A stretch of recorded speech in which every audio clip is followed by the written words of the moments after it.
All right, it's been a while since I've been able to catch a live show here, but we are going to catch one right now. The Paranormal Files is about to begin. They are checking out, and I quote, the most haunted city in all of North America, to which I believe, from the looks of the buildings, it might be New Orleans. But I guess we'll find out soon. Three more minutes before the episode actually takes off here. We may have to do occasional pausing. Get around, the ads and so forth. By the way, a lot of political ads that I can't seem to skip all of a sudden recently, and that's really, really bloody annoying. Can't wait for the whole politics thing to be done here in a matter of about a month or so. I'm so tired of it already. But anyways, without that, do remember to check out the links down below. You can catch the original unedited version of this video once I post my reactions to it. You can also check out the links underneath that to find the live streaming channel, which at least gets at least one weekly video. We also have the socials linked down there, and we also have a link to the merch store where you can find shirts such as this one still available. Don't have any major other catchphrases. Although I should probably work on some because I'm sure there's a few I could probably do. Like finger pointing going, about that.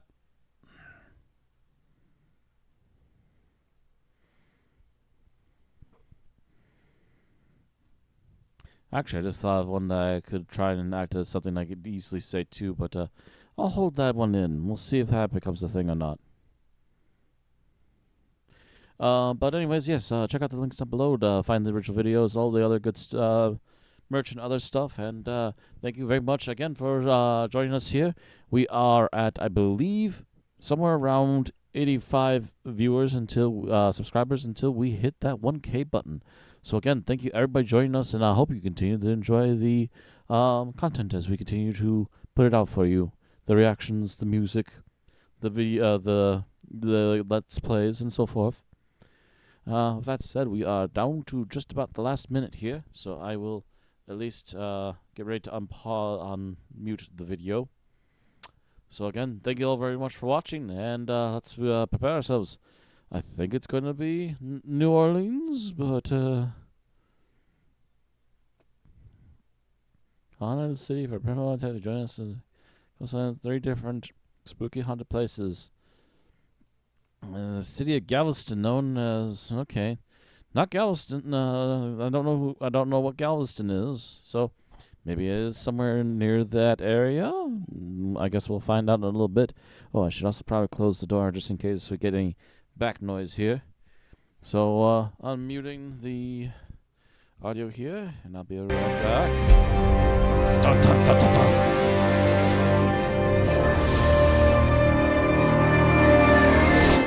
Dun, dun, dun.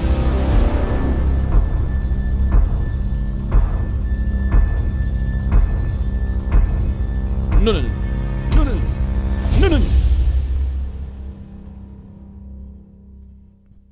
Today, our credit card total, you can see here, is 666. And I've been saying for the past couple of days, I think she knows they're coming. The kids that work here have said she's always way more active the closer it gets to Halloween. I see a tall figure, about this high. Absolutely definitive as, humanoid. Oh, shit. Hell no! That was mean. So that was not on before. That was not on. Why are these things moving? Do you see that? Galveston is considered by many to be one of the most haunted cities in the country. Oh, what the hell? Whoa. Look at that. What the hell is that? Did you put that wine glass up there? It's not. Oh, it's moving.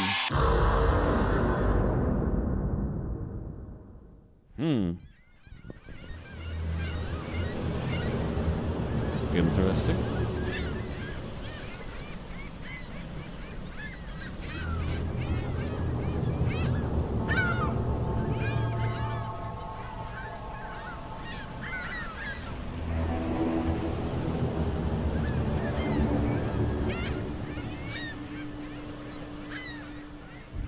In today's documentary, we're not investigating a haunted location. We're investigating an entire city. In today's video, we'll be stopping by 3 of the most haunted places in Galveston, Texas, to investigate them with our whole family for paranormal activity. These 3 places include a haunted restaurant where a 7-foot-tall shadow figure has been seen. Ironically, a spooky Christmas store that was rumored to be a brothel in which a prostitute hit herself from the roof and ended her own life. And finally, we'll stop at the crown jewel of all the paranormal in Galveston, the Galvez Hotel, to spend the night overnight in the hotel's most haunted room, the Lost Lovers Suite. And by the end of this video, I think that you will agree with me that Galveston, Texas is the most haunted place in America. But first, let's get into the history. An eerie sight welcomes visitors to Galveston, Texas. So, to my left is the Resort San Luis, one of the nicer resorts on the island. To my right is Pleasure Pier, a very popular tourist attraction. But I don't know if you've ever been to Galveston, but you might have seen this memorial. As you can see, this memorial depicts a man reaching up towards the stars, towards the sky, a forlorn, sad woman hugging her child. This memorial was actually erected to memorialize the over 6,000 people that died in the 1900 Galveston storm, the deadliest natural disaster in American history. Now, we're going to be talking about this storm a lot in this documentary, but there's so much you should know. Almost the entire island of Galveston was wiped completely off of the map. 6,000 men, women, and children all drowned, were impaled during the storm, crushed. They died in so many different ways. But one of the most popular theories about why the entire island of Galveston is so haunted is because of that storm that occurred here over 100 years ago. A lot of those bodies, people don't know where they ended up. They actually took them out to sea, tried to dump them out there, but the bodies washed back up onto the beach. It is known that when they found victims, they would bury them where they sat. It's possible the Walmart was built on corpses, the Galvez, any of these businesses. And a lot of these structures that still stand today were used as makeshift morgues where bodies were stored because there was so much death and destruction. But it's just interesting. Galveston's a beautiful island, it's very fun, but everywhere you look, every time you throw a stone in whatever direction you throw it in, you can hit something morbid. Kind of like this. Let's keep going. The 1900 Galveston hurricane, also known as the Great Galveston Hurricane or the Great Storm of 1900, remains the deadliest natural disaster in United States history and was a storm that killed somewhere between 6,000 and 12,000 people, with 8,000 being the most frequently cited number. At the time of the storm, Galveston, Texas was a thriving city, home to around 38,000 residents, but the city was virtually wiped off the map when the storm surged, raising the water level by 8 to 12 feet. Thousands of people were left homeless, wandering through the remains of their homes, searching for loved ones amidst a landscape of destruction and death. The storm not only obliterated buildings and lives, but also decimated the future of Galveston as investors fled the city in fear, moving their interests to Houston. The hurricane's path was dark and ominous even before it struck Galveston. On August 27, 1900, a ship detected a strange storm near the Windward Islands and tried to raise the alarm about the potential strength it could grow to. But truly, no one predicted the horrors that would follow. The storm swept across the Caribbean, growing stronger with each day.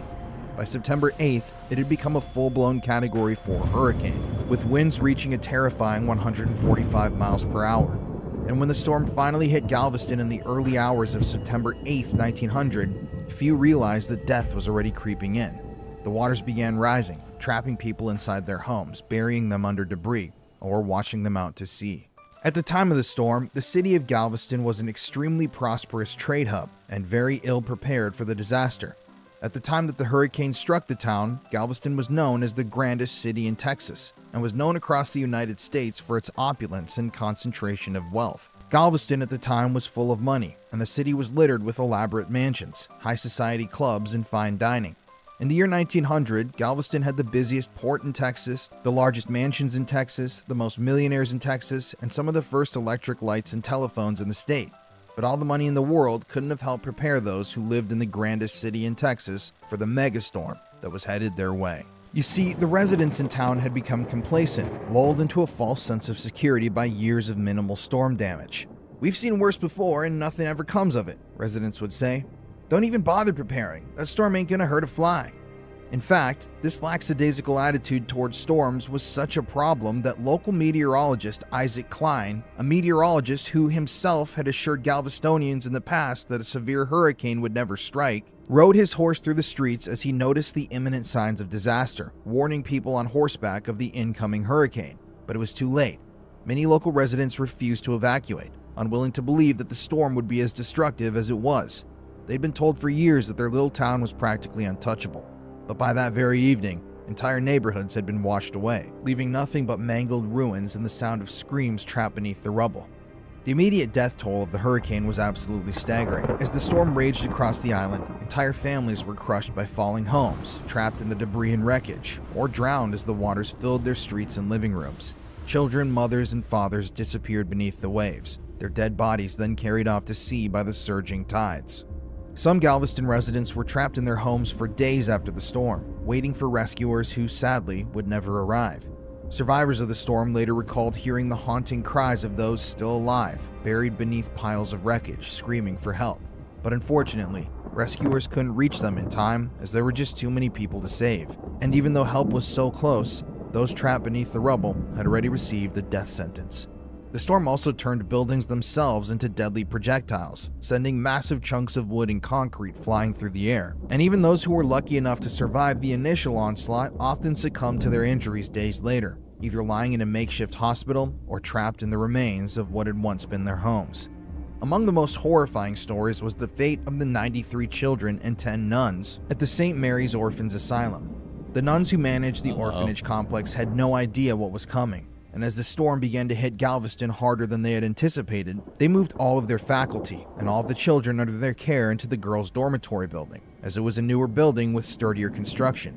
But that wouldn't end up mattering.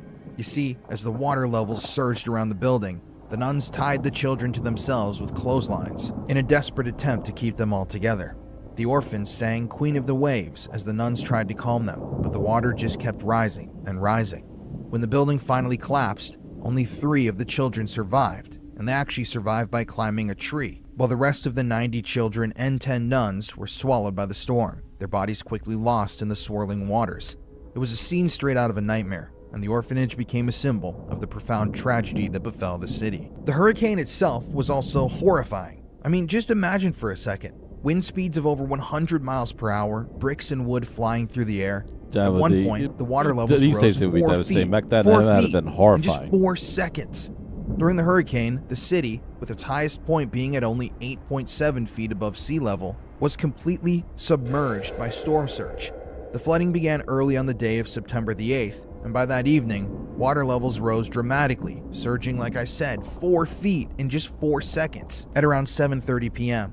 By 8:30 p.m. that night, portions of the city were inundated with an additional 5 feet of water.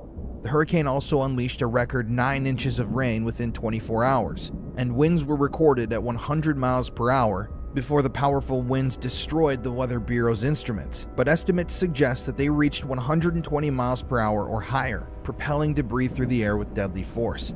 The storm's central pressure dropped to 936 MBAR, marking it as a powerful Category 4 hurricane.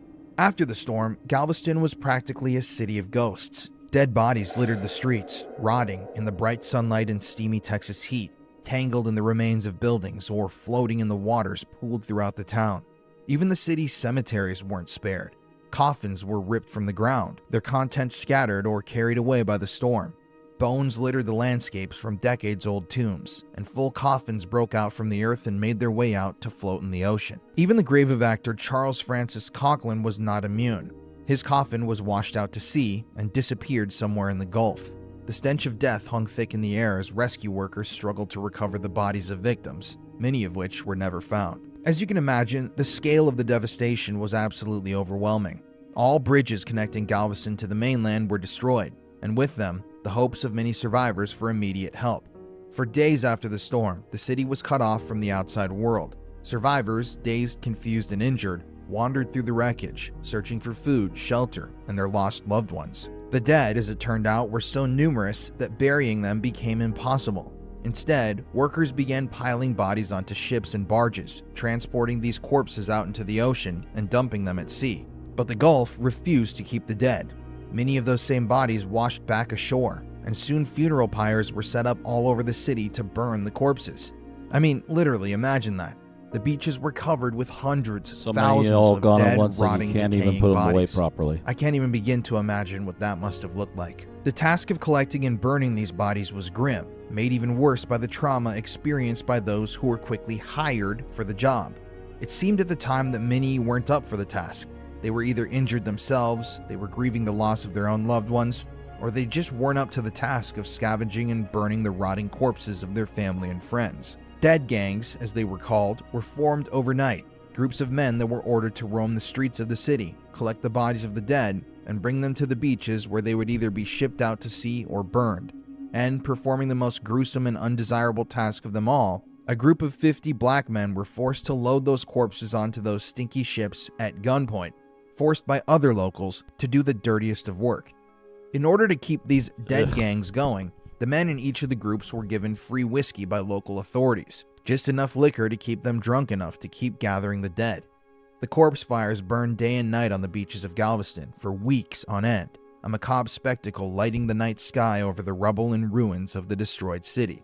And the noxious smell of burning flesh, mixed with the horrific scent of the decay of the unburied dead, was a constant reminder to all residents of Galveston of the storm's merciless toll. But the hurricane's wrath wasn't just limited to Galveston. Other towns like Alvin, Angleton, and Brazoria also suffered heavy losses and casualties. West Columbia lost its historic Capitol building, and the city of Houston experienced significant damage, including the death of a man crushed by falling timber. Houston was strewn with debris, impassable streets, and damaged buildings, but it was Galveston that bore the brunt of this disaster. Entire neighborhoods were leveled, and what remained was little more than piles of rubble and shattered lives. Even the trains weren't safe on the morning of September 8th, the day that the hurricane pummeled Galveston. On that morning, a train left Houston for Galveston, not knowing of the storm that was incoming. But as they approached, the conductors noticed that the tracks were washed out by the storm, which forced them to stop the train and move their passengers to another nearby carriage. But even that train was barely able to move because of the piling debris and wreckage on the tracks. The 95 passengers on that train that day from Beaumont, Texas, eventually made it to the Bolivar Peninsula, where they waited for a ferry to take them to Galveston. However, the ferry couldn't dock in the area due to the rough, stormy seas, and the train crew tried to turn back for Houston, but rising waters stopped the train on its tracks. 10 passengers thought quick, got out of the train, and sought safety in the nearby Point Bolivar lighthouse, along with 190 others from nearby areas, all of whom survived. But tragically, the 85 other people who stayed with the train on the tracks were killed when the storm surge flooded the train cars, and they were trapped inside, now permanent residents of a ghostly underwater train carriage.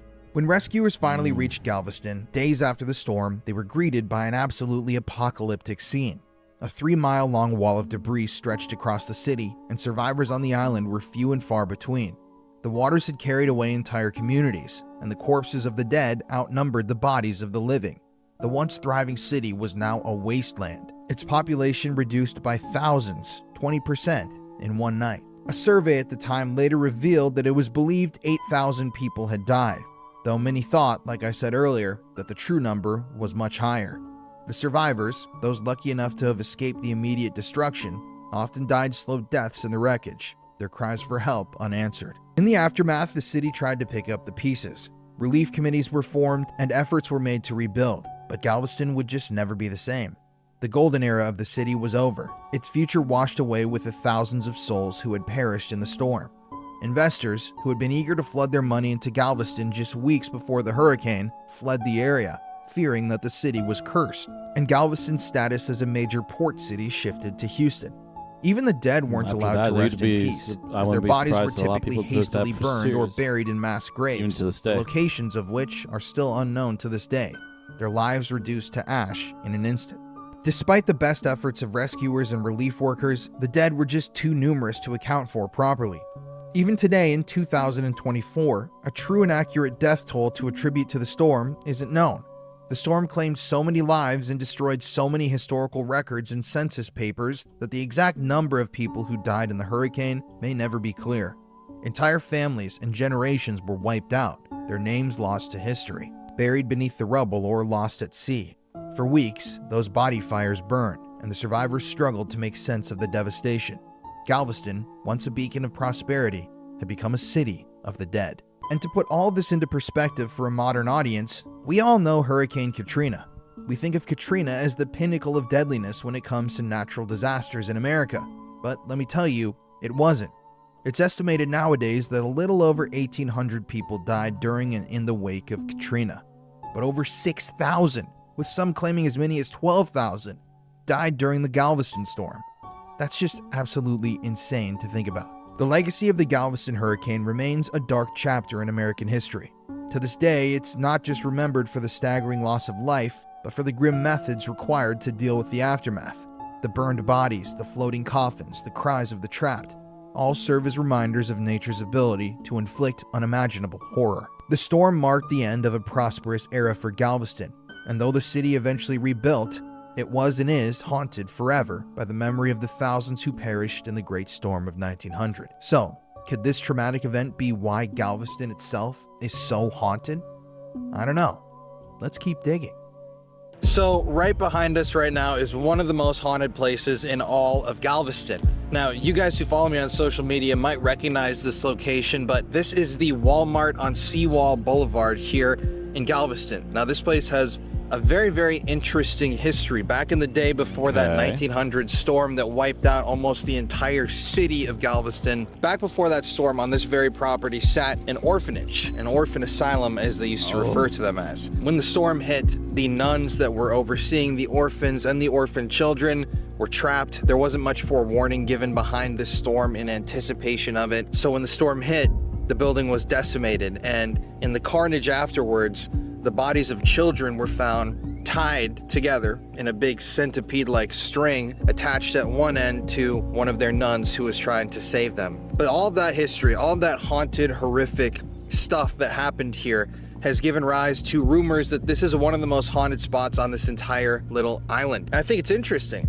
Tons of employees that have worked here have reported seeing things moving off of the shelves, balls bouncing at late hours of the night, hearing children's giggling. So it begs the question, is this place haunted by the spirits of those children who died? Is there a nun's ghost that haunts these grounds? I don't know. I've never investigated here because Walmart would never clear us to do that. But it is interesting, and every time I post this place on any of my social media, it gets like 10 million views. So there's obviously something interesting about this place that people flock to. But let's just go take a little look inside.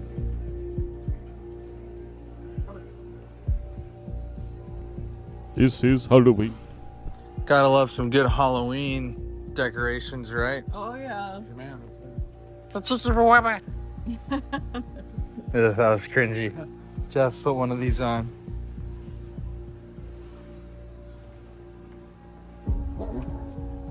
Hey there, can you tell me where the toothpaste is at? Whoa. No, Jeff, you can do better than that. Wait, give him this one. Okay. Yeah, what do you... Oh, you're like, you're okay. Mary, you know, my hair is like... disgusting. Don't.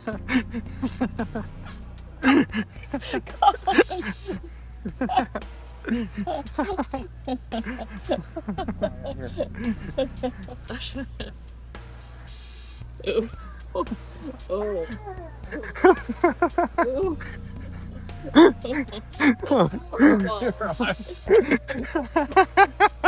No, that was scary. That was scary. Really scary. Good. All right. So this area inside of this Walmart is supposed to be, out of the whole store, the most haunted section. As you can see, the children's toys. And that's because the spirits that are said to haunt this location are the spirits of children who died in that horrific flood and hurricane.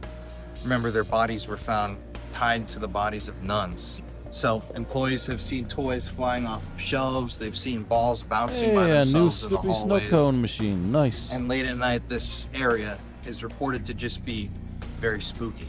I mean... Interesting. I mean, you never really hear of a haunted Walmart, no, right? Who would ever think that that was actually here? Yeah, it'd be cool if you had some video footage from like security cameras showing stuff coming off them. You know, if they have that. Yeah.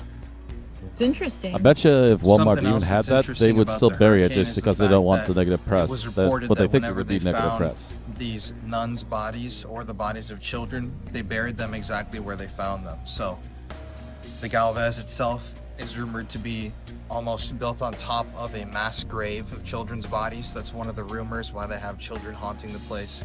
Along with this place, if there were children that died here in this immediate area, maybe they were trapped in the wreckage of the orphanage, their bodies could still be underneath this Walmart. It's Yeah, creepy. to creepy. Think about, man. Just to think that they might be down here. Driving down the seawall in Galveston, Texas, you'd have no idea that this place is stained with such dark, deadly, and horrific history. I mean, we were just at a Walmart, haunted by the spirits of little kids who drowned during a horrific hurricane.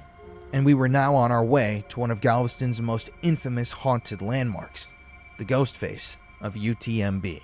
So behind me is one of the most infamous landmarks in Galveston, the Ghost Face. So this is a building owned by UTMB. It's a hospital complex medical facility here in Galveston. And decades ago, a very scary face appeared on the side of this building. Over the years, according to local legend, they've tried to power wash the face out. They've tried to remove the stones that it was on, but this face keeps appearing. Nobody knows exactly whose face it is or what caused this thing to happen. The UTMB complex actually, of course, denies that it's supernatural, but people swear to God it looks like William A. Bigfoot Wallace. Now, William Bill Bigfoot, he actually owned land here on Galveston, and according to local legend, he was slighted out of this land. They stole the land from him, and so his angry face has appeared on this building as some form of supernatural, spiritual retribution. It's very interesting. I've been here a couple times over the years, and every single time I've come back, the face is still there, and it does really look like a face. It looks like the face of an angry man, but you can't tell the story of Galveston's haunted history without visiting a spot like this that everybody in this area knows about. It's really interesting. You want to see it? Yeah. Can we get him? Now you get it. Right, there it is. Right?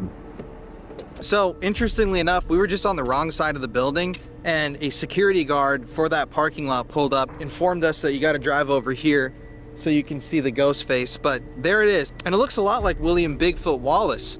But what's interesting is that the security guard just told us that when he started working in this area, shortly after he actually got hired by UTMB, there were two nurses that were down here drinking that came to see the ghost face, and there was some sort of an auto accident dealing with this very steep dock that's right behind us, and one of them was in the car and it rolled off and she drowned and died.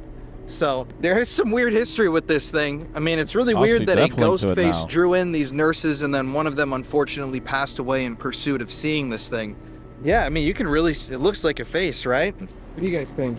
Oh, totally. Yeah, oh, easy. That's so cool. I'd like to see the real person, what you will, on film. Look him up, William Bigfoot Wallace. Yeah, but obviously you can see. I mean, you can make out. Have they tried to wash it? I mean, They've power washed. power washed it. Weird.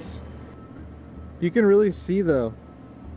Nose, mouth, eyes. I mean, it really looks like a face. It's on the side of this random building. That's Cool, crazy. right? That's crazy. Oh, yeah.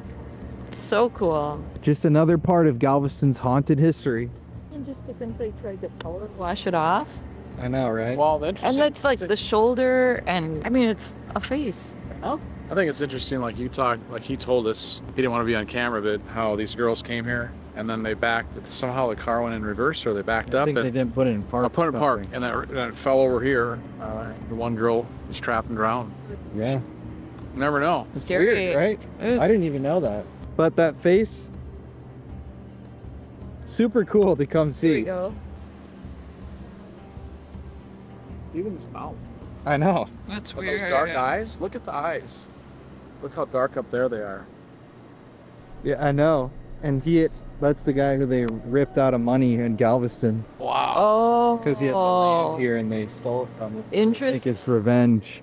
Wow. He's gonna be there That's forever. cool. Well, He's haunting this place. Cool. well, you never know. Now, whether you want to call that ghost face truly haunted or paranormal or not, you have to admit that it does look not only like a man, but it looks a lot like Bigfoot Wallace. So at this point, we've talked about the hurricane a lot and the devastation that that event caused. But did you know that Galveston also has pirate history? Yarr. As it turned out, we were at that very moment on our way to visit an infamous pirate's old mansion. So right behind me, speaking of interesting history here in Galveston, is the location of the old ruins of a pirate's house. Now, Jean Lafitte, or Jean Lafitte, I don't know exactly how that name is pronounced. He's one of the most infamous pirates in world history. Very, very rich, a buccaneer, a swashbuckler, a guy responsible for pirating and pillaging thousands, millions of dollars worth of gold and other treasure from all the various trading companies that operated in this part of the world. He settled here on Galveston and constructed this house under a Spanish flag. Now, what's interesting is that according to historical reports, this mansion that he built here called the Maison Rouge, or the Red House, was furnished with tons of pirate booty. Literally, that's what it says on the historical plaque. You can imagine gold, doubloons, rubies, all sorts of gems and historical artifacts scattered throughout this home. But when Jean Lafitte was eventually chased out of Galveston, kicked out by locals, he burned his house down, leaving no trace that he ever existed here. The structure that you see behind me was actually built after Jean Lafitte left, so the ruins are not actually a part of Jean Lafitte's castle. They were built on top of the original area, but the foundation is still here. And yeah, there's all sorts of ghostly rumors about this place, from devil dogs that appear that the pirate Jean Lafitte supposedly summoned to protect him. All sorts of macabre, stories and sightings. And it's really interesting. Right here in a random neighborhood in Galveston, an old pirate mansion. You'd never expect. You guys said you thought this was cool, right? So cool. I mean, pirates? That it what? exists yet is unreal. Yeah, right. Here, people living right here next door. Yeah, right. Just next to a pirate place. Galveston, you got hurricanes, murders, pirates, Gangstas? You got it all, man. gangsters. Gangstas? I have no idea. Gangstas? What is that? Yeah, mob history. Yeah. Mob. As I stated before, you could throw a rock in any direction in Galveston and hit a building that's haunted. Even the candy shop, La King's in Galveston, is haunted. When I was there visiting a few months ago for the 4th of July, Courtney, Connor, and I actually stopped in and asked the employees working about ghost stories. A couple workers told us that they were afraid of the upstairs of the building, and someone shared a creepy story of seeing a shadow figure inside. But at this point, we weren't ghost hunting. I was hunting for ice cream, and I found some, and it was delicious, let me tell you. Apple pie ice cream. I know I always pick weird flavors, but let me tell you, if you are looking for ice cream in Galveston, La King's is incredible. But enough with this positive, happy stuff. We're here for haunted Halloween. Ice cream. So let's get back and go to a few haunted houses. On our haunted tour of Galveston, we had to stop by a place that some people have called the most haunted location in all of America. And undoubtedly, this home is regarded as the most haunted house in all of Galveston, the Ashton Villa. Now, the history of this property is really interesting. It was built by a very wealthy family. There were 2 daughters in the family. One of the daughters was a little uncouth. She was very wealthy. Her dad died, and so she and her sister inherited the house. And while one of the daughters was more of a homebody and would stay here inside of the home, she got married.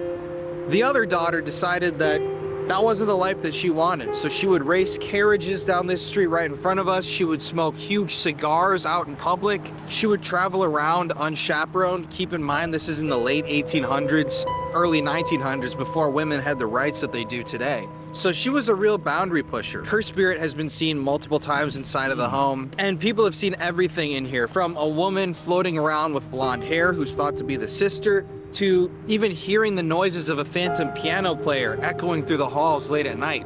There was also a very interesting part of this whole story where the other sister in the family was a part of a very, very abusive relationship. The husband's abuse towards her was absolutely disgusting, and it's horrific to read the details of those case files, but she managed to retain the property after the divorce, which was unheard of back then. So she's also thought to haunt the home. After that family moved out, it became a number of different things. Oh, I'm forgetting a huge part of this. This place during the Civil War was used as a makeshift Civil War hospital. So we really have no idea how many people died inside of this house.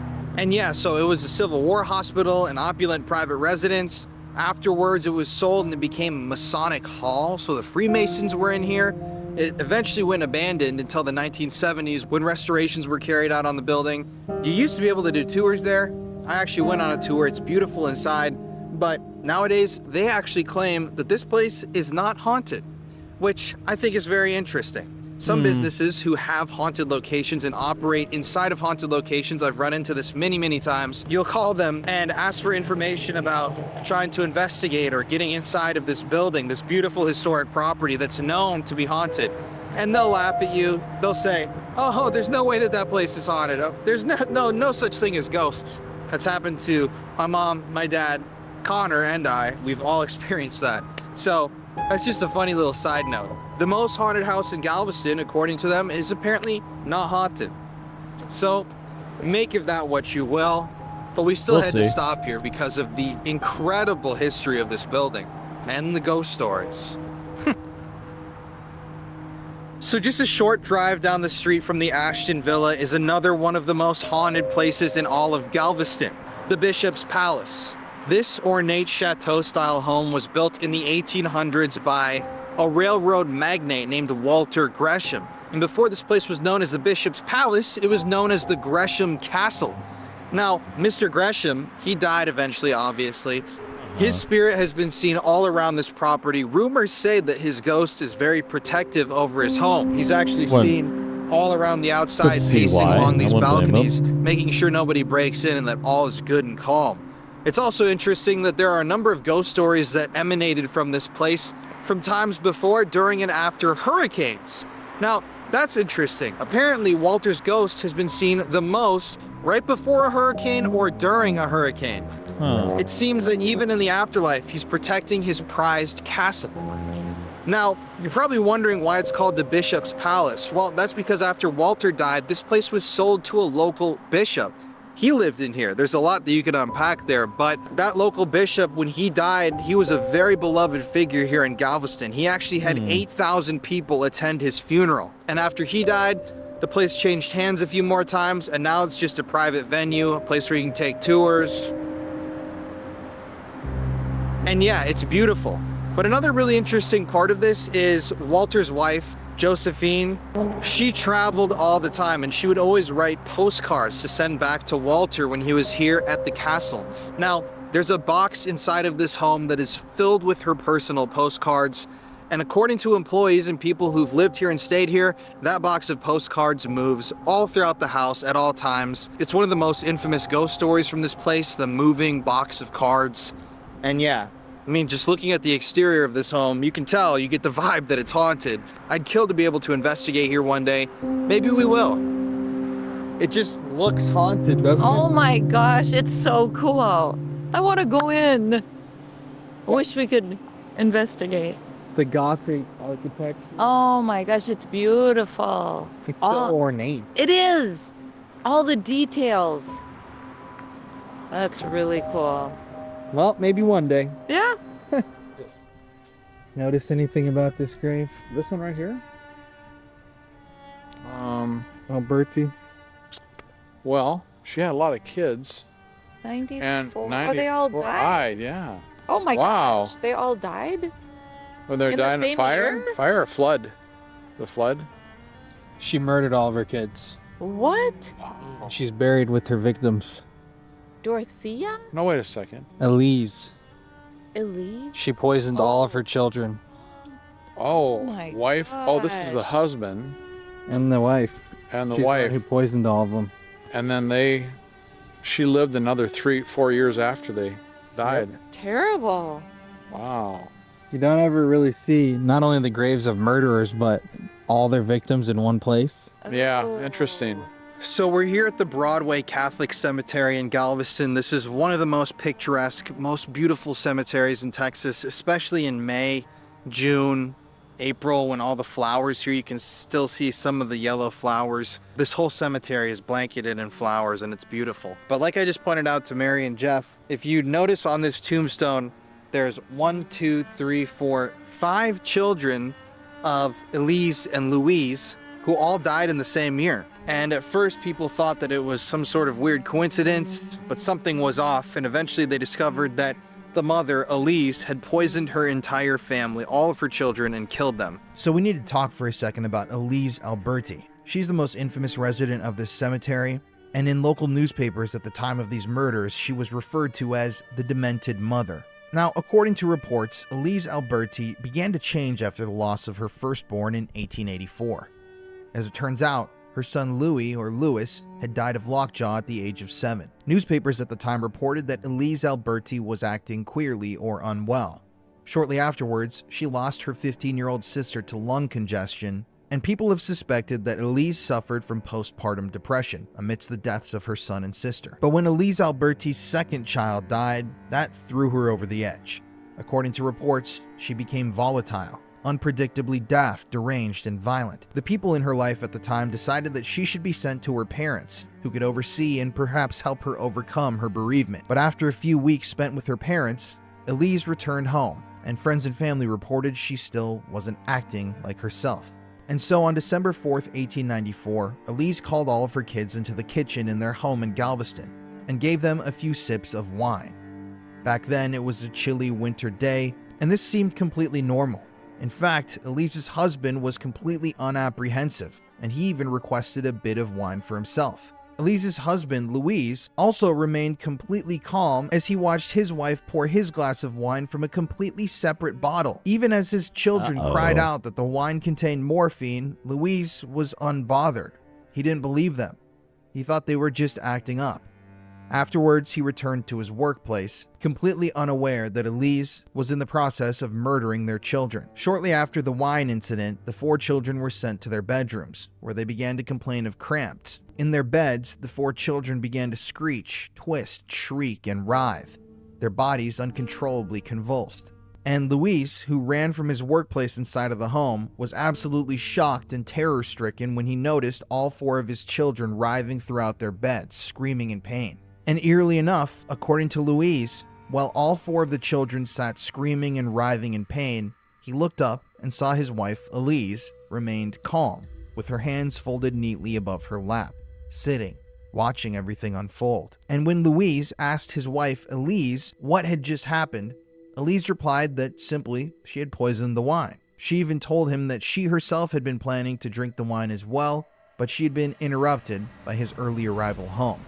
4 of the Albertis' children would die that night, Willie first, then Dora, Ella, and last, Lizzie. One child, Emma, was resuscitated by the hospital and survived, and the couple's 6th child, Wilhelmina, escaped altogether because she was studying in the south room of the household at the time and never heard her mother's calls to come into the kitchen. Obviously, Elise was then arrested, and when she was asked why she had murdered her 4 children, she claimed that she had been, quote, ill for the last 8 months, end quote.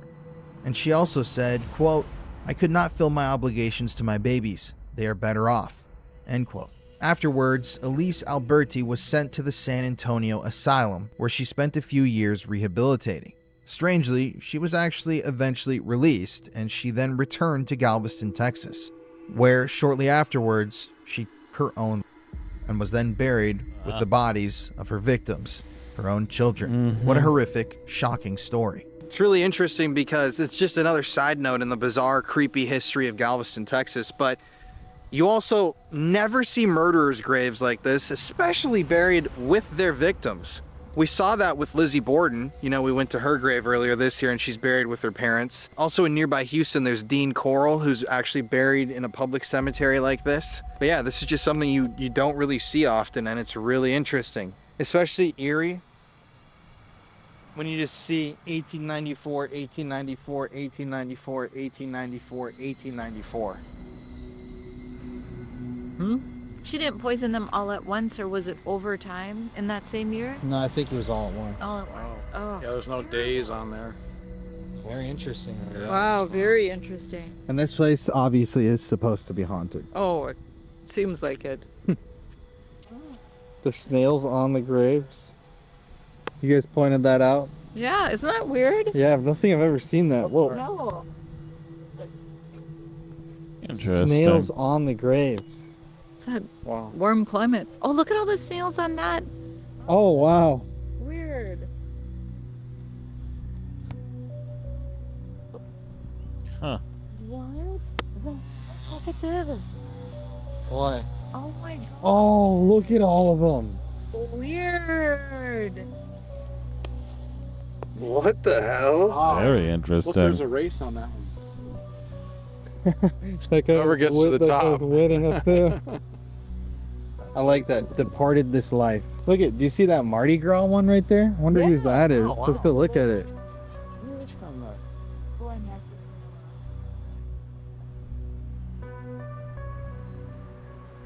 Whose grave is this? Oh shit, look at all those snails. Oh my god. Can't. Is it died in 18? Eliza? Elizabeth? P.E. Oh shit, I knocked one off on accident. Elizabeth Percival, But what year did she die? 1881. I wonder, it must be something. Elizabeth Percival. Let's look it up. Let's include that clip now. This grave actually turned out to have a really, really interesting story behind it that Okay. I had never heard before, and I've been to this cemetery many, many times. I'm just going to read you this passage that I found online about this grave. It's called Beads for Elizabeth. Having escaped from an abusive marriage to an alcoholic husband, Elizabeth Percival started a new life with her two stepdaughters, Florence and Jessie. She opened a restaurant serving the English dishes from her childhood and gained a loyal following of customers and friends in Galveston. So Elizabeth was a restaurant owner in Galveston of a very popular joint, and she had already been married to an abusive alcoholic, had escaped, and was living a prosperous, happy new life. But in March of 1881, that would all change.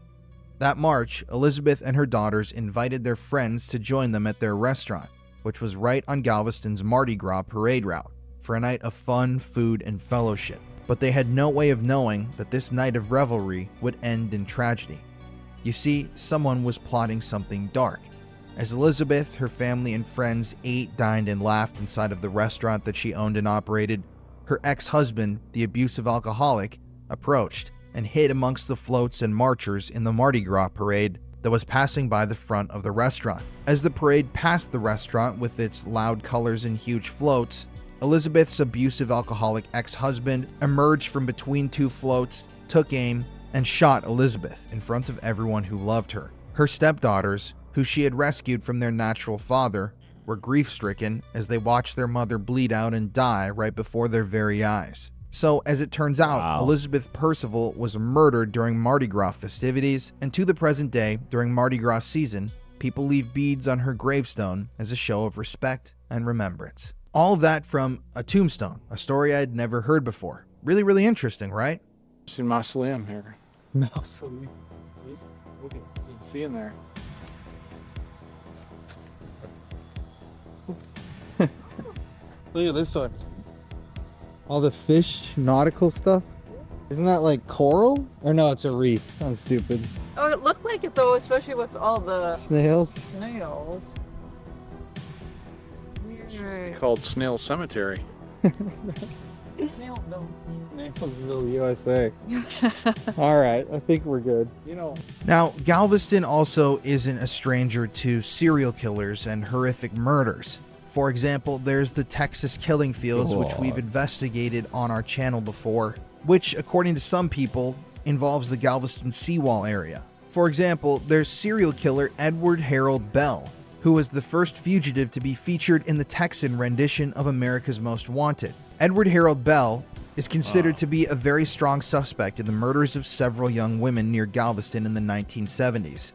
In 1998, Bell wrote several letters to prosecutors in both Galveston and Harris counties, claiming that he had killed 7 teenage girls in their jurisdictions between 1971 and 1977. But strangely enough, despite these gruesome claims, the letters were kept secret until 2011, when they were finally revealed by retired Galveston homicide detective Fred Page to the public in an attempt to uncover any potential leads that could verify Bell's accounts. Strangely enough, despite several investigations into his claims, Edward Harold Bell was only ever charged with one murder, and on April 20th, 2019, he died from heart failure while in prison at age 79. His death was, according to reports, met with relief from both his victims and the other victims' family members, who believed that he was responsible for the deaths of their loved ones. And that's all tied into the Texas killing fields. There's also infamous killer Robert Durst, who owned a house in Galveston and lived there for a long period of time. I don't know if you guys have seen this, but the documentary miniseries The Jinx, which was released on Netflix back in 2015, actually helped play a part in getting Robert Durst arrested for murder. And one of his major cases happened in Galveston.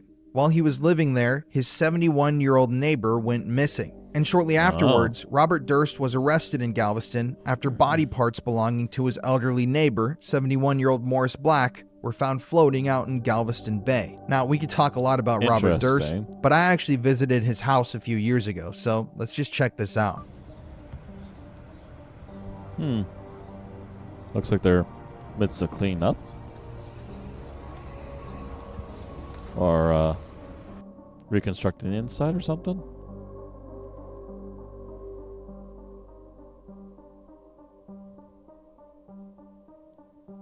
There's also the case of the Powell murder mansion. I'm taking this from some reporting by the Houston Chronicle. The place in Galveston was called the Seabrook Murder Mansion. And to give you a little bit of history, William Bill List, a millionaire, built this 34,000 square foot home on a 4.5 acre lot that backed up to the Galveston Bay. Rather than using wood for the framing, the home was framed with 175 tons of steel, and steel burglar bars trimmed the exterior walls. Nothing about the home seemed inviting, and what was going on inside of the 3-story walls was far worse than the structure's curb appeal. The millionaire who built the mansion, William Gerald List, was a convicted sex offender. But that didn't stop him from picking up young men on Montrose in Houston and allowing them to stay at his house in exchange for favors. And in October of 1984, 4 disadvantaged young men who had been living in the List mansion turned on their quick-tempered abuser. The 4 men destroyed everything in sight inside of the mansion, from the china to the chandeliers. Hundreds of potted plants that grew in the 20,000 square foot atrium on the property were also broken. One of the men, a 19-year-old named Smiley, wrote on the wall, "Bill List is a very sick man. He is going to die. Smiley, 1984. Afterwards, Smiley then posted up on the catwalk with a shotgun and shot William Gerald List in the head as he began to walk up the steel spiral staircase. In the years after these murders, this abandoned home became known as the Seabrook Murder Mansion. And I'm absolutely so sad that I never got to visit that property, because I could only have imagined what that energy would have felt like. There's also the grave of an infant who was murdered at the end of a lover's lane in the year 1950 that is buried on Galveston Island. There's also the history of Dean Corll, one of the nation's first widely publicized serial killers, who we're going to be talking about on this channel very soon because he's related to a much larger operation than just him killing people. But he's believed to have buried 7 of his 29 young male victims on a high island beach, which is nearby Galveston. There's also the case of Kimberly Trenner and Royce Ziegler, mother and stepfather of a baby named Riley Ann Sawyers, who were both convicted of capital murder in the death of the toddler known as Baby Grace before her remains were identified. The 2-year-old's beaten body was found by 2 fishermen on October 29, 2007, floating in Galveston Bay in a plastic storage container. A nationwide effort to identify the child led authorities to her paternal grandmother, Cheryl Sawyers of Ohio, who contacted the police after seeing a composite sketch by Houston forensic artist Louise Gibson. Trenner, Sawyer's daughter, had moved from Ohio to Spring, Texas to marry Ziegler, whom she had met playing World of Warcraft online. Ziegler allegedly disciplined his tiny stepdaughter with harsh corporal punishment. One day, when the child died after an all-day beating, Trenner told investigators that she and Ziegler packed her body into a plastic box, stored it for about 2 months in the Texas heat, and then eventually tossed it off the railroad bridge next to the Galveston Causeway. Even the day that we were filming this video in Galveston, reports emerged that an infant was found on the side of the road after having been dropped from the 3rd story of a nearby hotel. Eerily enough, we had just gotten coffee at the Starbucks at the Kroger that's right near where this happened that morning. According to reporting, the mother of that toddler has now been charged with murder after her 17-month-old daughter was found with severe injuries, which included puncture wounds in the middle of a Galveston roadway. 30-year-old Channel Yonko of Houston apparently attacked her own daughter in the hotel room and then dropped her from the hotel's balcony. Now, there are just so many things to cover here. I mean, there are so many murders in Galveston. There's the history of that hurricane. There's the history of pirates. There's the bizarre history in general, the locations of those mass graves that have been lost to time. So many reasons why Galveston could be haunted. But we knew we needed to start our journey for answers. So we headed to an infamous local shop to begin our investigation. Ironically, we investigated a Christmas store for our Halloween episode. Trust me, the irony isn't lost on me. But let's cut to that footage now. Damn overburdening Hi, my name is commercialism. Ginger Herder, and I But I have suppose Strand it's a Brass and year-round Christmas on one. the Strand in Galveston, Texas. This is my best friend, Ellie Peters, and co-worker, and we're going to tell you a little bit about our hauntings. We are located on Strand Street, which used to be the Wall Street of the South. Yep, of the South, and this used to be a big shipping area and a lot of banking. Legend has it that this building in late 1800s, early 1900s was a saloon downstairs and a brothel upstairs. We have been told that the madam of the brothel herself on the 3rd floor. We will show you that in a bit. We were told that when Prohibition started and things were kind of cracking down here in Galveston, that the operation was going to be no longer, so that's why she decided to herself. And they're upstairs. You'll see the door. It used to be 3 stories, right? Yep. And the door to her bedroom is still there.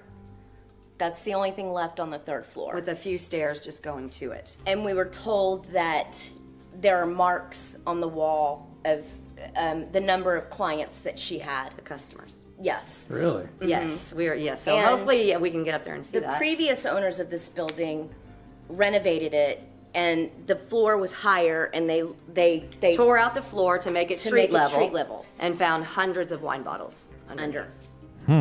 That's so interesting. That I don't know.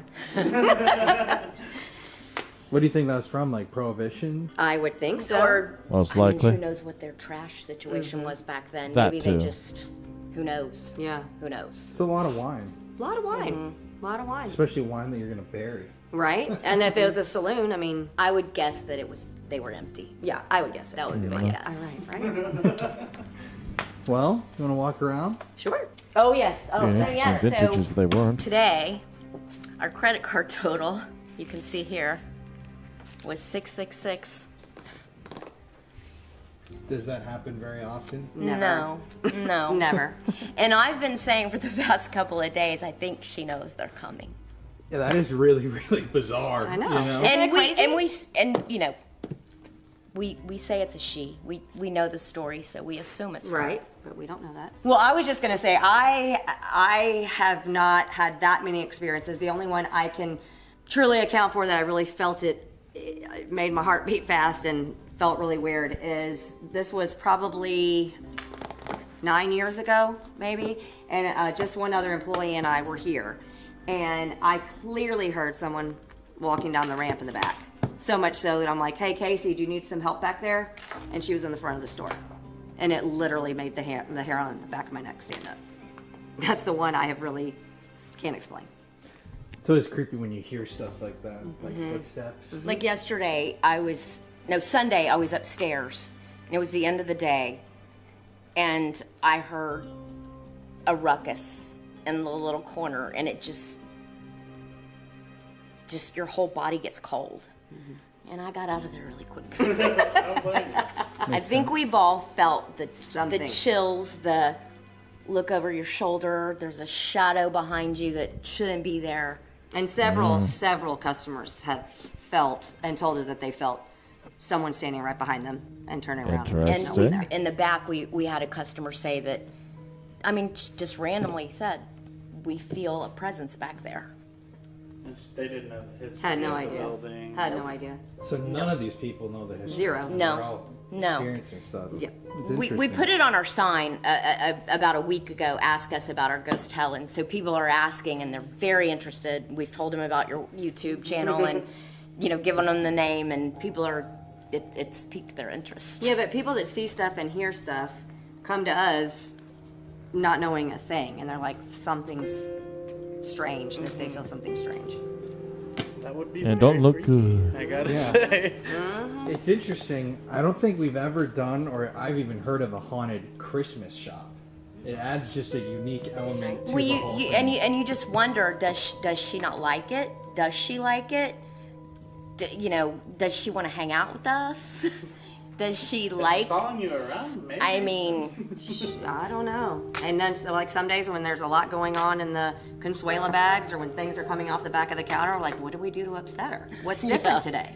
and like the kids that work here have said she's always way more active the closer it gets to Halloween. And these are kids that have worked here for years, and they just say these things. And So do you think she likes Halloween more than Christmas? I don't know. It's an interesting thought. It is an interesting. I mean, but she hasn't been super active since we put the Halloween out. no, and I have never noticed that, but the kids always say that. So I'm just even in on paranormal question real quick. Why was the Christmas shop started?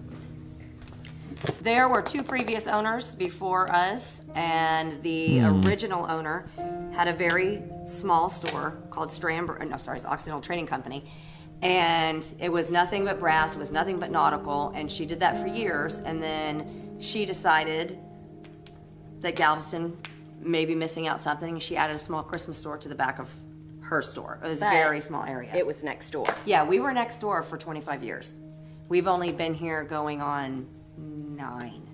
After Hurricane. After Interesting. Hurricane Ike. Well, we were here. Well, Yeah, after. Yeah. yeah. Yeah, that so was it was just 2008. it was just a previous owner that thought it would be a good fit down here. It's, And then of course we expanded it. well, it is interesting, I'll say, because Courtney, when we were walking down the street one day, you want to say what happened? No, we were walking. Weren't we going to the candy? Or where were we going? We were going to the candy Yeah, we were store. going to the candy shop, and I passed y'all's shop, and I was like, that place gives a haunted vibe. And then we went into the candy shop, and they told us that this place is haunted.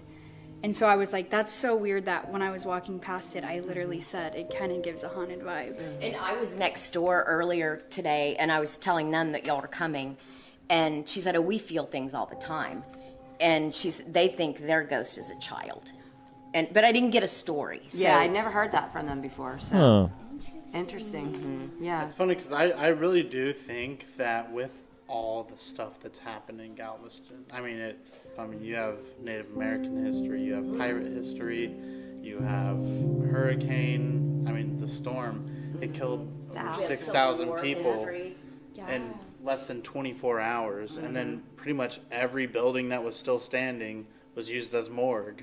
And so, I mean, And the bodies, And they they put out them to all sea, out to sea, and and they all came back. in. What do you mean by that? I've never heard that. After the 1900 storm, there were so many bodies. I don't really know. They took the them. I don't know how specifics, they but took them out They there, took them out, and they all came back back. ashore. They just decided to dump everyone's body in I the guess ocean? so. Yeah. I guess so. There were so many. That's crazy. to Yeah, think was of. it wasn't enough 6,000? over Yeah, 6,000 over people. 6,000. And that was pre-seawall, Surprised so there aren't there a was lot no of sharks seawall. and So piranhas the and stuff storm around. just it wiped Any everything other out. And back then there was no meat-eating way to warn fish anybody that it was would coming. be in that area. So you read all these stories about the orphanage that used to be here and the kids that tied themselves. I live in the house where my grandmother grew up, and it's been in our family since before the Civil War. And after the 1900 storm, they used boards that they found in the street to build the house back up. Yeah. And you can see that behind the sheetrock in my house. That's so cool. So I don't know, 5th, 6th generation that's lived in the house. Okay, you want to keep go? walking? Neither Not one of us were here. But our coworker, who is, Two of them. I tried to get her to come tonight, but she's too afraid. But it just, I don't know if it flew off the vat or or the file cabinet, it just flew off. And I think And they both customers kind saw of it, looked at and they each saw other, it. and the customer We're was like, like, what in the world? yeah. That's crazy for And look, customers and we employees to have see we it. have fans here. The air blows right here, but not Nothing to- not like a- even close to strong enough to blow anything off. That's crazy. That is crazy. That's really crazy. We're close. Okay, do y'all want me to take you up? Sure. Up? Yeah. And we can tell you, people have said they feel her. In the jewelry. They feel her right here. What reason? I mean, you think it's We just, have. We try to figure it out. Maybe I don't she's know. shopping for jewelry. Maybe she wants to look pretty. And the bags that fall down and fall off the shelves all the time, like for some reason she does not like Consuela. No offense to Consuela, but something about it, she is not a fan. No, it's not constant. And it's just some things we cannot explain. Some we can for sure, but some we can't. This is where the customer came and told us they felt a presence back right here. And this is exactly where I It heard was footsteps coming. She told us that. She knew nothing It about was, and like, I mean, this ramp is loud, and it was like that loud. Like it couldn't be like next door. Yeah, I heard it myself. That's crazy. Yeah. Heard it myself. This guy's kind of creepy, Ebenezer. Oh, yeah. Sure she wasn't feeling him? We got a lot of stuff like that over there. Yeah. Cool. I love that. This guy's a little more Halloween than Christmas. Yeah. Those people are in here. What?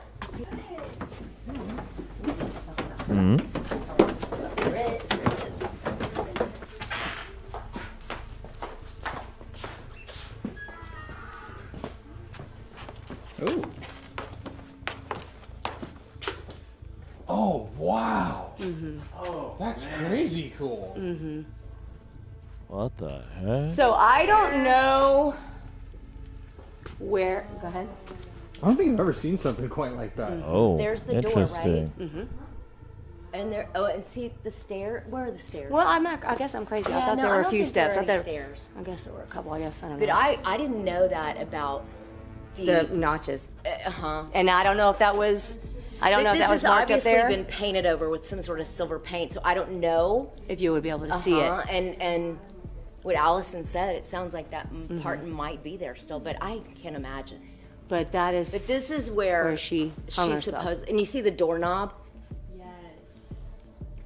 And this is, I was right here. No, I was over here And you on heard? Sunday, and that's when I heard something over there. And Yep.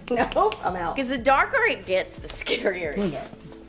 So yeah, that's where the action happened. So that's we crazy. we call this the ghost room. We do. When we store something in here, we put GR because this is the ghost room. Really? Literally. The kids Yeah. are scared to death of the ghost room. Why? Just so much Just stuff that's because happened? it's just, I mean, because of the stories we tell, the things that we've heard, the things that have happened. When someone works here And you they know, see this, they and- always- or we just say, okay, now we take them around. This is this, and this is the ghost room, and then you have to explain to them Right. why this is the ghost room. So what experiences have people had in here? Even if it's not your guys' personal. I'll tell you my thing. In here sometimes, and even in there, it's just a you just get cold. Just a chill comes over you, and it's just Interesting. and it's just it's hot in here. I mean, there's no reason to get cold, but Right. it happens. Right. So that has been mine. I can't recall any stories that I've heard about up here for anybody. I have not experienced anything up here like I have downstairs. Yeah. It's just a creepy feeling. A creepy And nobody feeling. likes to be up here by themselves when it's getting kind of dark outside. Some people don't even like to do it when it's light outside. And the beam then that she actually used to take her own life would still be up there, right? As far as we know.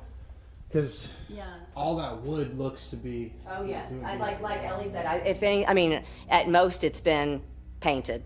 Nothing's been replaced or anything, to my knowledge. The only structural changes that I know of would be lowering the floor downstairs. And Obviously. obviously the third floor's gone. Yes, I mean obviously there's some woodwork over here, but And I don't think anything. there had to have been probably Stairs. stairs. Yeah. So wouldn't you assume that if this was a brothel, maybe there were rooms here and she lived up there? Maybe Yeah. she lived yes, up there. yes. For sure. What was with the decision to keep the door? Do you guys know? 'Cause it's really No I've never idea. seen something like I no don't idea. know. And that's Crazy. that's the question I always have. It's like, Why why is it didn't they still get there? rid of that? Yeah. that Like they took down everything Uh-huh. else. But that floors and all of it, but left left the the door. door. Maybe. I mean, could it be a structural thing? I don't know. I mean, Maybe. I feel you like do away with see that. a difference right there. See that those three Yeah. That there's Yes. a difference there. So I mean, I'm not a Engineer. Yeah, I don't know. I feel like the stairs probably would have came down Yeah. right in here. Yeah. Yeah, that's really cool. It's weird that it's attached to the macabre story as well. You know, it's not just like a story of what happened. Like you have the door to her room, Right. and Right. supposedly the notches. Right. That's right. crazy too. Whoever painted all of that has got really good work ethic. Well, I can tell you, the brick is so old that it sheds. Yeah. We've had to redo it like 3 times downstairs. So I think that was their initial trying to help it, Yeah. because even after Ike in 08, I mean, you literally touch the wall downstairs and it would just crumble. So, what do you guys think's the most spooky area in here? It's kind of hot in here too. Yeah. Sorry. Hopefully. I wish the ghost would come through with a cold Right? spot or I something. know, I know. I don't get like I said, I don't I'm like it gonna- up here at night. I'll tell you, right over there in that other room is where Really? Mm-hmm. Really? That's where I always get that cold feeling. And I'm a little leery about And downstairs because of what I heard, because I don't know how to explain that. Understandable. I might be more in. Yeah, whatever. I might pay a little more attention. You're like ignoring you. Right? Yeah. I got work to do. I'm the crazy one. Wow. Well, So excited. have you guys ever heard like a name associated with the story? No, We have not. Nothing. we made up a Nothing, name, but which that's I would it. love to know if someone could. What's the name you made up? Helen. Helen. But since she was a madam in a brothel, Her our last name. coworker named her Helen Bed. Oi. That's good. And we have a sign, Helen's Yeah, it even Hideaway. says Helen's Hideaway on the door. Yeah. Oh my gosh, I love Our friend and coworker Leanne Stubbs made up her name. Correct. One more question. Have you guys ever had a paranormal investigation done here? No, Never. No, Never. Never. that's why I was I'm so afraid. excited that y'all. I'm would come. afraid of the answers. Not me. I might not come back. This will be Ellie's last day. I'm glad y'all got to meet her. Yeah. Well, that's super exciting. Yeah. Wow. Okay. I think we're good. I can turn air on in this front room. That would be. Well, I don't know how much it'll help in honestly. And here, there's, there, you've got windows. You can see the strand out there. So right now we are beginning our night of investigating here in Galveston at Christmas on the Strand. This is a shop that, as you saw in the interview, Courtney and I and Connor, actually, we were all here for the 4th of July in Galveston, and that's what kickstarted this entire video concept. We were walking down the street to go pick up some ice cream, and literally while we were walking by, like Courtney said, she just stopped, pointed at this place and said, "This looks haunted." Then we found out shortly afterwards from one of the owners of another business that's close by that this place is supposed to be haunted. So it's really, really cool to actually be here and see our idea come to fruition. Also, I'm so happy. People, please show some love to have Courtney back in a video with us. She's behind the camera. Let's see. Courtney. Hello, everyone. Courtney, it's been a Courtney. while. How are you It's been feeling? 3 years. I'm feeling good. It feels nice to be back. It really does. I'm excited for tonight. People have been begging I to know. see you. I know. They're gonna Thanks, be so everyone. Love you The guys. biggest one was Mary. I know. Mary I'm really so needed me back. I needed Courtney. She's like a girl, please. Much of this abrasive male energy Yes, around. that's true. Here we are, though. We're so excited. I'm really excited for tonight. Yeah, and your family has history with Galveston. Yeah, the owners actually know my grandparents, so that was really cool. We didn't know that, but yeah, they love my great uncle apparently. So nice little. I know, it's really cool. It really is. It's exciting. And to tease the people, you are working on something, a project that's Oh my coming gosh. that involves Galveston. I am currently writing a book about a mob story in Galveston. So Be on the lookout. I don't know when folks. that's gonna come out, but I'm excited about it. Well, Courtney, we love you. Thank you, babe. Seriously, we are so goddamn happy to have Courtney here. Seriously. But we don't have too much time. We're doing 3 locations in one night tonight. So we are going to immediately begin. And we have a special guest that's joining us. So let's go introduce her. All right. All right. I'm Robin Shepherd. I work at the Witchery. I'm a medium, tarot card reader, and my family's been in Galveston since before the 1900 storm. So there's Interesting. definitely entities Family survived pretty today. much everywhere, some stronger than others. So I got a question before we start. Mm-hmm. So the premise of this video is that all of Galveston is haunted. Yep. Do you think that's true? Oh, absolutely. Did you see my chandelier? Oh yeah, yeah, Uh-huh. that's crazy. Yeah, and it was completely lit when we were looking at it. It was completely lit, but on the phone, the shadow turned off the lights. So yeah, no, there's entities everywhere. Even in the Witchery where I read, there's a little girl underneath the table, and I have to clean the walls because she scribbles with a pencil. Really? In the building? In the building. Scribbles on the walls. On the wall. And that originally was a drugstore and then a malt store, and my grandmother used to frequent there, so. A lot of family history here. Yes. Oh, yes. My 2 baby great aunts are buried in the cemetery across the way. Yeah.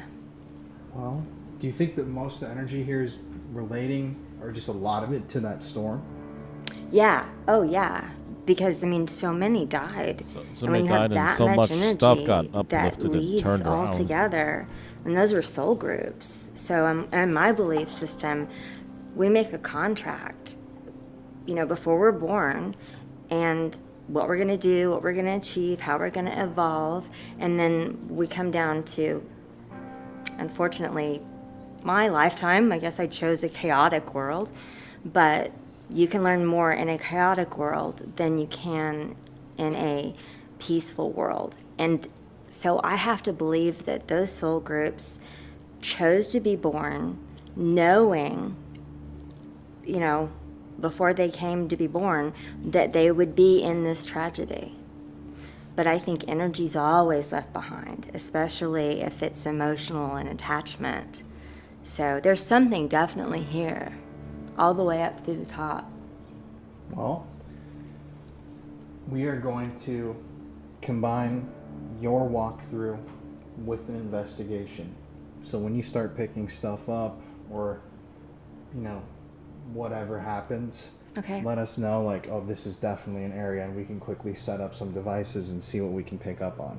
I think this is definitely an area. She would have sat here. Wait, what do you mean by that? So the madams would write out tickets for what was paid for so the girls would know.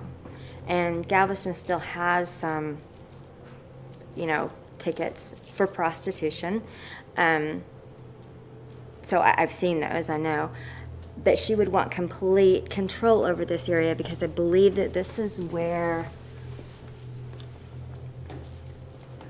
the staircase began. And I think it curved all the way up to that square. See that big square? Mm-hmm. And she will have wanted full control over who went up there and for how long. So she would have spent a great deal of time in this area. That's so bizarre that they said that this is the place where it's like one of the strongest feelings. Yeah, because is she right would here. have spent so much time here. And my understanding is Interesting. as the storm came, they would go higher and higher and higher. I don't know if she died during the storm. I didn't do any research on this. But the fact that she hung herself, and there's still skylights up there. She hung herself so that when it would lock, she could see the stars. And I think that has meaning too. I don't know if there were any others with her. It's a shame they took down because that was a whole floor in that attic. I think it's interesting, before you came, your guys' story about right here, the papers are all were thrown off. Even that her favorite area is right Yeah. here by the Literally. jewelry. It would have to be. I mean, she would have to sign off. So, And you got to that feeling before they told you that. Mm-hmm. That's so crazy. yeah, in fact, I kept using see if you watch.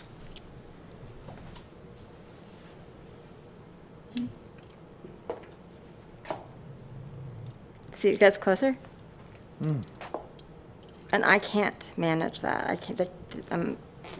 These are completely isolated from these. We love dowsing rods.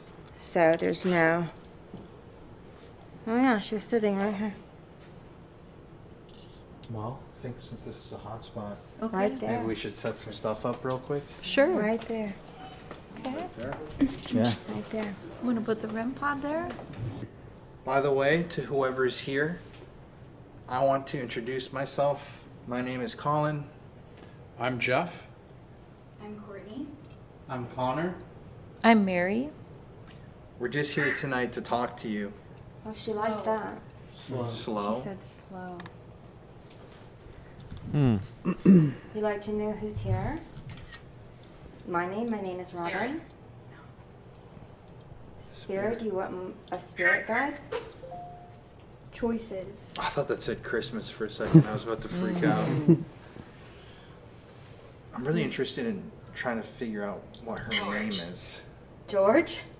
Torch. George. I thought it said George. What is your name? Can you tell us your name?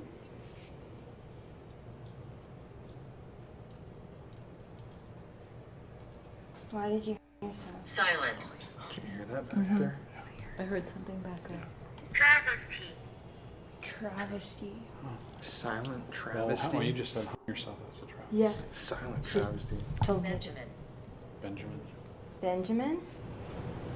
Who's Benjamin?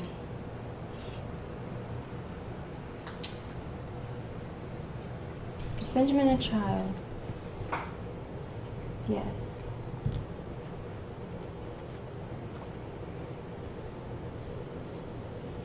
What is it you want us to know about Benjamin?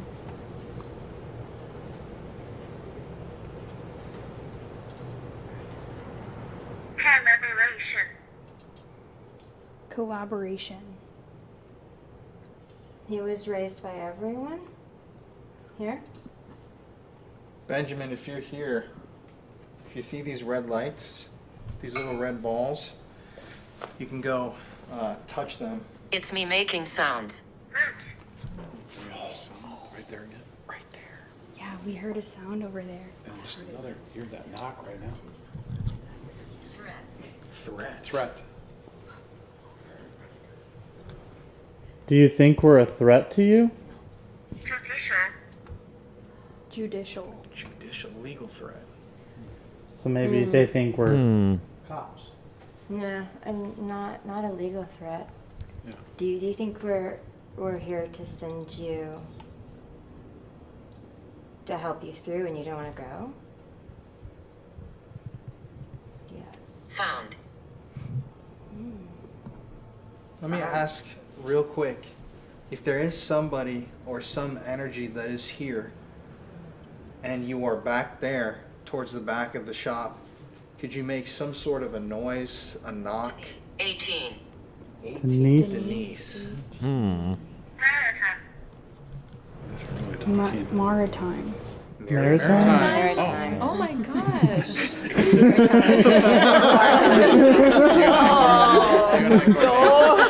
Tomorrow time. That's my first time. Yeah. That's a nice relevant. Yeah. Yeah. Out of that box. Denise, 18, Maritime. You're 18. Raymond. Metal. Oh, Raymond. goodness. Metal. Raymond. There. There. Is Denise the mother of Benjamin? Yes. She's Denise. She Denise. I just heard another sound. Should we walk back that way? Maybe bring. The only threat would be me. Film. Fish. It says film. Oh. Yeah, Fish, fresh fish fish. is front of the crab. Please enjoy your meal. Yeah, that's weird. What have we got? I'm hiding here. Hiding here. Why are you hiding? Benjamin? Benjamin, are you hiding here? Do you get fresh fish off the ships? Ash. Yes. Throughout. Yes. And you have to hide? Here, I'm gonna put this over here. He's hiding. I feel like the sound came from like Oh yeah. Back there. over here, yeah. Oh, Yeah. Yeah, that's where I was getting. Yeah. That's where I felt something too. Benjamin, if you're here, can you touch the lights for us? Show us that you're here. Sorry. Yeah. Gosh dang it. Did you hear that? Williams. Ira Williams. Williams. Is that who gave you the fish?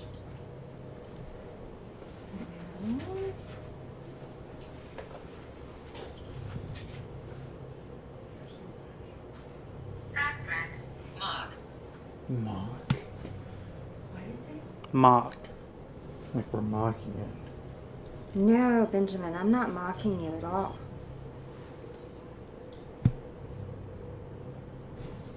I'm trying to get. Just good night. Can you tell me how many spirits are here?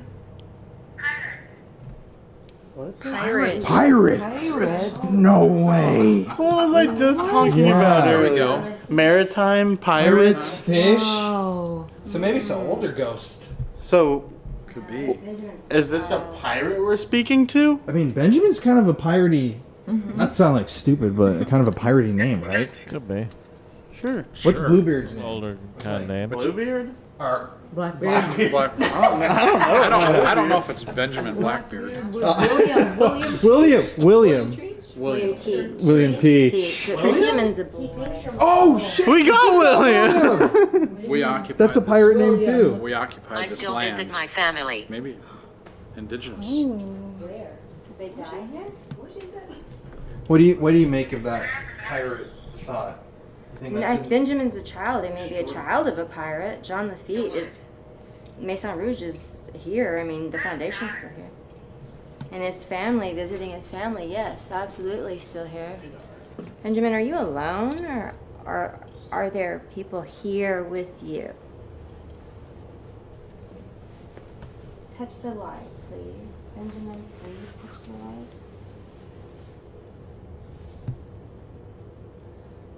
I don't want to move you. I don't, my guide will not take you anywhere. That's not what I'm here for. I just want to know who you are, who you're with. That's all. I want you to touch the light so I know you're here. I keep trying to get a shot of you through here, and I just end up focusing on this shirtless. Yes, this is original, and you're welcome. I will not take you. It's asking if it's a ritual. Is this a ritual? Yeah. No, no ritual. No ritual. Just me, my guide. That's all. I'm just interested in who you are. So can we ask? Could you tap one of the red lights? Who's above us? If there's Openings. Are you upstairs? Yes. Pointing there. What's your name? Mine's not reading this off. See? This is asking what's your name? What, my name is Robin. Rich. Oh. Rich.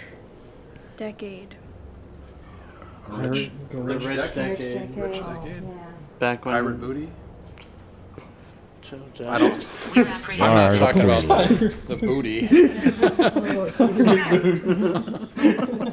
Okay, guys. we're apprehensive. Special kind of booty Rich. that we're going out to plunder. Like, I mean, even just like this used to be, Victorian. like gambling was a huge thing here. you look the same. Now we've skipped ahead. And They're really cuffs. Galveston at one point was like the most profitable city in America. It was the biggest port town in all of the states. It says performances. I wonder if they would, if this was a Don't follow brothel. the voices. Oh. If this was a brothel, I'm sure there was some sort of performances going on. So showgirls, maybe. What about a piano guy doing a saloon? Dun-dun-dun-dun. Mm-hmm. I realized a little too late that the microphone was slipping from my grasp. Archibald. We are watching you. Who's watching? It's like, no. Who's watching me? Can you touch the light then? If you're watching, can you touch the light? All you need to do is walk up and go like this. You don't have to be afraid of us. We're friendly. We're not going to hurt you. We just want to talk, hear your story. Whatever you have to say to us, we're here to help as well. We just want to get to know you a little bit. Capital. Which is an old school term for excellent. He's right there. Touch the light.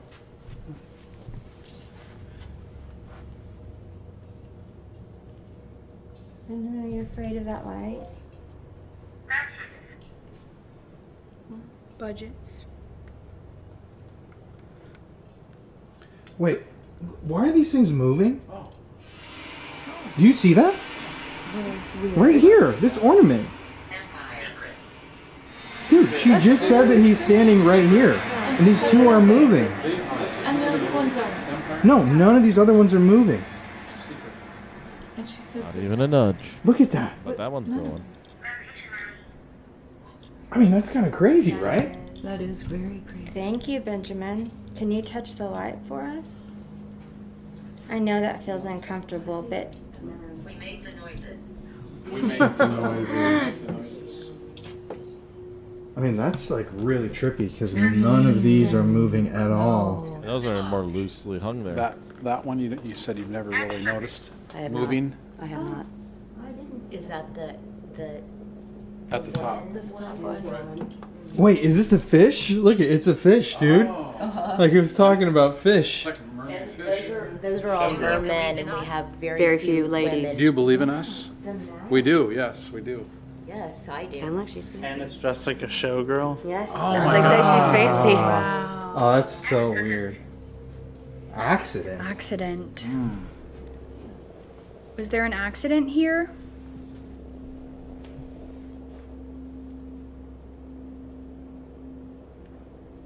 Getting that Sprite in, boy. Drink. He's getting closer and closer to that light. I'll see if we have a quick break. I'm going to be grabbing me a soda, too. I do believe, Benjamin, yeah, if this I is purposely you, didn't please get soda of my lean down dinner. and try to touch that little red Get some light. chicken Thank you for sandwiches. They're touching very this yummy. fish toy thing. Most of the stuff that I ate for dinner was actually made by the same you company here I for work me? for full time. We're here to talk to you. The chicken, the Almost sounds like cheese, someone that could the be bread afraid. Like, are buns. you here for me? We don't want to take you Mama and out. Papa here. I just noticed both have the Spook Show Bad. shirt, which I have ordered myself now. Secrets surrounding my death. Is Benjamin speaking? Yes. It's Benjamin. Funny. The secrets around my death and He's walking right around the there. rumors of my death have been highly How are exaggerated. you killed? Actually, for me, they're not exaggerated. I just happened to live beyond it. I had a few close calls. Haha. Benjamin, buddy, if you don't touch this little red light for us, we're gonna have to start walking up the stairs. Can you please try as hard as you can? I don't mind speaking. Seems so. And it's being quite chatty with the devices. Speaking then. This is like a toy, Benjamin. Just a light. If you could just come up and touch it, it's not going to hurt you. Mother. He's looking for his mom. Because it looks like fire. That's why. It's not fire.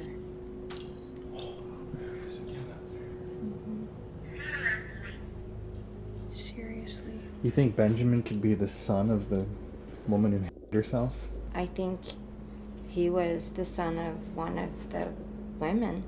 That would not be unusual at all. But that would look like fire to him. Yes, yes, he's standing right there. Garbage. Oh, you didn't like the woman that herself? Oh. No, oh. Oh, no. Is that a no? No, he did not like her. Fall. Fall. Accident. A fall. Benjamin, it's Major. Major. Major fall. All right. Oh, hanging's kind of Real a drop, quickly. ain't it? That's why he thinks he's bad. We're gonna do a voice recorder. So how we do this is all of us go in a circle, ask a question, wait 20 to 30 seconds, and then we'll go back He's and listen to it. dangerous. He's I dangerous? once lived here. Sounds dangerous here, maybe an entity that's here. What if Benjamin isn't really a little boy? Right. No, he is. He's hugging me. See the. Oh, that's so crazy. I think it's weird that it's still a movie as well. I know. You hit that a long time ago. Well, I also think like It's me making sounds. I you also said that think if twice. there was like I died. I know. if there was like I used to live here. I Said know. Said it again. Devices. It's different, two different devices. I said I once lived here and I used to live here. I was saying like if there was a madam that lived here, there was probably also a male that kind An of worked enforcer? things. Yeah. The bartender. Yeah. What Like if at least a Benjamin was tender or one of maybe the a children of bodyguard that helped with the women watching over working things? here and Yeah. fell down the stairs, tripped and died. I think he's saying. That's what you think? I think Benjamin's her son. All right, Benjamin. So, buddy, we are gonna play a little game right now. We're gonna ask you some questions and just try and answer them for us. All right? Just try to use your voice. Okay. If you're here with us, which we think you are, can you please say your name?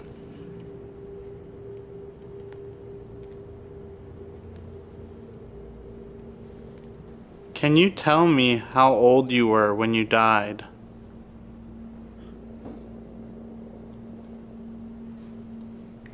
Benjamin, it appears you live here. Do you like a certain place that you like to hang out most, like upstairs or downstairs?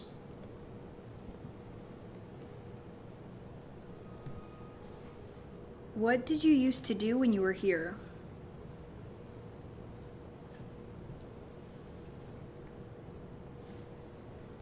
Benjamin, it's okay. You need to tell them something. You're safe.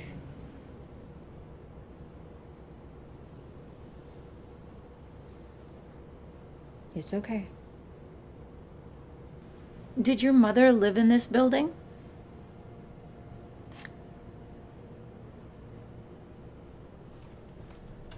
So, everybody here knows the female spirit as Helen. What is her real name?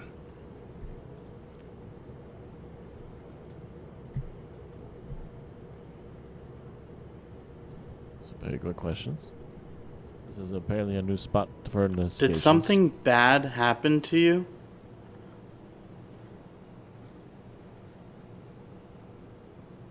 So you said I control this place and I passed peacefully while I've been waiting. Who? Is that you, Benjamin, or another name that you could give us that controls this place?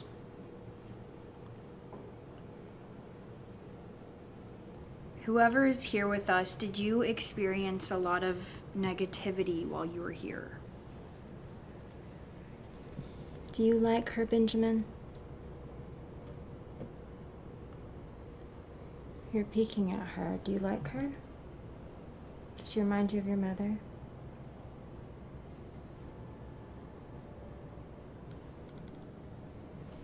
I'm gonna be blunt. I don't know about this lady, Do I remind But- you of your mom? but okay. We'll give her a shot and see what happens. Who knows? Maybe actually there'll be something on the voice recorder. Is there someone else here that died in this building? Can you tell us how you died? You like her too. Can you tell us how you died?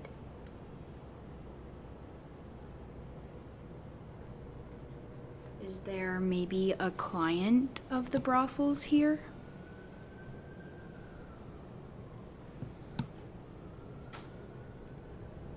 Upstairs. Yeah, all right, let's listen. It's kind of interesting. It's, Oh, that was so weird. See what Every we time got. one of you spoke, it went to Really? yes. I saw that. Yeah, that was really Yeah. bizarre. Yeah. Do you feel like it's giving us the vibe to get upstairs? I feel like this is the child. He only likes women. And yeah. Okay. Yes, I think upstairs. What were you gonna say? Excuse me. Just says I'm losing energy, but when Courtney was saying, "Do you look like the wife or the mother?" I guess it says, "You look the same." Yeah, it actually disappeared. Weird. You look the Look same. like the mom. I don't want to interrupt. Look like her, that's why. While you were talking. He peeked around and looked at you, and then when Interesting. Mary talked, he peeked around. He turned right and looked at you. Wow. Well, should we listen to this EVP before we go up?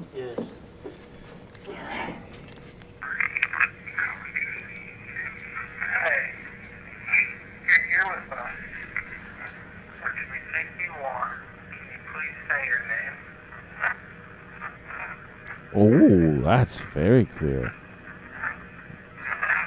And then something else, but yeah, that Benjamin is very clear. How old you were when you died.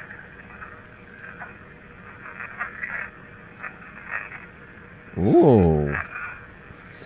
Wow. That thing is super clear. Do you like a certain place that you like to hang out most, like upstairs or downstairs? Up. Wow. Wow, that is so clear.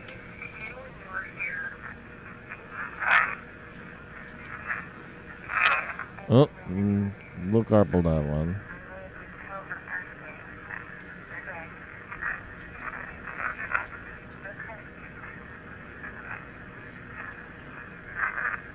Did your mother live in this Ooh. building?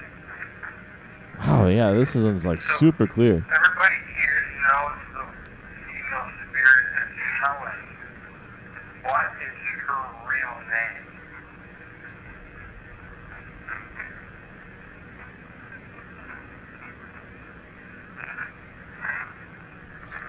Did you see her Helen? At the very end. I swear to God. Listen. It sounds like it goes.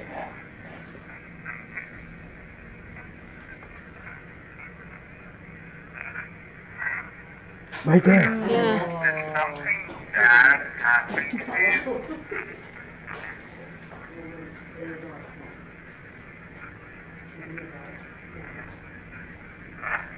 So you said I control this place and I passed peacefully? Well, I've been waiting for who? Is that you, Benjamin, or another name that controls this place? Robert, you were talking. Oh. Experience a lot of negativity focus.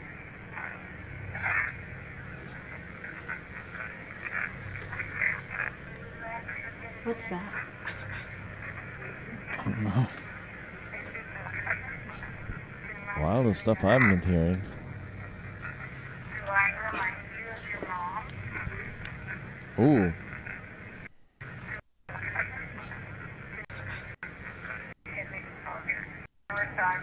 You experience a lot of negativity focus. Did experience negativity right there. Negativity. What's that? I don't know.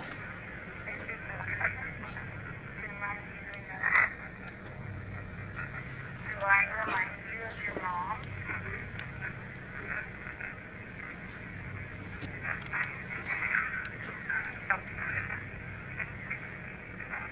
Is there someone else here that died in this building? Can you tell us how you died?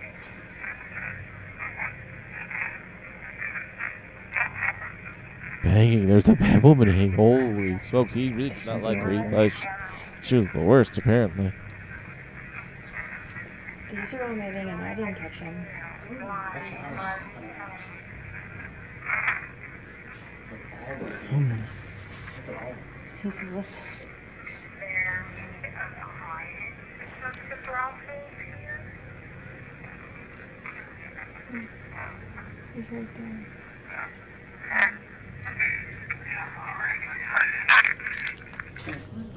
There's a lot of stuff on that one. Oh shit, where'd the battery go? Where's the other room pod? At least you got it all in before it hit the floor. Was not on a minute ago. What wasn't? And it's on now. Wait, what? It turned on. I don't know how to. Oh, Here. okay. The bottom.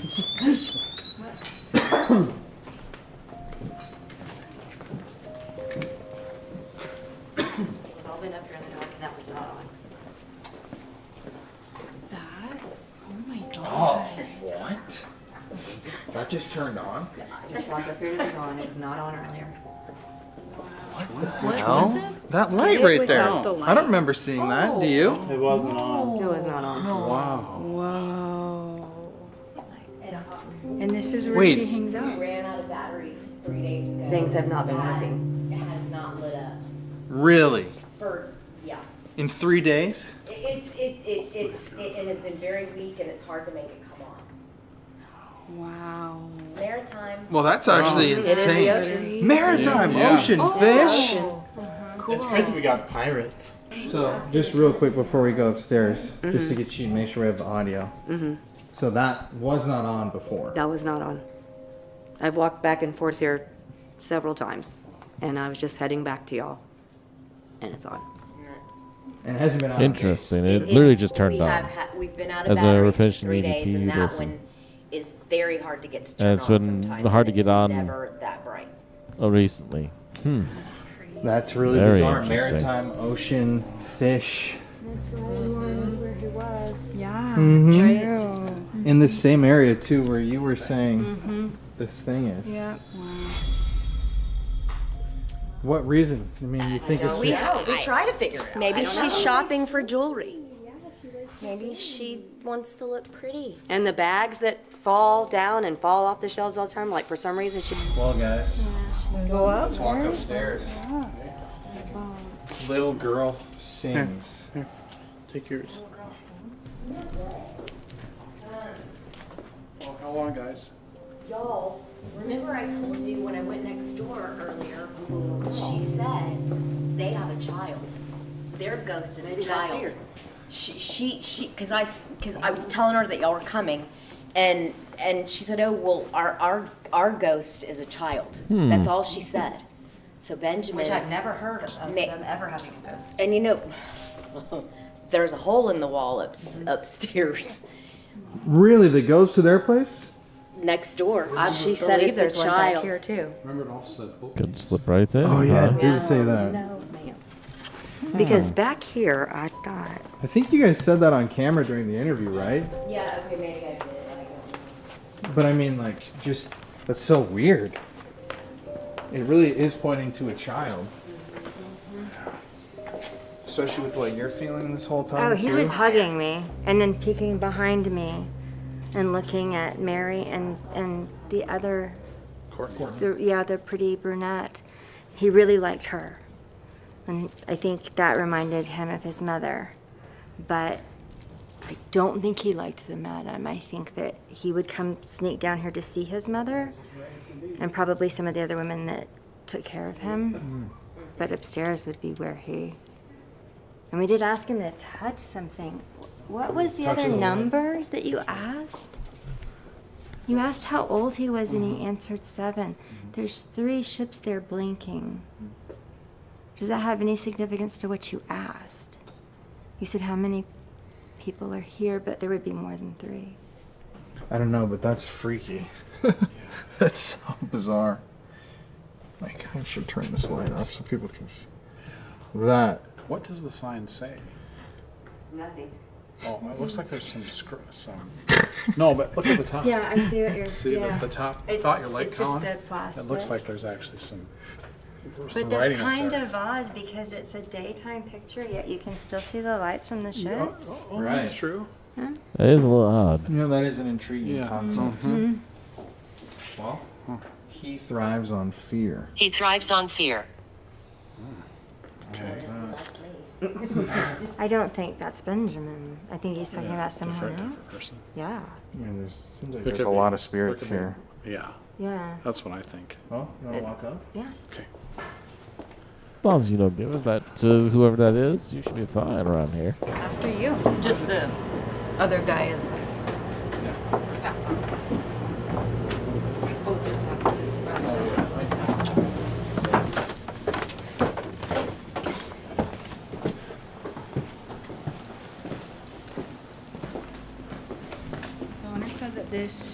like feels haunted to her in here.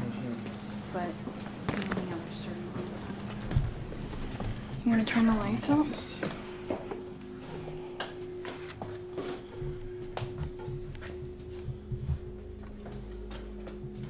Look at that door, Mary. How sure is she on herself? What did you say? How sure are you that she herself? I think that's... I mean, that's just what they told us. There's no historical record of that occurring. See the same square, and then those are definitely skylights. And that would have been where the women slept, you know, when they're not working. And you have the same square below.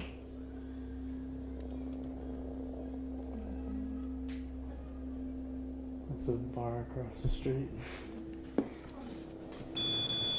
Well, hello. Okay. Someone's got the gumption to go up and touch it now.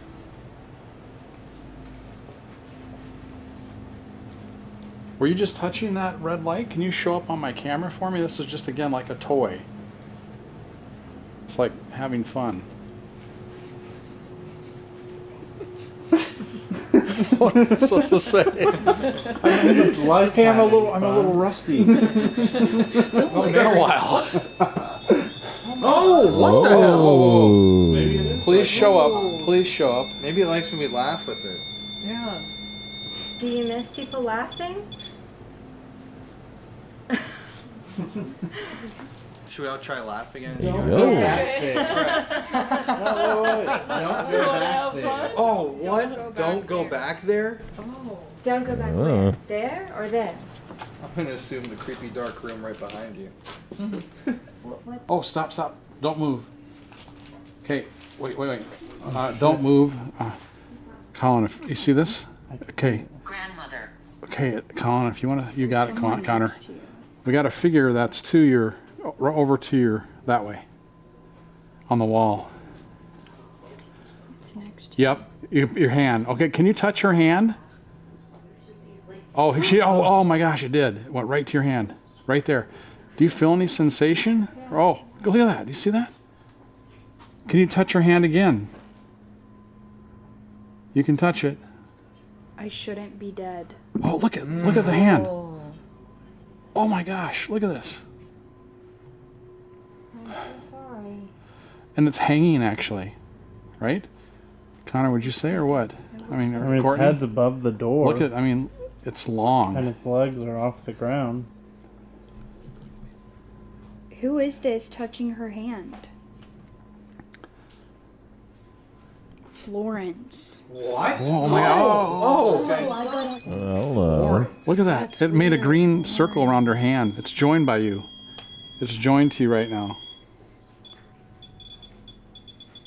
Florence, were you the madam of this place? Night. Look at how Night. Look at how high above it is. Yeah. How high above her it is. Oh, look I at. got Gregory. Gregory. Are you the woman who hung herself? Can you make these lights go off or give us any kind of sign that that's true? Is it still holding her? It's higher. It's. If you want to see it, It's big. Yeah, it Colin. looks like it would be like a man. It's over your head. It's actually take this? this whole arm. Look at this over. Colin, look at how long this is staying together with her. Oh, that's crazy. Yeah, it's way over her head. This maps out her right people. here. Why is it so big? Ah, look at it grew. It's huge. Yeah, you can't even touch the hand. It's above the door We're frame. lost here. It says. We're lost here? Like, So why I'll is just it? stay very quiet for about a minute. Oh, If there is somebody here, if this is Florence, possibly Gregory, Benjamin, Helen, if there's somebody here and we can see you, can you please make a sound somewhere in one of these rooms so we know where to go?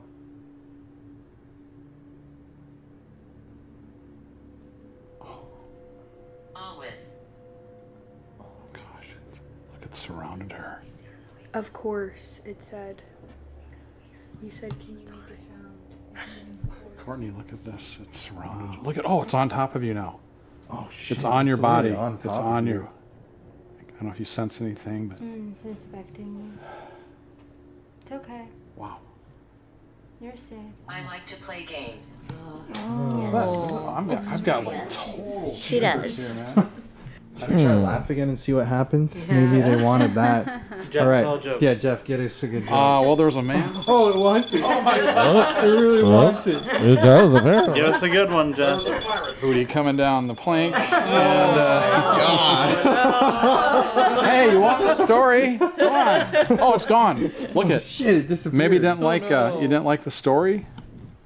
Was this the room? That was crazy. Like this is artificially here, but was this the room? Benjamin and his mother, Ginger, if you want. or did Oh, they play in a disappeared. particular room? Because Sorry. this would have been the I did see them. What you did too. Let's do the quiet thing one more time because we didn't really get to do it. Right. Shit. It wants us Too. to. Or it wants us to. Let's just all sit, no matter what happens. Nobody say anything for. What the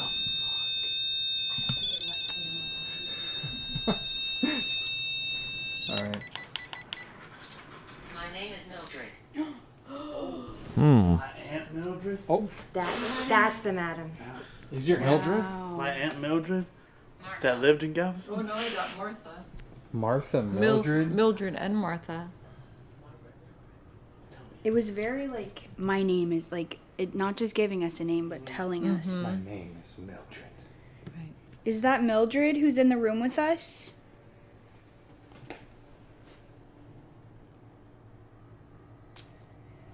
That's me. That's me. Sorry. Did you work here?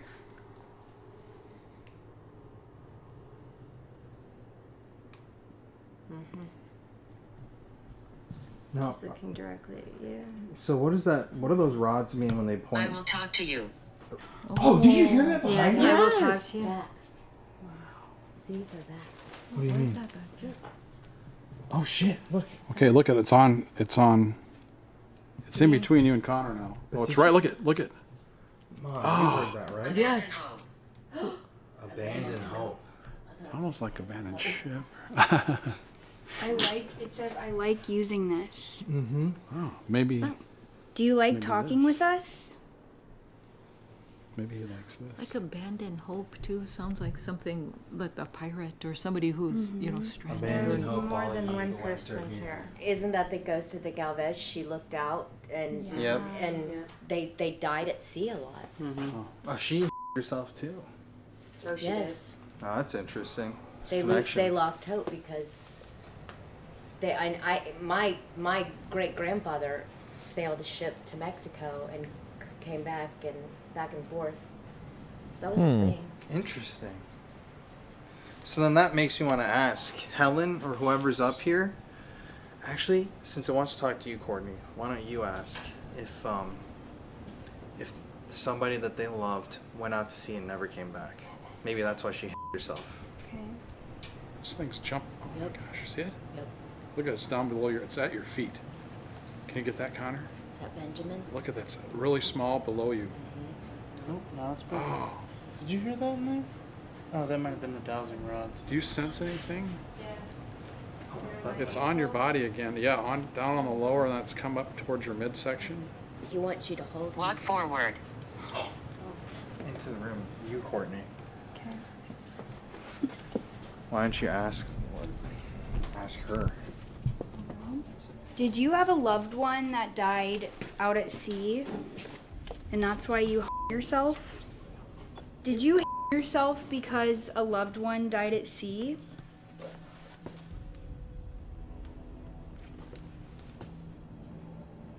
want you to walk forward. Were you really sad?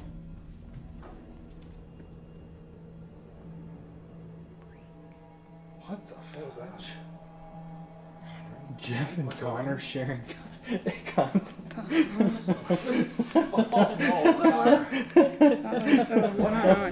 Wah, wah. That's really Oh, no. What's What's your Connor, what's your passcode? passcode? You know. I want to ask whoever we're talking to if this is Helen. I think we're... Is that you? Or Mildred. Did the woman who herself up there do it because a lover went out to sea and never returned? You can answer yes by saying it out loud, knocking on something, moving something.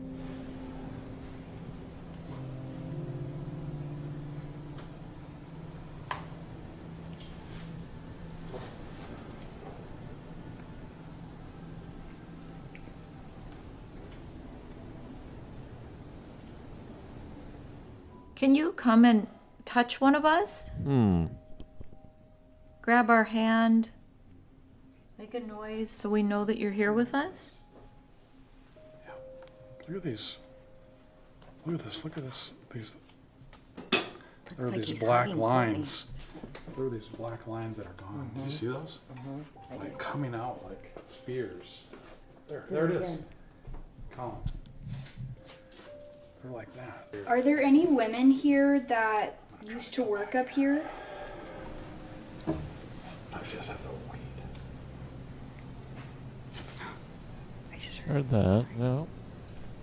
Interesting. I'm not entirely sure on all the little taps and sounds like this because this is definitely an older building and there's some creaking going over in on the just back from corner? them Can you make being around another on the sound floor, for us? at least up here. But it's been a while since they moved, so it is unusual.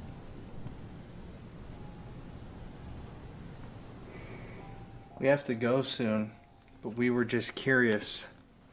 Did the woman who was found in here hurt herself, or was she hurt?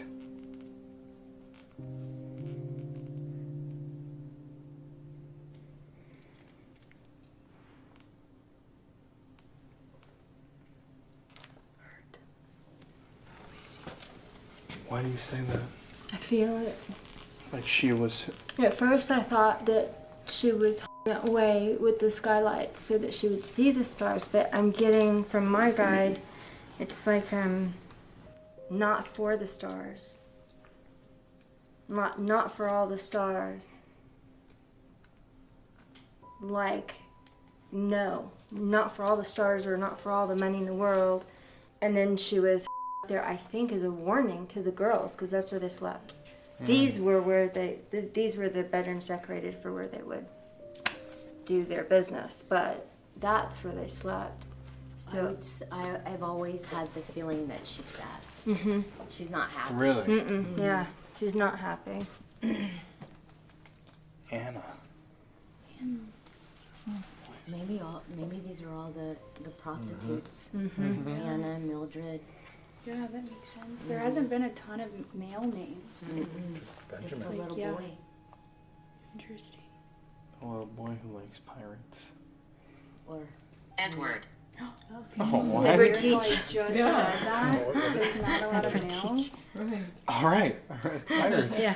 Did you know Edward Teach? Did you hear stories about Edward Teach? who's Edward Teach? Black pirate. Want to walk back a little bit? 10 minutes. All right. It's so weird to think about, like, the people that would work here in the day, and this is literally what they would see. Right. Help me. Oh. What do you need help with? Experiment. What kind of experiment? It just said help me. Do you have any idea what she would want help with? She? Or he? There are a lot of souls here. Knock. Knock? Oh.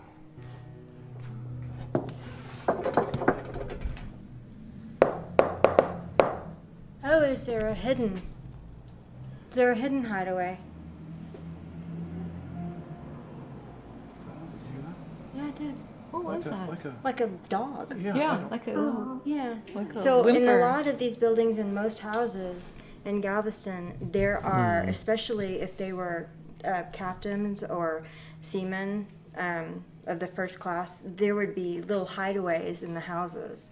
And sometimes when they're remodeled, those get taken away. But there was always hideaways, always little compartments that they didn't notice until they like took out. That's what the whole first floor, they took the floor out and Yeah. found a bunch of wine bottles. Yeah. So, but there would have been. Oh, there's a hideaway in the elevator. I didn't know what an elevator was. There wasn't an elevator in here. Yeah, there's an elevator. There is an Out there. elevator? We walked by it. Well, I was in downstairs, so We walked right by it. When you came up here, you just walked by it. Bulkhead here too. It's okay. It's kind of easy to See miss. that?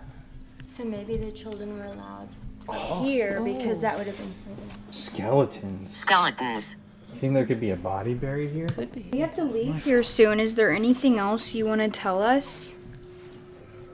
So why do you think it could be sad and saying "Help me"? Oh my God, you scared me. I think there's a lot of reasons it could be saying help me. I mean, it's interesting that there's a door there. Like typically there wouldn't be. So did she lock them in? That's true. You mean the women? The madam, did she lock the women or the children? Because there's a double bulkhead back there. So there's this door. I'm wondering if there was a wall and door there too. Did she lock them in? Because why would the children say, help me? And the kid has been a little afraid all night, but he likes Courtney and Mary. I'm even thinking maybe they would lock the kids in the room because they didn't want the kids to see Right. what maybe their moms were doing. Because they at said we're night. not nasty. We, Also, I would And they assume would part be of it further is that they away didn't from want anything to up there accidentally to spook mix in away with the street customers, noise. find out that these Why do you ladies think were he having likes children. Courtney? I think Have them, that bunch of them Courtney around. reminds. See, look. These are swivel.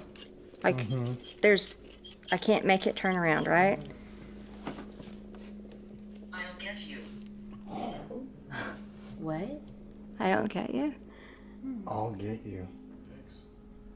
Does Courtney look like your mother? This is your chance to communicate. It loves you. Is there anything around her? He's got it off. Turned off. Uh-huh. We live in the shadows. Children spirit death. Children's. Children's spirits. Yeah. See, I told you. I told you. See, Oh, that's he freaking weird. often will hug me when he gets scared when we move. Yeah. But he really likes you. That's what you felt when you walked by. Christmas store, so you think children obviously love Christmas. Right. I like Christmas.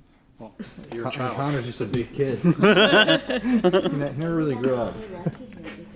Yeah, even the kids next door might come over because this is super fun, you know? There's a hole. There are holes. They don't probably need a hole, but Well, guys, my camera's about to die. So why don't we wrap it up and go downstairs for final thoughts? Okay. Jeff. Jeff. Gates over it. What is it? Jeff, look. Oh, Colin, thank you. Did you give me that? Yeah. I got you. Really? Shoplifting it right in front of me. We're not that close, Colin. Yeah, believe me. He didn't would know you. just tell He didn't know them. you were there. Right. Yeah, I know, but this is the one that goes right behind this piece of furniture. See this? Yep. The door. And it opens.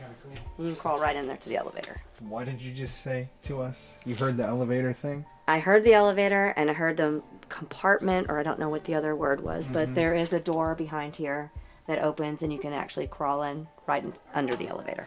Have you ever dug under there? I've been under there once, but I didn't stay long. Really? Yeah. Wow, that's Yeah. so interesting. Right here. Yeah. Is that the door? Right there, that little. Oh, part two. Part two. Part we can open two. there and crawl right Man, underneath that's there. interesting. Yep. Right, you guys, so at the end of the night, before we leave, what are your thoughts about what we just discovered? You were kind of watching the whole thing. And how was the first ghost hunt here? A little scary. I mean, good, but a little scary. Still can't get back the picture that's still on without the batteries working. And hearing the different noises and the lights going off and I didn't the think words. I didn't think it was scary. Okay. But I didn't think that there was more than one here. You did or did not? I did not. You didn't before this? No, I Now you think do. now there are children and a lot of little things. madams. Females of some sort? I don't know. I don't want to say madams, but Right. A lot of females. Workers. yes, Mhm. yes. You did Employees. Say, We'll go. hose before. I didn't want to say prostitute. I heard her too. Ladies. I want to say thanks for coming, y'all. This is very, very interesting. And I'm ready for part two. Well, We need to go in the cabinet under the elevator. yeah, let's. If you guys want to see that, leave a comment. Yeah, part two. We is need to just spend the lock you night. in the building by yourself with all of our devices. Okay, you better give me some And then alcohol. you Give her a can dig bottle up the elevator. Yeah. Get under there. and I could, yeah, okay. We'll just sit outside. We just can't wait to tell our coworkers. It's very interesting. And we Yeah, can't wait to. It's fascinating. We can't wait to tune in. One. And why not believe? You know, why not? You have brand new fans. Exactly. Well, Yeah, We're so glad we came. thank you guys for having us. absolutely. Merry Halloween. Merry Halloween. All right, so what are your wrap-up thoughts at the end? There were a lot of Thanks, lot Chris of souls Moline. up there, especially upstairs.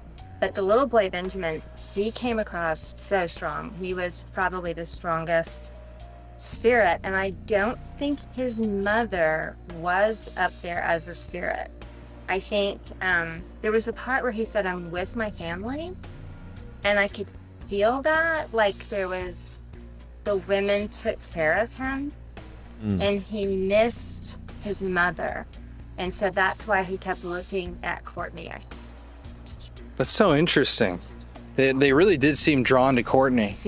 Very much so. Do you think it was just Benjamin that was drawn to her, or Benjamin and the women too? I think the women too.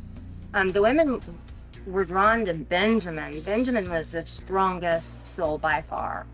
And I think what he was saying was he was giving you names. I think there was a part where we were standing that there was a room where, you know, he knew his mother used, but he was the strongest spirit by far. I do not think he liked the madam.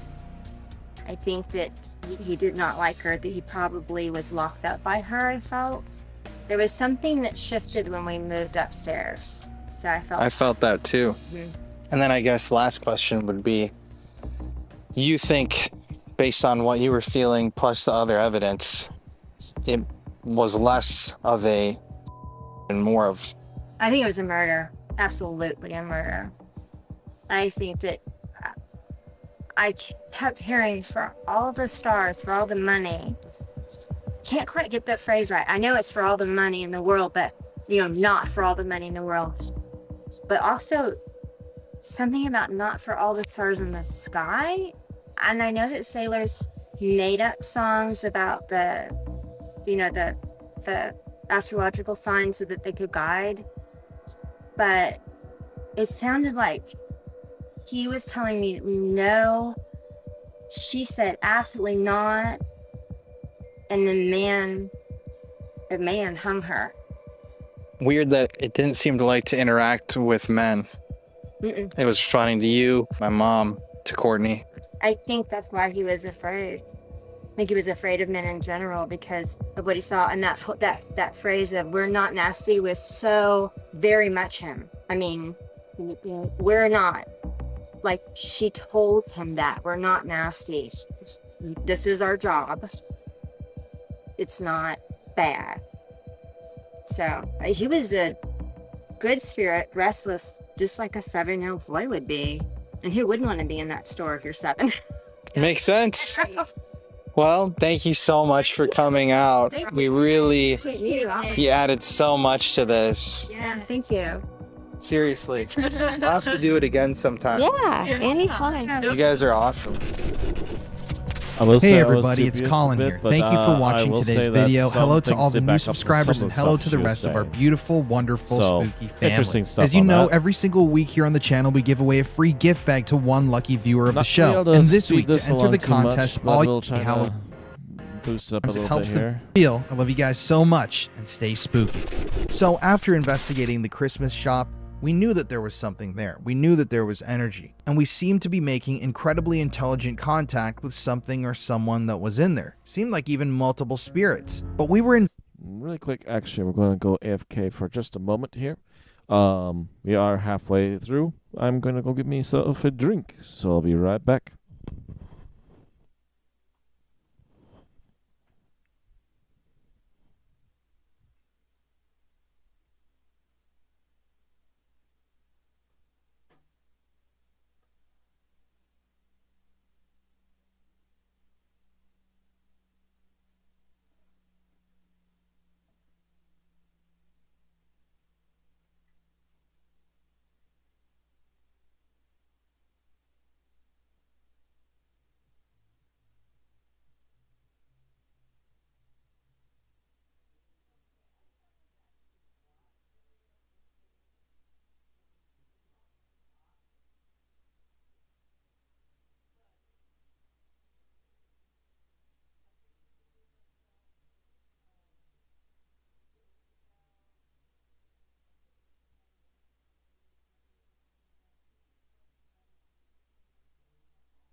Alrighty, anywho, might added that little break out or not. I can't remember how long that took. I got stopped for a moment by people outside. Anyways, continuing on. Investigating the entire island, not just one shop. And so we packed up our gear, headed down the street to another part of the Strand, Galveston's downtown, and began our second investigation of the night at an infamous haunted Italian restaurant. So, hello, my name's Don McClarity. I'm co-owner of Riondo's Restaurante here on Galveston Island with Chef Rico. We've been here for a little bit over 10 years. We're located down here on the corner of 24 and Strand. We're in a beautiful 1895 building created with the Hutchins ceiling emblems on the outside. Used to be one of the first insurance buildings and also one of the first banks in Texas. So this corner has been Italian restaurants for over 40 years. We had Nash D'Amico's down here for 17, Luigi's had it for 10, and then myself and Rico have been here for a little bit over 10 years. So Galveston's a great island. Moved here from Park City, Utah. So it's been interesting owning a restaurant down here. So in the restaurant, before it was a restaurant, it was a bank. You can kind of tell by the way the bar is structured. So the tellers used to be behind there. We also move into here where you got the back side of the safe. Oh, I didn't even notice that. Which is right here. So before it was a bank, they used to house cotton in here. So the cotton used to come on the railroads, used to be on this back road where Harborside was. And so this is one of the door safes right here as you look. And if you walk in here, I'll show you the actual vault. And so in here, well, it's a bar, but it looks like it's also a bit of an eatery too. A little too. deeper next well, actually, door. it's Now that's right. They said store, it's an Italian restaurant, just the backside a of bar this in vault there. is pretty impressive. It still has the original steel from early 1900s. You can tell with the concrete ceilings and stuff like that. There's no ventilation in here, which will be kind of interesting when I share my story with you all, what happened over there in the corner at one time. Also, we had a guest, now that I think about it, a guest was sitting here, a young lady and her husband. So the servers are always there. And then, so they would present food in the evening, like boom, boom. And the lady was like, called me the next day, said, hey, we had a wonderful experience with your restaurant. Is there anything weird like in your restaurant? And I go, well, there's lots of things that are weird. But so the lady kept telling me that all night on her left shoulder that somebody kept tapping her, and her husband was not tapping her. And she's like, yeah, there's some stuff going on in that vault. And then I was sitting over here in the corner at one point with a young lady and her son. And Owen, if you step out here for a second. Jackson, come here. So we're sitting here like this. The young lady was sitting here. And all of a sudden I see like the young kid has bangs like this, right? So he felt like he blew his bangs up, like we went like that. But as soon as he did that, the candle was like flickering like crazy, like super crazy, like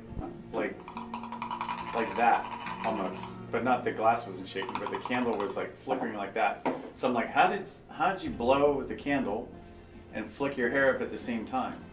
And we all just kind of, the three of us looked at each other, and then I swear, all of a sudden this cold air just blew the candle out like a gust of wind. And there's nothing in here. There's no air vents in here. So that was like one of my first experiences. We all just sat here and went like, what was that?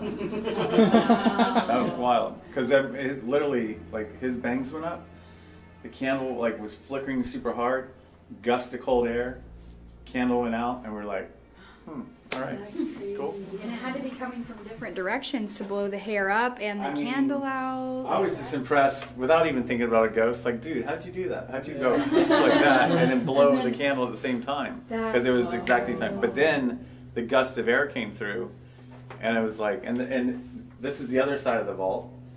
And then the other side of that, it's like a little wine room with no, it's not like I have a cooler in there or anything yet. But, so that was pretty. How long was it, like, after like the candle was flickering, how long did it take until the gust of wind? Like, second, like 1001, 1000 gust of wind. Good question. That's a great question. Yeah. So yeah, it's pretty crazy. So yeah, so this is the inside of this wine locker. Interesting. Is also the original. You can go in there and look to the right, but that's the original door as well. That's so cool.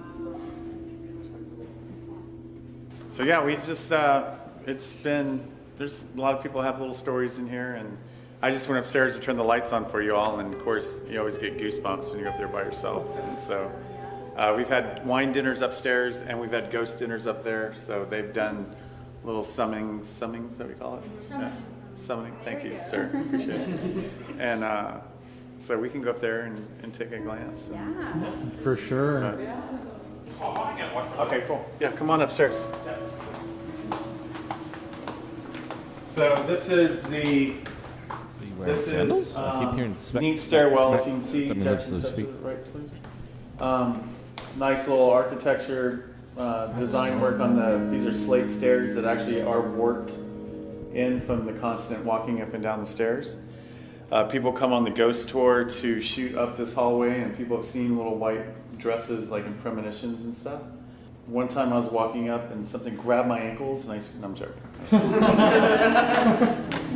I've never seen stairs quite Yep, like there he this. is. Wow, that's getting an extra cool. smack with his steps.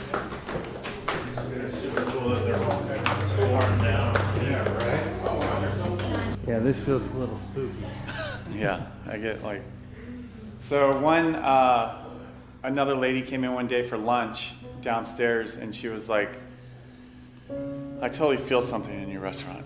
And I go, "Yep, probably so." And she goes, "Can I come back tomorrow and take a look at upstairs? Because upstairs is usually like the ghost tour." So I brought her over here, and this is also where they used to have a safe up here. So it's the original door. And so, original door. And so I was like, come on in. This is like just behind the bar, right? So it's just behind the bar. So it has like the original steel and everything in here, like so. But when the lady was standing out here, she would not come back here. She wouldn't even walk past that door. And I've never seen a lady's arms with long hair like that before, but it was standing up like 1.5 inches. Literally like a cat. And I was like, it's okay, it's just a bar, come on back here. And she's like, nope, weird stuff is back there. So that was... It is kind of cute. This little It is a different vibe. And so this is where the lady in the white dress... Here, I love this painting. Yeah, this upstairs. I love the chandeliers. So this is kind of neat, like the hutches are on wheels. So these things push out. Oh, nice. So you could push them out to the walls and it opens up the room.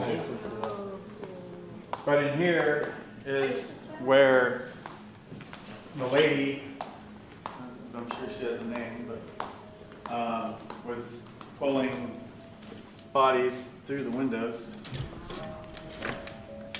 in the 1900 storm. Sometimes people have shot a picture against the glass and you see a big, and I've seen this before in somebody's phone, but it's like the top of the lady's white dress, skinny belt around her waist, and then flares out for a white dress. Like it was kind of odd because it was, you don't think you have an 8-foot ghost, but it was kind of covering that whole window right there. But this is the room, and the alarms are on in the other building, so we can't really go out there. But it's maybe tomorrow if you guys want to walk through there, it's got some cool shops and stuff like that as well. But, So can you explain the story of the woman pulling the bodies in? I guess the 1900. This used to be called Little New York. Was the richest part of the country, United States, and it was Little New York, I guess they would call it. And so richest port and everything at that time. 1900 storm. They, from what I remember, they didn't have technology to tell you to get out, so they kind of got sideswiped, if you will, like blindsided. And so the island took on a tremendous amount of water. Maybe Bradley knows the story better than I do. So we're up on the second floor. So if you look down, if you want to get a shot, you can actually see how high the water would have had to have been to where you could pull someone in through the window. I mean, we're talking 30 feet high. So Ike was about 9 feet in this area. So about triple that. And Ike put the island out of commission for 6 months or so. The Tremont Hotel was closed for 2 years because of Ike, and that was just at 9 feet of water. So you can only imagine 30 feet high.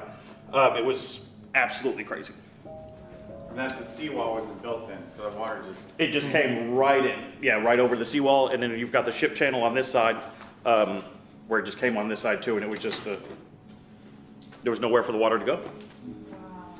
So the water was so high that there were They were bodies literally- floating, and they were. Yes. The window obviously was up. There was and you people could asking for help. There was also people supposedly that just were deceased, and they were just just trying bodies just floating by, and you could just grab them and pull them in. And there's a woman in white who was doing that? Yes, I'm not sure what incarnation. And people have seen her up here? Yes, and people have seen her up here, and there's also, I'm sure that you guys can get in touch with some of the ghost stories that do the tours, because they seem to have the whole story. You want to add to it, but at least they don't ever get to come in here, so they'll just tell you the story from the sidewalk and then shoot up the stairwell from the glass outside. So you guys are. Well, thank you. VIPs. Yeah, and we'll get like literally we'll come out A little bit more than what the usual tour will show you. And it will be, you know, in the summer, in the evening, we turn the air off. It could be 90 degrees, and you will get major goosebumps. Like it's super, just grabbing beer. But never like flying chairs or floating candles or. But it's a pretty neat building, and it's you know, of all the storms. And for some reason, whoever built this building is just a genius, because this block is like 2 feet higher than all the other around us. So water goes into those businesses. But here, I mean, that Ike what came from the bay surge. So a lot of that water came in from this way, not from the seawall. But there was like Bradley was showing you downstairs. There's 6 feet of water down there. So. Like 6 feet on top of us already being up 2 feet. So it was 8-9 feet up here. It was pretty crazy. And when you got the floods, when you got high tide, and you got rain, I mean it floods down here pretty good. Like it's amazing how quick the water can rise. We've had people go to cruise ships and get dropped off by the Tremont a little further up, and the orange floating barricades, they put their luggage on it and use it as like a raft. And they're like walking into the damn cruise ship, like, dude, like, what a way to start my trip, you know? Like, Interesting. Oh, I can show you a picture downstairs of just a casual flood. That the picture I'll show you, it floods like that maybe 3 times a year. That picture downstairs. Yeah. And it's over the curb, and the curbs are already, 18, 20 inches high. So. And that's just a casual, like a solid rain. Alrighty, my name is Bradley. I have been working at Riondo's for about 3.5 years. I'm the bar manager here. So I come in and do inventory on Tuesdays, usually midday, about 11:30, sometimes noon. And I'm usually the only person in the building. This particular day, I was with 2 other people. There was one person in the kitchen that was prepping bread for the next work week, and then I had another person with me that was doing wine inventory upstairs. So just so we have an idea before I tell my story, get some kind of understand where everything is. So you've got the host stand here. If you follow me over here, we've got the side of the bar here. And so that's kind of where I saw the activity. I was standing, or I was walking actually, from the kitchen through here to go back to the bar over there. I knew the other person was in the kitchen. I knew my coworker was upstairs. So when I got to about right here, I'm walking, regular speed. I see a tall figure, about this high.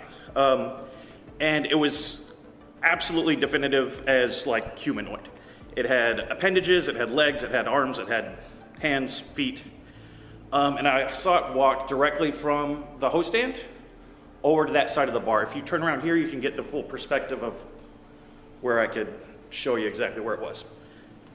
So it walked at a regular speed, just like this. There was no mist, there was no like flailing arms like I'm a ghost. There was none of that. It was just a person walking. So what was interesting about it was kind of the shape. So it definitely had shoulders and then arms, like I said. And the back of it kind of belled out a little bit, came in and then flared out a little bit towards where the legs were. So what made me think was that it was wearing like a duster type of jacket or something. Yep, that's really it. I just saw it walk from the host stand over to there. And by the time I continued walking here, I couldn't see anything. So it walked this way, and then once I got up here, I couldn't see anything. So I immediately yelled for Ruben, who was the gentleman that was upstairs, thinking that maybe he came down the back stairs and was over here. So I'm yelling, Ruben, Ruben. And of course I knew he wasn't down here, but what other explanation was there? So I immediately run back to the kitchen, checking to make sure Rico's in the kitchen. And so I knew I was the only person down here. But it was absolutely plain as day, 100%. Like, it was crystal clear. Crystal clear. I mean, it walks from here just like this. Like I said, you can see arms, you can see legs. And then once I got to about right here, just from my vantage point, you couldn't see it anymore. That's a really long time to see something. It was a second and a quarter, second and a half. I mean, it was just there to there. Yeah. Yeah, goosebumps. Did you get goosebumps when it happened? Oh, absolutely. 1000%. Every time I tell the story, like, I mean, you can see it. Every time I tell the story, 100%. So other bartenders, I haven't witnessed this, but other bartenders have been working, and wine glasses have come off the rack over here and just spontaneously just fell on the floor. But that's really the only other activity that I know of. What do you think that it was that you saw? Oh man, there's so much history around here, so much death that's occurred right in this immediate area. The park here at the corner used to be where they used to hang everybody. I know that, where they would do the public and everything. Plus you had, how many people died in the 1900 store? Tens of thousands of people. It left, 20% of the island's population. So all those people. Then you had the Tremont House, or what used to be was there before the Tremont House, was a Civil War hospital, and that's just a half a block over this way. So obviously you're going to have tons of maybe remnant spirits from that as well. So it's, to me, like I said, it looked like it was wearing like a duster, so that makes me think of some kind of cowboyish type of person, or somebody from that era. But who knows? That's the scariest part. Yeah. Very interesting, man. What are your top 2 favorite dishes that you guys serve here? The seafood raviolis. Rico makes fresh bread daily. He also makes fresh pizza dough. He makes 90% of the pasta in-house. So the seafood raviolis will switch out with our fresh catch of the week. So we could have halibut and shrimp. Next week it could be snapper and shrimp. So they change on the regular. We do amazing lasagna. We don't use ricotta. It's just bechamel, 3 layers. We make our own pasta. We make our own mozzarella. We hand cut our steaks from Argentina. We have amazing bone-in veal chops. Excellent shrimp. Bless your hearts. I want to visit just to have a little munch. Sought after here in you already won me over. Freshly made pasta, freshly made bread. Biker rally next week. You know, Halloween starts. 500,000 motorcycles come down here, and so they come in. It's the second largest biker rally besides Sturgis, I believe. Oh my gosh. So, what's Wow. that? We're from South Dakota. Oh, you are? Yeah. So it's it starts Thursday Halloween this year, and this corner is premier spot for. There no cars are allowed down here, so they double. I'm sure, Nice. like I'm not a biker, but I love seeing them. Yeah. But they double park the bikes, and it is just like probably $50,000 to $70,000 or 50 to 70,000 bikes down here just load up, and they just do laps and show off their Show off their artwork. stuff. Show off their goodies. Yeah, I think the King's closes. They've been here since the early 20s or 40s, and they're done with bike rally. Well, I'm ready to go. It's time. So if any bikers are in the area, you got a nice place to go visit. Trust me on that one. It sounds delicious. Next day we stopped after our investigation. We stopped in Reno's for lunch, and that's when something crazy happened. Oh, the next day. Eating here for lunch. Did you put that wine glass up there? I saw it. Oh, it's moving. It's interesting. We were here last night shooting Paranormal Investigation, your owner. I've not been over here, so no. That's really strange. So this was back in the area. It's interesting that that's the second time something like this has happened to them in 2 days. I've not noticed that's ever happened before. I had an electric piece. Right time this happened to me. I have 2 electric pieces. Did you Not notice very it often, just but it's now? weird. It's happened twice in 2 I was days. looking over there and it was not moving, and all of a sudden it just started to move. No other glass. No, that's so weird. It's no other glass, yeah. No one's been over No here. one's been over there. No one's touched it. It's just suddenly on its You own. can actually see the top of it. And it's still going. They talked about it and it's still going. It's kind of like one of those little ball things. Just keeps them. Yeah, it just has a constant momentum going. What if you just tapped it, right? It's going to stop. It'll stop eventually, yeah. Pretty And it's still quickly. going. And you wouldn't have any breeze that's gonna blow up No. that much, and then the other ones would be moving. Yeah, and the other one right next to it should be moving. Yeah, I don't know if that. Oh. Very happy we're back. That's weird. Maybe that thing will fly out of there. I guess. Hello. I mean, it's like continuing to Yeah. move. Yeah. How's that even possible? That's just it. That shouldn't still be Weird, moving. right? That's kind of It's very kind of interesting. freaky. Not a single other glass is moving. Yeah, that's just, it's got the same motion. How's the By the way, the meatballs were absolutely Yes. delicious. Oh. They were. And look at this homemade bread. Oh my god. Oh my Good. god. Crispy. Yeah. Crispy homemade. And you know, you gotta get the balsamic on there. Ooh, That's the nice. best part, in my opinion. A little bit of Give that, a these little bit of nice the, owners the, and the keep sauce. some business here when you come to Galveston. This is a great place. Freaky. That's freaky. All right, guys, let's Very try unusual. the food. All right. Start off with look Mary at that because she's pizza. really excited.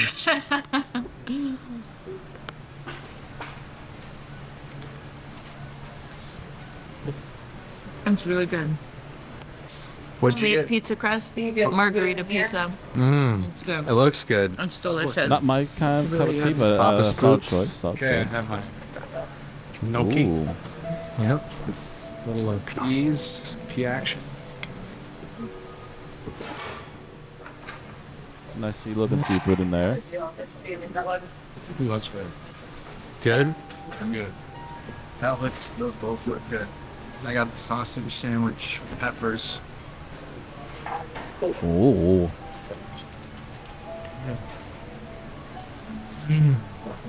More, Yummy. Yeah, Wow. that's really. Well, on those fries. Oh, don't lose it. go. Let's eat.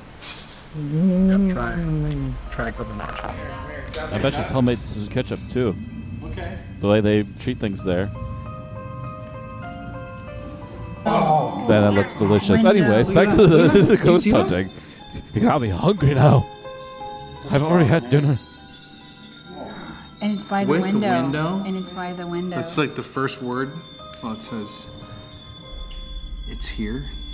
He's here. He's here. Needle. Do you want to put that REM pod by that window? That's so, dude. Look at that. That didn't go off at. What, I mean, That what thing's is gone that? wild.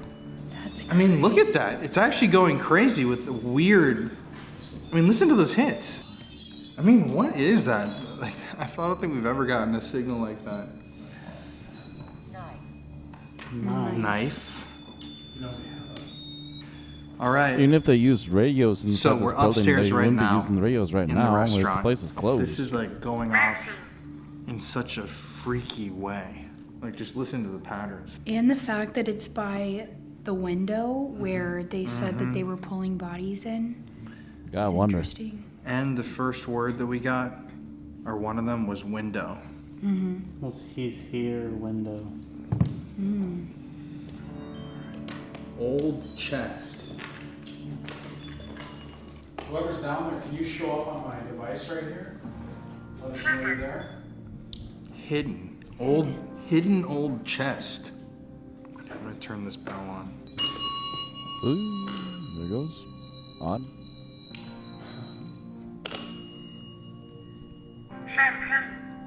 Champagne. Anna. Buried. Buried old chest. Well, they'd have It's like a pirate. Yar. 16 men on a That's dead so dodge, weird, dodge actually. dart. It really is. Yo ho Even all of ho, Europe, and we some didn't have a hit champagne. like that.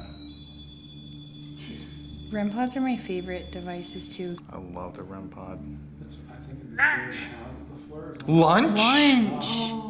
Lunch. Tomorrow, and yes. champagne. Let's do it. Oh! I've never heard that before. All right, to whoever's here in this restaurant, maybe if you are a spirit or an energy that remembers this place when it was a bank, or you're possibly the woman who was pulling bodies in through the window here, I want to introduce ourselves. My name's Colin. My name's Mary. I'm Jeff. I'm Connor. I'm Courtney. So if there's somebody here who would love to hear you make some sort of a noise for us, you could flicker these lights, you could come tap on this bell, Me you could go touch in that red Ghost light again. Exorcism Inc. Make a Any noise. of that will show us that you're here. Can you do something for us?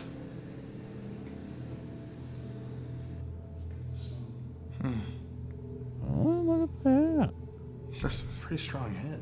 You see that? Can you make it go higher? Not even just staying stable. It's kind of flickering in and out, It's weird. too. It just said, We'd like to see you. We're listening. We're listening. We're listening. Communications. I want you to see me. And it said, we can see you all. Wow. So where are you? Could you Well, make a apparently he's noise over for by us Connor. wherever Holy you moly, are in the that thing building? went up. It's a good idea. Thought so too. Good job, right. What was that? Chick. He's coming. For us wherever you are. Could you make a noise for us wherever you are in the building? It's a good idea. Thought so too. Good job, right.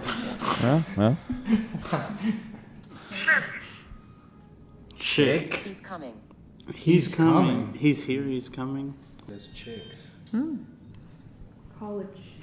College chick. Not me. Oh, that's it. I said that. That's it. College chick. Woo! Wow. We're Ghost has you in got college? some You were a young priorities in woman? mind, apparently. Claims to be college. It's time to talk. Oh, that's creepy. Yeah. What do you want to tell us? Fireplace. Kitchen, maybe? Like a Is there a fireplace in here? kitchen, maybe is like Yeah. what I can think of. Oh, that's it. That's it. Courtney's responding. That thing is going off. Good job, Court. Thanks. We have eyes on you. Dude, what? We want you to Still I want you watching. to see me. We're still watching. Yeah, we have eyes on you. That's very ominous. So who's here with us? Who keeps saying that? It's funny you said this looks like the last. Oh. Okay, whatever we're saying is correct. Heaven, Angeles, angels in Spanish. Lily. Angeles. Interesting. Lily. Are there multiple people here with us? It's going crazy. Just keeps going off. Then it'll stop for a while, then it just goes completely wild Light, again. please. Step away from it, please. Thank you. Huh? I'm not. What's that? Adult. So we said a young woman. No name. Dice. Was this, do people like to gamble here? You know, Galveston was very popular for gambling back in the day. Bringing. Maybe No, it was I can't. somebody that was pulled out of the window and they didn't know who it was. Like it was an identified body or person. They had no names. This hasn't really said. What said no name? Can you come sit with us at this table? Approved. And that thing spiked. I saw that. All right, we're gonna do a little game with whoever's here. If you can remember your name, we're gonna go through the alphabet, saying each letter. And since you can ring this thing, try to touch this bell and make it go off and help us spell out your name.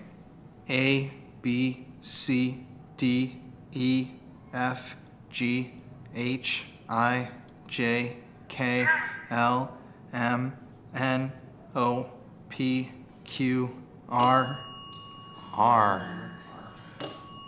R. Double. Oh, R. That's right. R. Okay, Courtney, do the ABCs. A, B, C, D, D. D a second time. His initials, obviously. initials. She was hung. She was the last place. Imagine if we would have gotten that there. That would have been. Or do we? No. Hmm. But what was the? Helen. Oh, Helen. Yeah. NV.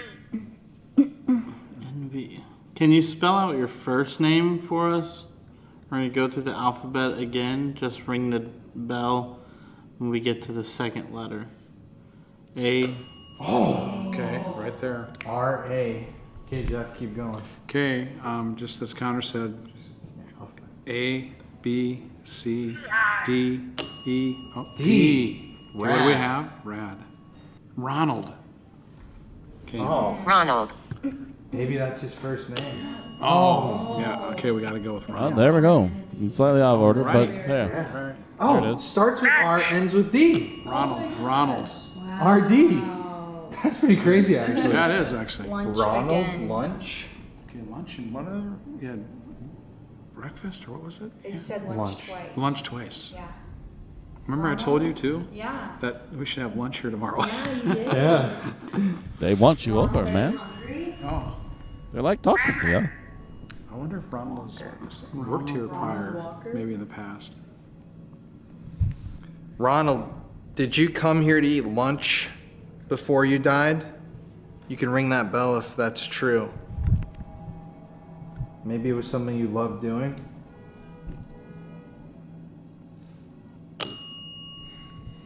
There we go. Ronald, can you try to tell us what your occupation was before you died? We're just trying to figure out who you are.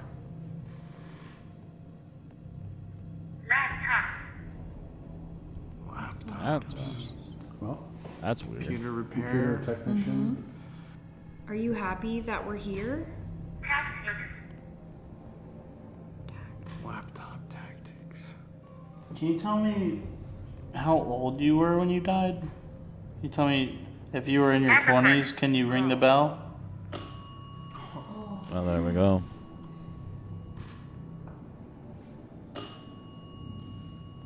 So Ronald was a laptop technician in his 20s. Walking, walker. Did you like to walk around here? Duster jacket. Oh, the guy that you said. How can we help? Downstairs. That is really weird. There was the tall man that was seen downstairs. Yeah. And he was seen in the middle of the day at lunchtime. Remember? It wasn't at night, it was at lunch. And lunch. Twice. Yep. So, Ronald, were you the man that was seen downstairs around lunchtime? Is the man in the jacket downstairs, is he trying to scare people out of this building? Can you ring the bell if that's a yes?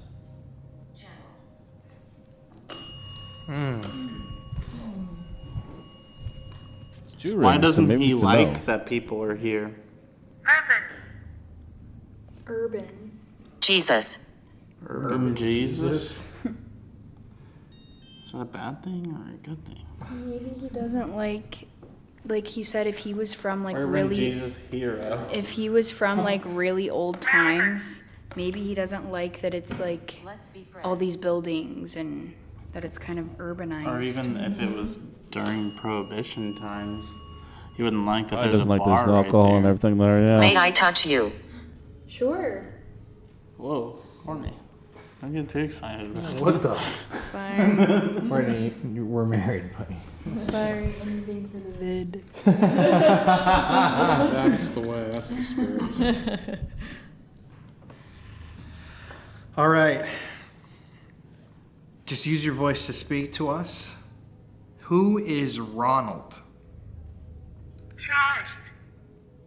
Charged. Are we gingerly charged? Gingerly charged. What did he say in Wisconsin? I'm all lit up. Yeah. BC, remember that? Oh. All right, I'm gonna start this one more time. He has thrown stuff downstairs. Yeah. Many things. All right. Who is Ronald?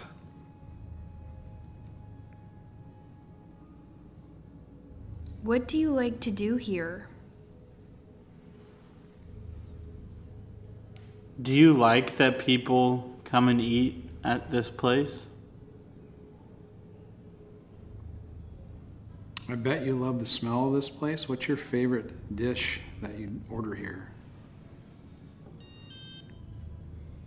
Is there something that we can do to help you to move on from here?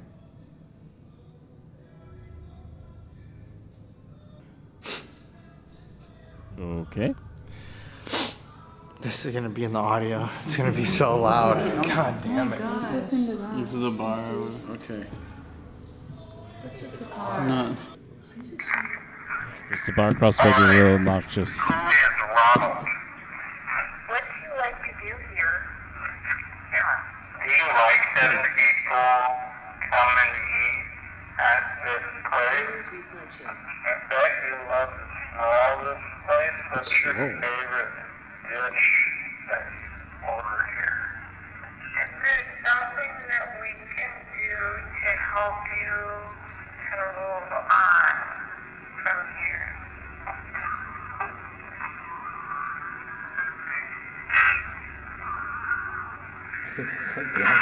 What is that? Oh no. All right, wait, let's hear. Yep, that music Below kicking in you. just.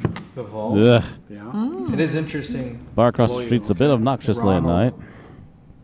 When I asked who's Ronald, it said my parents. Yeah. So let's do one more round of questions, but actually do it. So, I've got to ask, was Ronald your father or grandfather?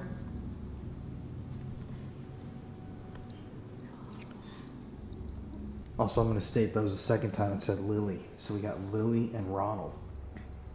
Should I ask a question about Lily? Was Lily the person that was helping pull people through the window during the storm?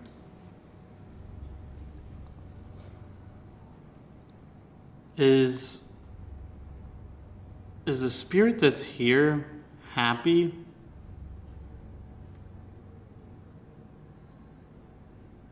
You're saying this land is cursed?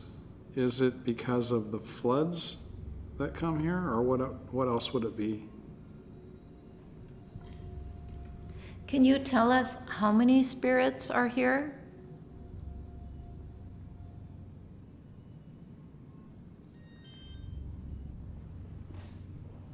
Awful singing. Oh, That's crazy. Ouch. Both times it's interrupted our DRC. outside. Okay, I'm going to ask one question quick. So, with this investigation, we're trying to see if the entire city of Galveston is haunted. Is that true?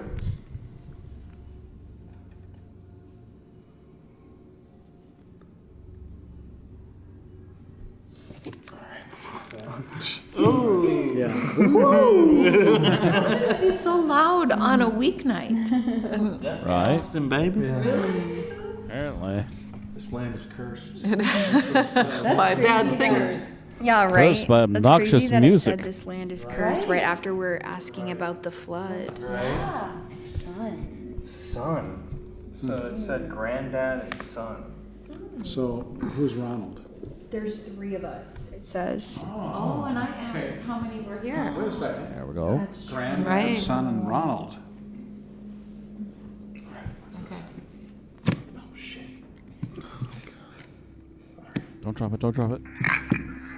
So, I'm gonna ask, was Ronald your father or grandfather? Also, I'm gonna state the second time it said Lily. So we got Lily and Ronald.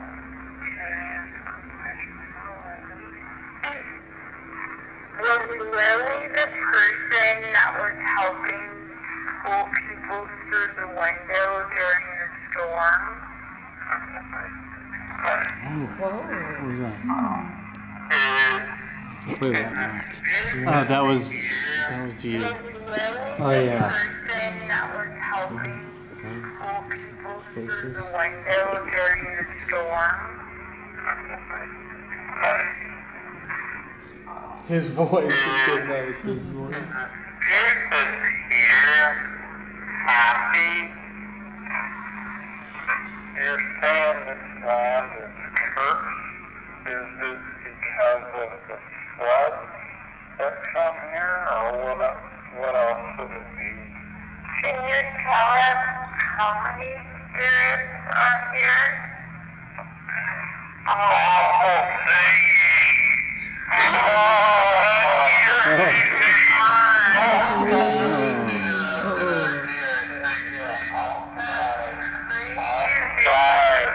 Okay, I'm gonna ask one question quick. So, with this investigation, we're trying to see the entire city of Galveston is haunted. Is that true? No. Nothing. Nothing. Nothing. That's twice nothing. Just want to use the device. I definitely feel like a male presence over a female one up here, though. And the last one seemed a lot like female at the Christmas shop, and a child. Yes. And I was expecting to feel a male presence or a female presence up here because of the window thing. Because of the window thing, yeah. But I think that spirit they saw downstairs is kind of dominates this place. Maybe. And look at the devil is real. Jesus, devil. It Seems keeps they're saying like religious. son, granddad, like his voice. Do we want to go and investigate by the vault?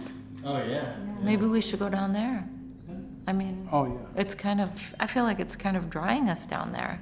They did it. What did they do? Yeah. Why have you come? Hello, friend. To talk to you guys. We're trying to help you Hello, friend. Why have you come? to investigate.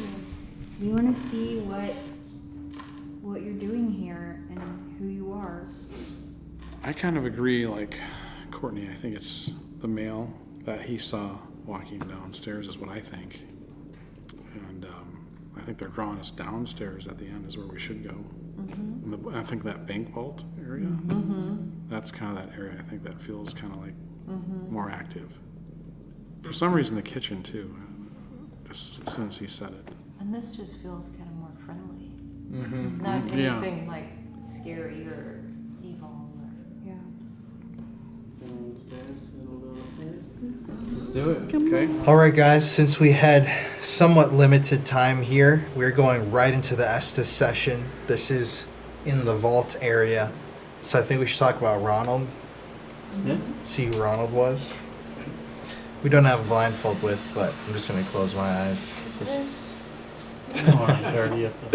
Yeah, no, I'm good. Ready? Yep.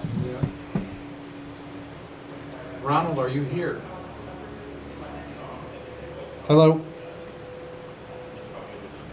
Is this Ronald here with us? Or was this the man in the long jacket? What's your name? Just tell us who you are. Looking for him. Where did you come from? Apple pie. Did you come here to eat? Do you remember when there was a flood here? Ooh, behind you. Who are you behind? Oh, like a 50s voice. Young Johnny? Why did you choose this place to stay Hit by a horse. Something about the horse? Did you die or just get injured? Oh, he was hit by a horse. That's why I had to stay. Mm-hmm. So did you die or just get injured? What happened to you when you got hit by the horse? Do you like to watch? I let him. Do you like it when all the people gather here to eat? Oh, yeah. Or do you remember? I don't feel good. You don't feel very good. So who's the scary person that people keep seeing around the building?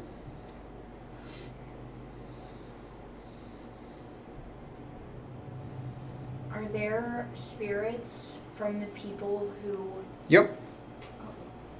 were pulled through the window? Sailor. Sailor? What could be sailor? Like a sailor, okay. Do you know who the woman in white is? That pulled Never it? came back. Did you float out to sea? Could have been a sailor that never came back. Yeah, true. Do you remember the pirates when they were in this part of the country? Number. You're not feeling well, you said. Are you tired? Yep. Why do you push the glasses off the shelf at the bar? Oh, very creepy, very distinct. Ronald. Ronald, are you? The hammer. He hit. Don't ask. I says name. Are you angry, Ronald? Go check in. Check in where? Candy. Sinking. Did you just say candy? Mm-hmm. Colin has low blood sugar, and so he said go and get something, and Connor just said candy. Yeah. That's kind of weird. Quiet down.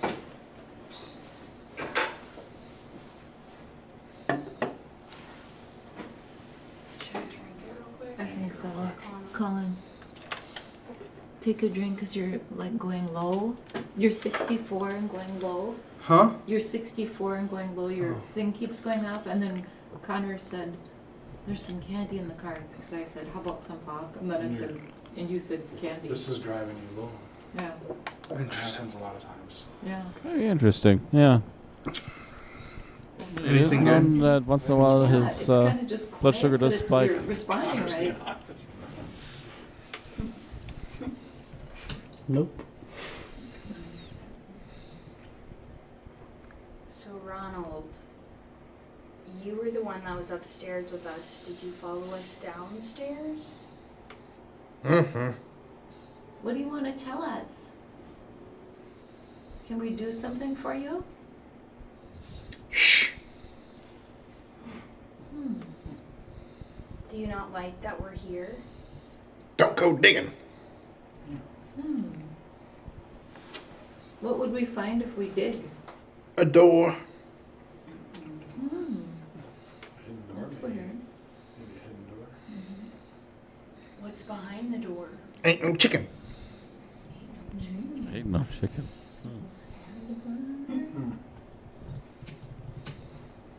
Interesting Did phrase. somebody get trapped behind the door? You seem really... Jemima. Oh, God. You seemed really friendly upstairs, and now you seem kind of upset. Is there something we did that upset you? What do you do here? Why are you here? Dumb roach. We don't have much more time here tonight. Is there anything you want to tell us? Anything we need to know about you?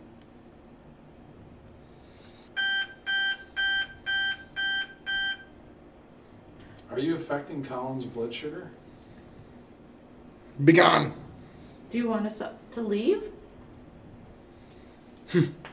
Swim with the fishes. Mafia? Yeah, there's fish out there. Shooting. It is shooting, something buried, and the mafia's supposed to be here. You know what I just remembered? What? When we were getting all that, I was Denise. hung, neck torture.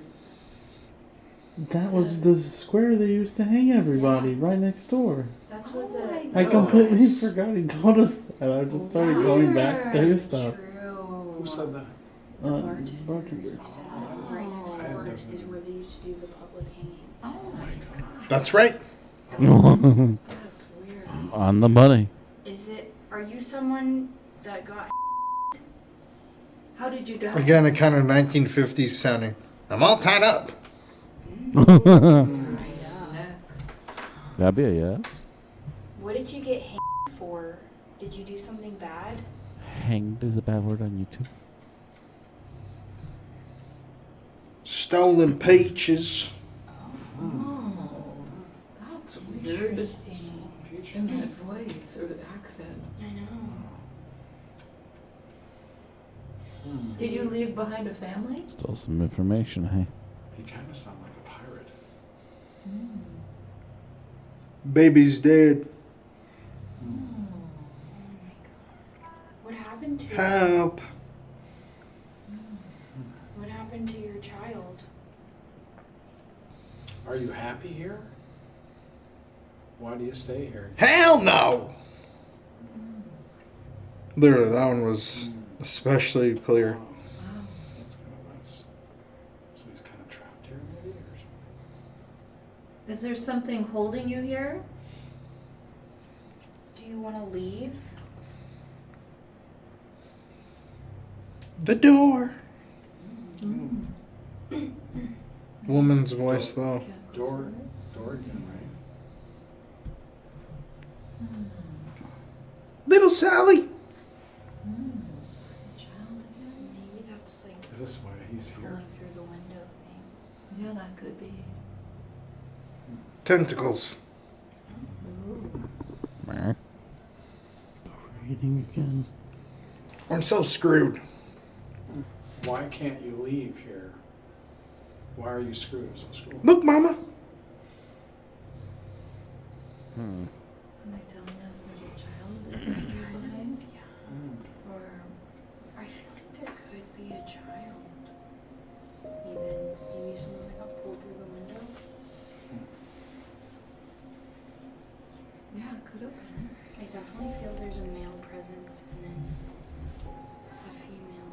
No more, please. No more I think he kind of wants to still leave him alone. Are you done talking to us for the night? What I'm feeling. Are you ready for us to go? I probably have to go. Cherry crisscross. He's low and Yeah, Alright. then. Okay. I think we're good.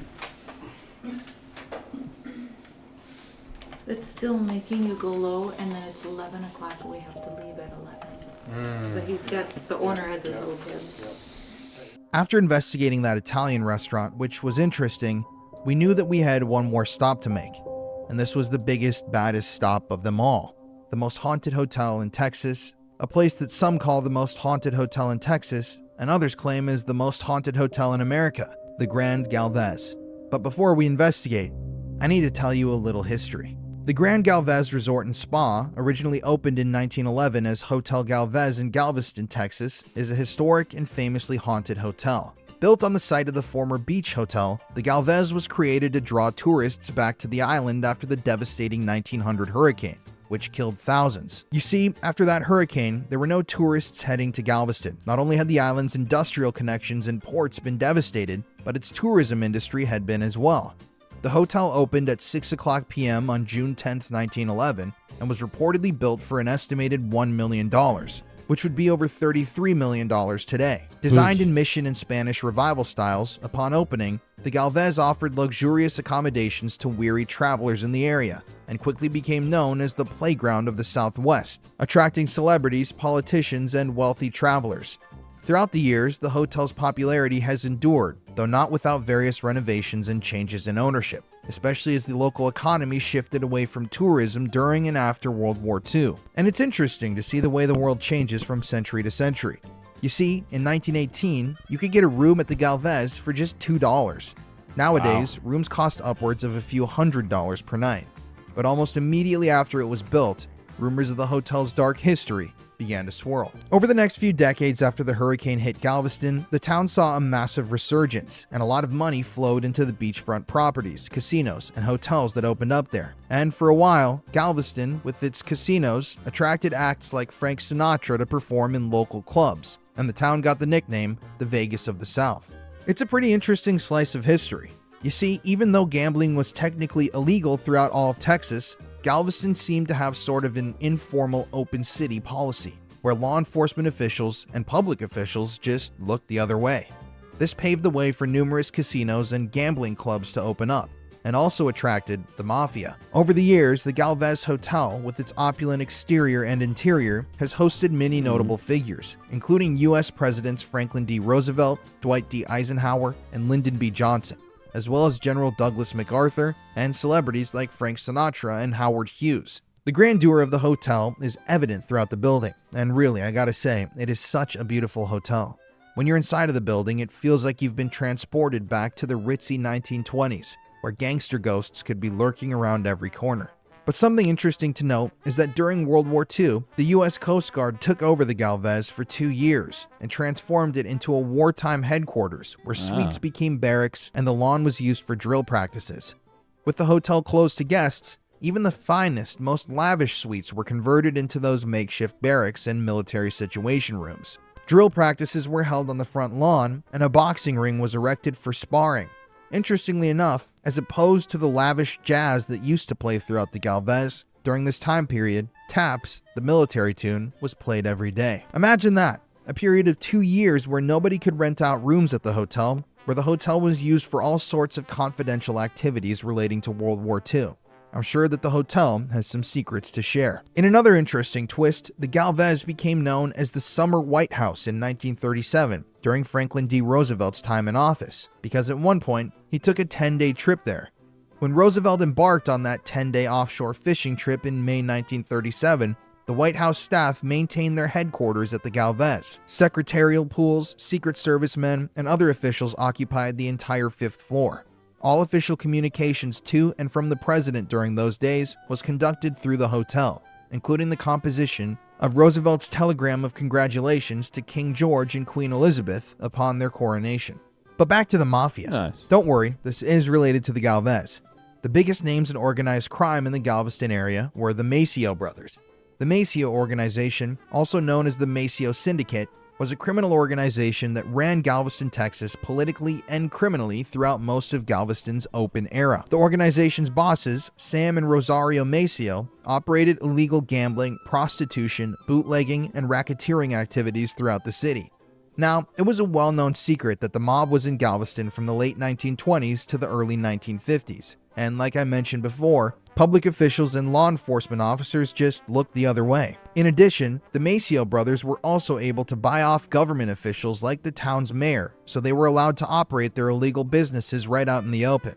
We'll never know the true scope of the illegal operations that were operating in Galveston during this time period, but you just have to look at even the history of the Christmas store that we just investigated, with its rumors of being a brothel with a ruthless madam, and the hundreds of wine bottles that they found buried underneath the store that are believed to have come from the Prohibition era as evidence of this. At the top of the Galvez is a floor dedicated to conference rooms. A few years back, in 2017, I was actually able to convince the security team of the Galvez Hotel to let me up there one night to do a little paranormal investigating. At the time that I filmed the footage that I'm about to show you, I was 20 years old. Crazy how time flies, I'm 27 now. And the staff of the Galvez Hotel informed me of a bit of disturbing history. That the pervasive rumors surrounding the boardrooms of the Galvez involved the mafia. According to word of mouth from locals and past hotel employees, the mafia would hold secret meetings in the boardrooms atop the Galvez Hotel, and it was during these meetings that they would plan out their illegal activities, which sometimes included hits. Yes, it's alleged that murders were planned in those very rooms. In addition, I was told in passing at the time that it's thought that at one point someone was brought up to the boardrooms under false pretenses by the mob and was tortured, murdered, and later on disposed of. But I have no evidence of this claim, just the story I was told. Regardless, let's take a look. Hello. Hey, this is Curtis. He's gonna take you guys in a second. Cool. How's it going? Hey. Thank you so much. You're welcome.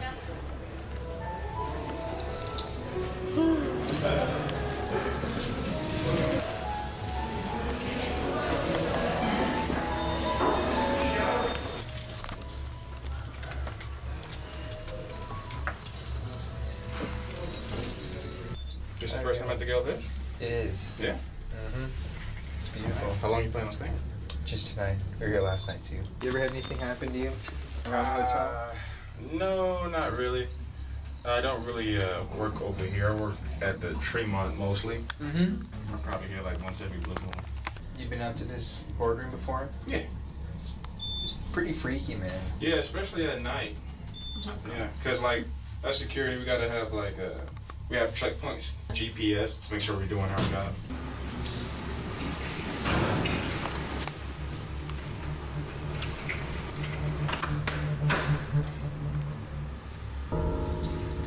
Oh, goodness. Open the door. Hard to say though. Yeah, this is definitely gnarly in here. If you don't want, I'll let y'all have a minute. You can take all the time you need. Cool. I get off in about 30 minutes, so I'll let the other officer know that you guys are up here. You can just let the front desk know when you're done. Thank you, by the way. No problem. Colin. Colin? Curtis. Nice to meet you, man.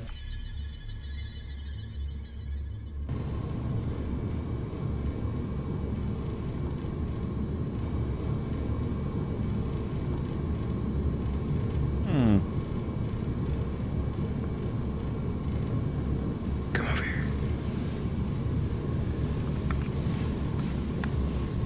Do you hear that noise? There's like a chill right here.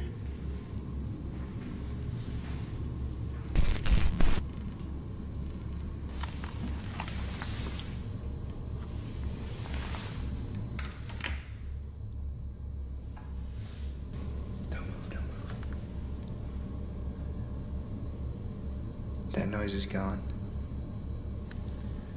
It's like this thing was just f***ing shaking.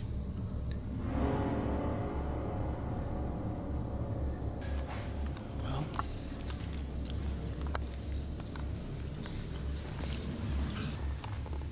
Is there somebody here in this room with us? Oh, look at that young boy. My name's Colin Browen from South Dakota. And I know that you guys used to have meetings here. It's just a noise from the room behind me. It sounded like a plastic cup being tapped or something. There's no one on this floor, by the way. We're entirely alone on this floor. It is eerie up here.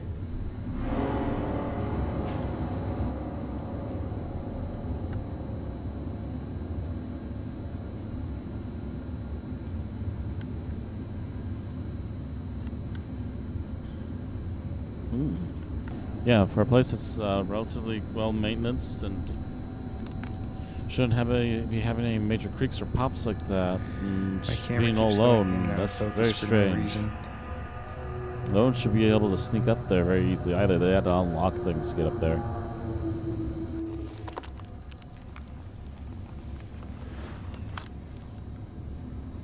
Are you there? Dirty shoes. You can hear now that my breathing is a lot deeper. Before I was taking deep breaths, and I couldn't even get a full thing in my lungs. Now you can hear that I'm.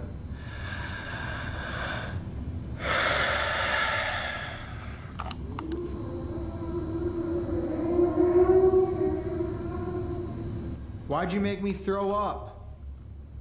One last time, is there somebody in this room with us? Do something that'll make me leave. Anything? Are you here with us right now? There's something a little extra there, but hard to say what it was.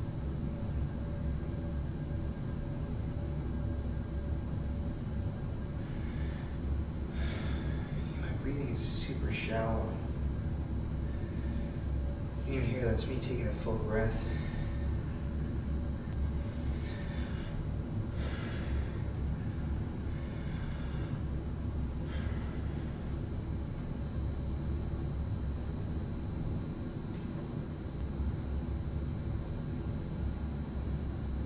Do you want us to leave? Knock once if you want us to leave.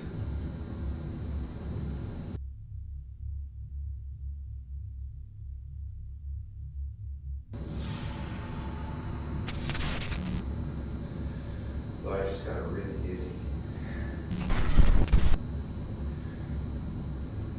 Are you making me dizzy right now?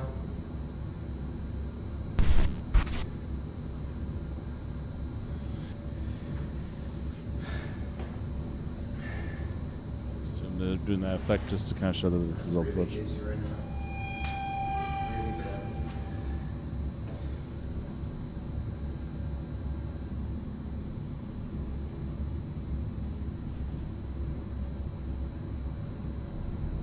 just getting like a feeling there's something like right behind me.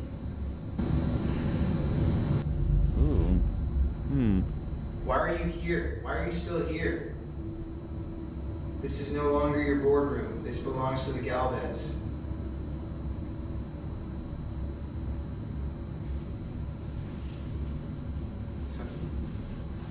What if I give you your chair back? Will you come sit at the head of the table?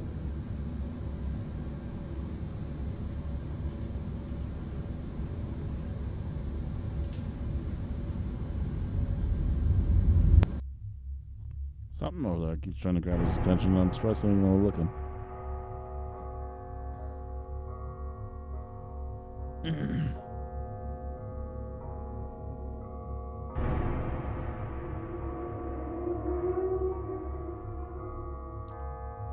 Interesting.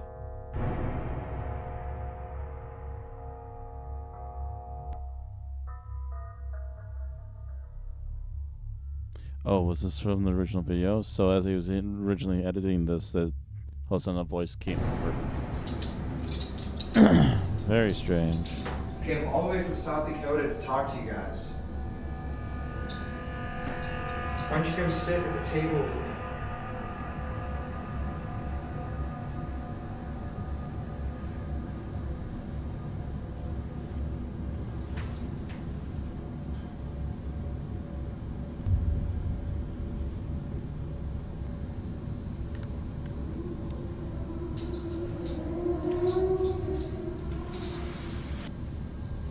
Really warm in here. Can you feel that?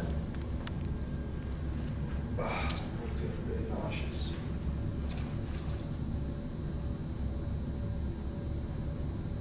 Do you know any of the other spirits that are here in the Galvez?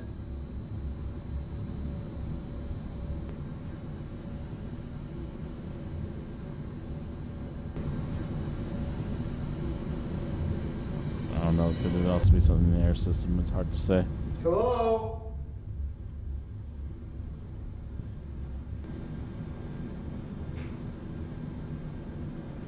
More like a click than a cough, but it's unusual again for a place like this to be making so much noise. My uncle's a cop. What do you like? What do you think about the cops?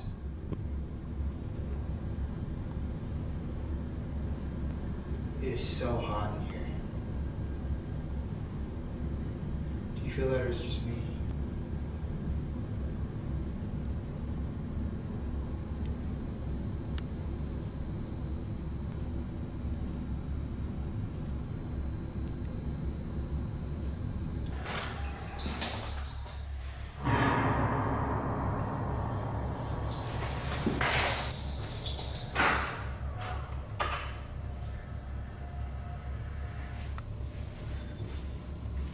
Hello? Yeah, we're the only ones on this floor. Hello?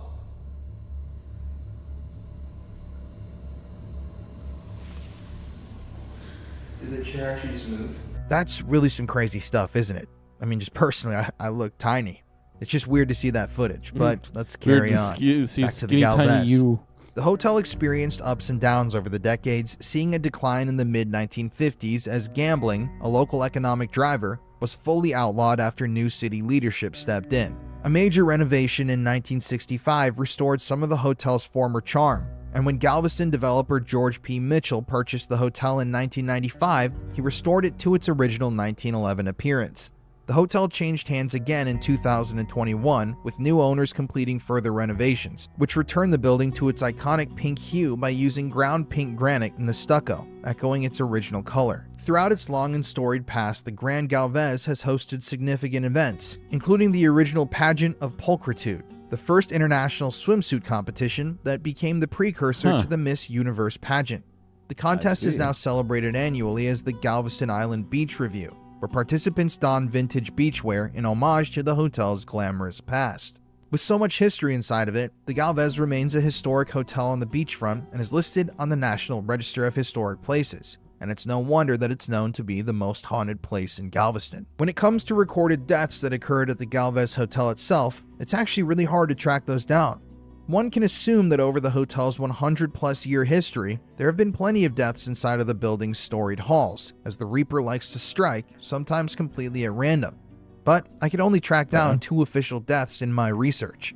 One death occurred in 1984, and the only details that I could find on it are that there was a body found in a room in the hotel, and that no foul play was suspected. I'm going to guess that this was some sort of natural causes type death. The other death that I could track down occurred in 1955, when a man named James L. McKenna jumped from the 6th floor to his death. Those were the only 2 incidents that I could track down and can confidently say occurred there, but that's not to say that there haven't been many other deaths that possibly happened there. The Galvez's haunted history to this day is embraced by both guests and staff. Room 501, considered to be the most haunted, often requires reservations made a year in advance, especially in the month of October, and that's because the room is supposedly haunted by a spirit named Audra. According to a local legend, in the 1950s, a woman named Audra was in love with a sailor who would frequently leave Galveston from the port on seaward voyages. And while he was gone, Audra would stay at the Galvez Hotel, specifically in room 501, because of its easy elevator and roof access. She would climb up to the rooftop of the hotel and watch the ocean, waiting for her lover to return. But according to the story, at one point, Audra's lover's ship was late to return. And as she continued to wait for her love to come back to her, she began to fear that he had died and that his ship had sunk.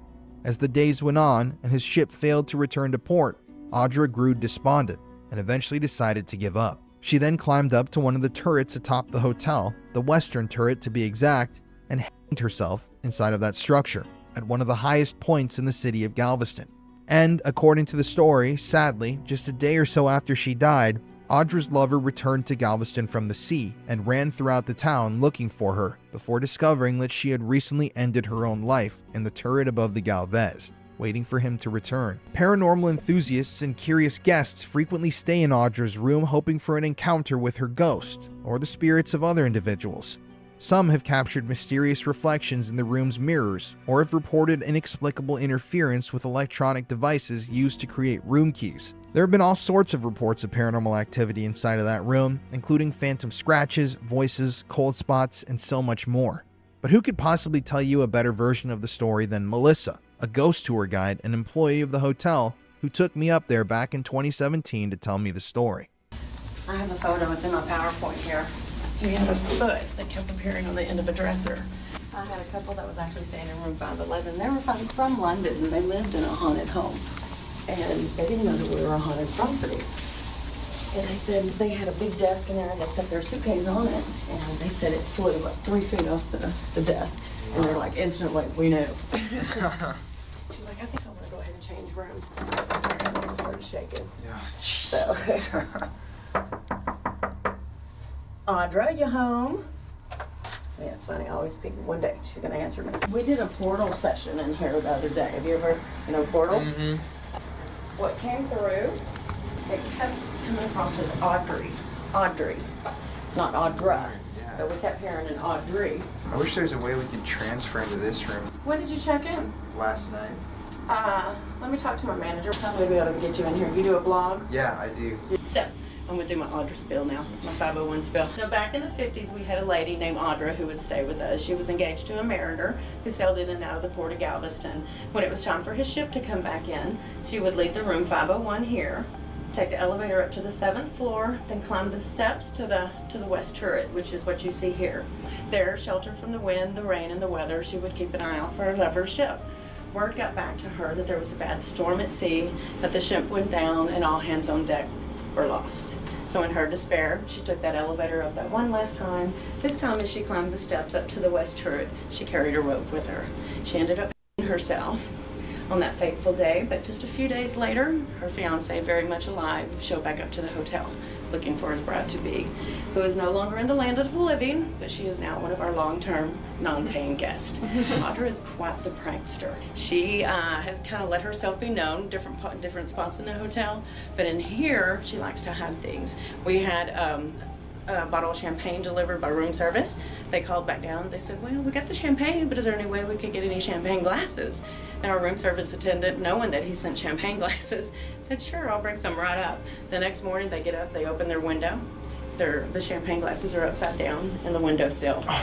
So she does have a tendency to hide things in the windowsill. I had a couple months ago a lady that was here. You know how particular we are about lipsticks. We want that one color. She says we went through every suitcase that we had, dumped everything out. Next morning, sitting in the windowsill. Now with Audra we have a flower smell that's reported, and people associate that with Audra. We also have a very heavy tobacco smell that's reported in here. And a lot of people that have stayed here, what they experienced, they said, Melissa, we totally thought that it would be a female presence, but what they're feeling is a male presence. So this is the first image that was actually captured. There was 31 people in here on my February 9th ghost tour. And believe it or not, the gentleman that took this, he was over 6 feet tall, had a long sleeve, bright neon green Western shirt on, and a black Stetson cowboy hat. Now when he took this photo, he turned it around and his wife seen it. She gasped. I was over here doing my spill and I said, what is it? We all gasped. And then the next thing we did, we looked around the room at all 31 people to see, okay, is there anyone here that looks like that? There was not. Out of the 5 photos that he took in the bathroom, he was in 3. Oh my freaking lord. Is that not an awesome picture of a spirit? That's insane. No, this has actually been shared on our Facebook page. The gentleman that took it, I did get permission, so we were able to share it. That's crazy. Isn't that awesome? That's so awesome. Well, I have a very dear friend of mine. He's an older gentleman that I sent the photo to. I actually thought he passed away because it took him like 3 weeks to respond. Well, as I was sitting here telling my ghost tour, or my people on my ghost tour, what Mr. Darko told me, he says British soldiers, when they first stepped foot in America or in North America, one of the first things that they would do so they would be accepted by the natives was apply war paint and style their hair like the natives. Oh. You can see the war paint. Yeah. And you can see the mohawk. Huh. Now, when I was over here and I was fixing to do my spill, this lady that had downloaded Ghost Radar, it said British. Right before I said British soldiers, and I was like, oh my God. So everyone, I mean, the apps and everything, I really don't know what I think, but every once in a while you're just kind of like, oh my God. Yeah. Another ghostly presence is Sister Catherine, one of 10 nuns from the nearby St. Mary's Orphans Asylum who died with 90 children during the 1900 hurricane. The sisters had tried to save those kids by tying them to their waists with rope, but all were lost to the storm. Their bodies, still bound together, were found on the beach near where the Galvez now stands.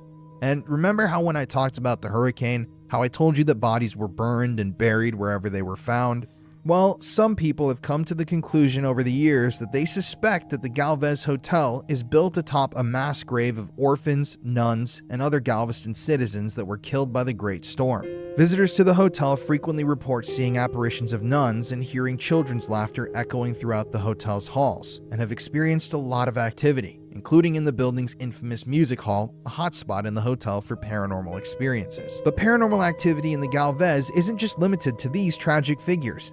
When I visited back in 2017, I was told about an angry pirate's ghost that haunts the public bathrooms on the first floor of the hotel. Apparently, the Galvez was built on top of this pirate's resting place. Supposedly, the bathroom was, specifically, and so now he wanders the halls of the bathrooms amongst the my resting porcelain place throne, smells of the angry at pool what has gas. become of his grave, still eternally Aye. searching for his lost, buried treasure and pirate booty.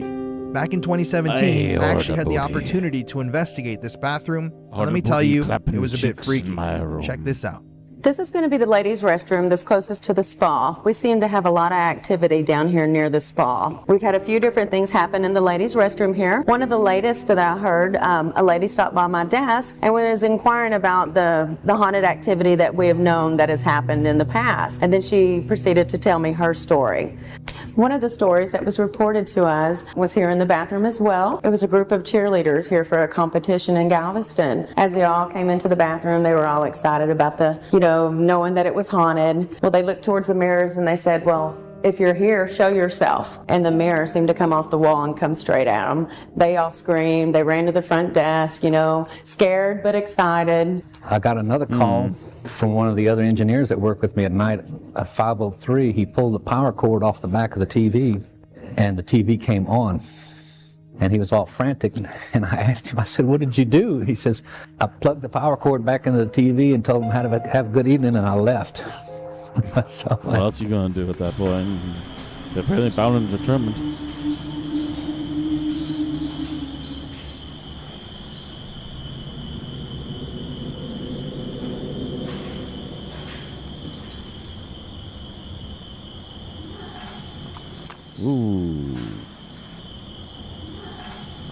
That's a little weird, but it could have been someone on the hall.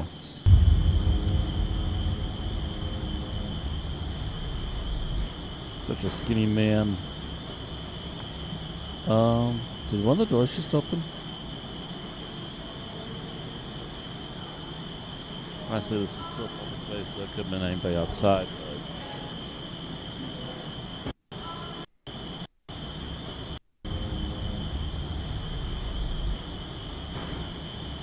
No, it's just the mirrors.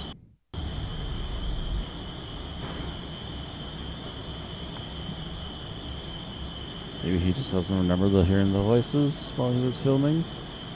I don't know. Could be people outside as far as I'm aware. Can you shut that door?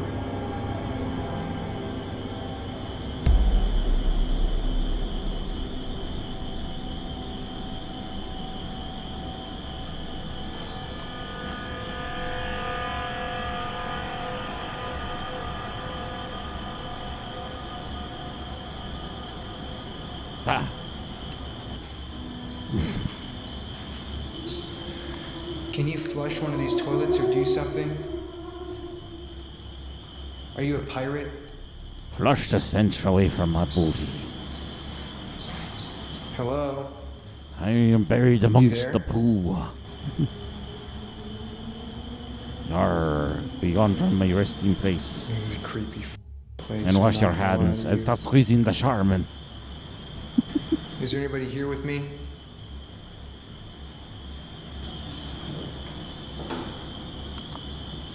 Used to be Buccaneer Dave, now he's just Can Curvy you shut Dave. Or more like Poopy Dave. What is that? Shut one. Can you shut one?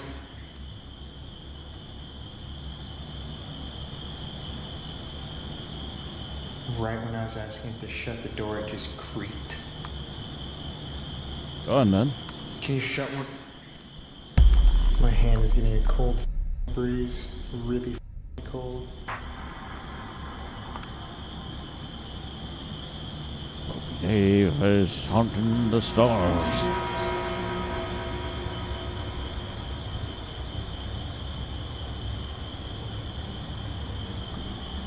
Yarr. Anything before I leave? Wash your hands.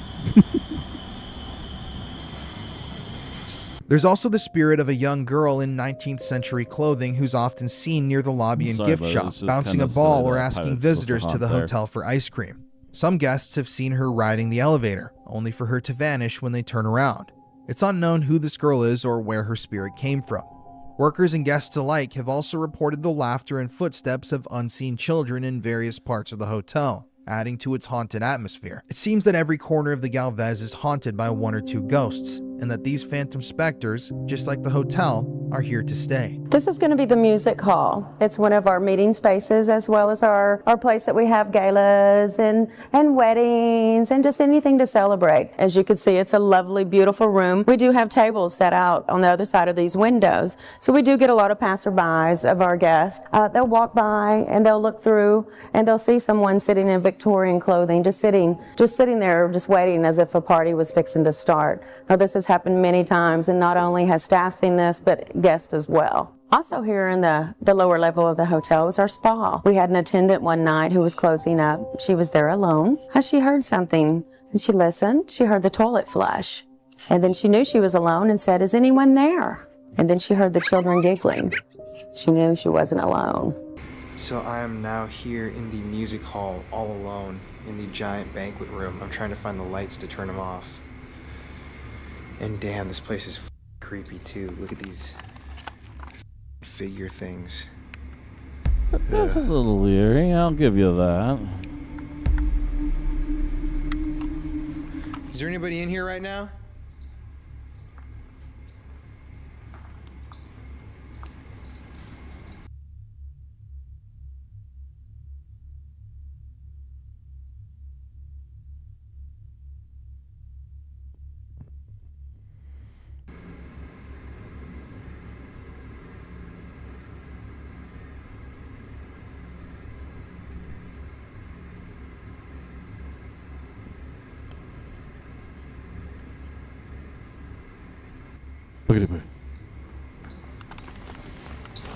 Before we investigate, there are a few photos I'd like to show you. The first comes from a group of paranormal investigators who took the following photographs in February of 2005.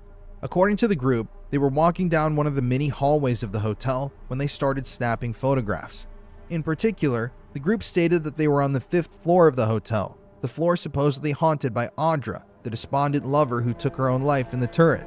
Later on after the investigation, the group lightened up their photos and were shocked to discover one of the spookiest things I honestly have to say I've ever seen.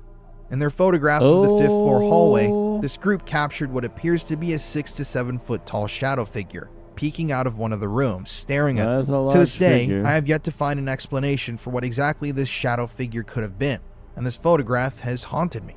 I mean, I can't remember a ghostly photograph that appears to be spookier than this one, and it's still unexplained. There's also the portrait of Bernardo Galvez, the man who discovered Galveston and named it after himself. The man whom the hotel is named after, which hangs in the main lobby of the hotel. Here we are at the portrait of Bernardo de Galvez, the namesake of our beautiful hotel. As you may have guessed, we do have some ghost stories associated with this portrait. We actually had a spa attendant who was walking towards the portrait one day when she looked up and the face was a skull. She leaned back, she leaned in, and it was still there. Not until another spa attendant walked by, seen the look on her face and said, "Debbie, did she look back?" And then the image was gone. It was just the portrait. According to legend, the portrait of Galvez is haunted, and his eyes follow you as you walk by. Now, I've seen the portrait in person a number of times, and I can personally attest to the fact that the eyes do indeed follow you. But check these photos out. During a paranormal investigation, the same group who captured the shadow figure on the 5th floor took a few photographs of the Galvez portrait. In the first photo, everything seems to be completely good and normal. However, in the second photograph, well, what is that? It looks like the painting has transformed into some sort of a portal. According to legend, you have to ask Galvez himself for permission to take a photograph of his portrait, or else the photo you take will have a skull in place of his head. And weirdly enough, this photo seems to show swirling skulls that manifest in and around the portrait. So, is this proof that this legend is real? I guess we may never know. There are also a few historical photos of the hotel that appear to capture ghostly apparitions, but I'll let the hotel's resident ghost host, Melissa, tell you about them.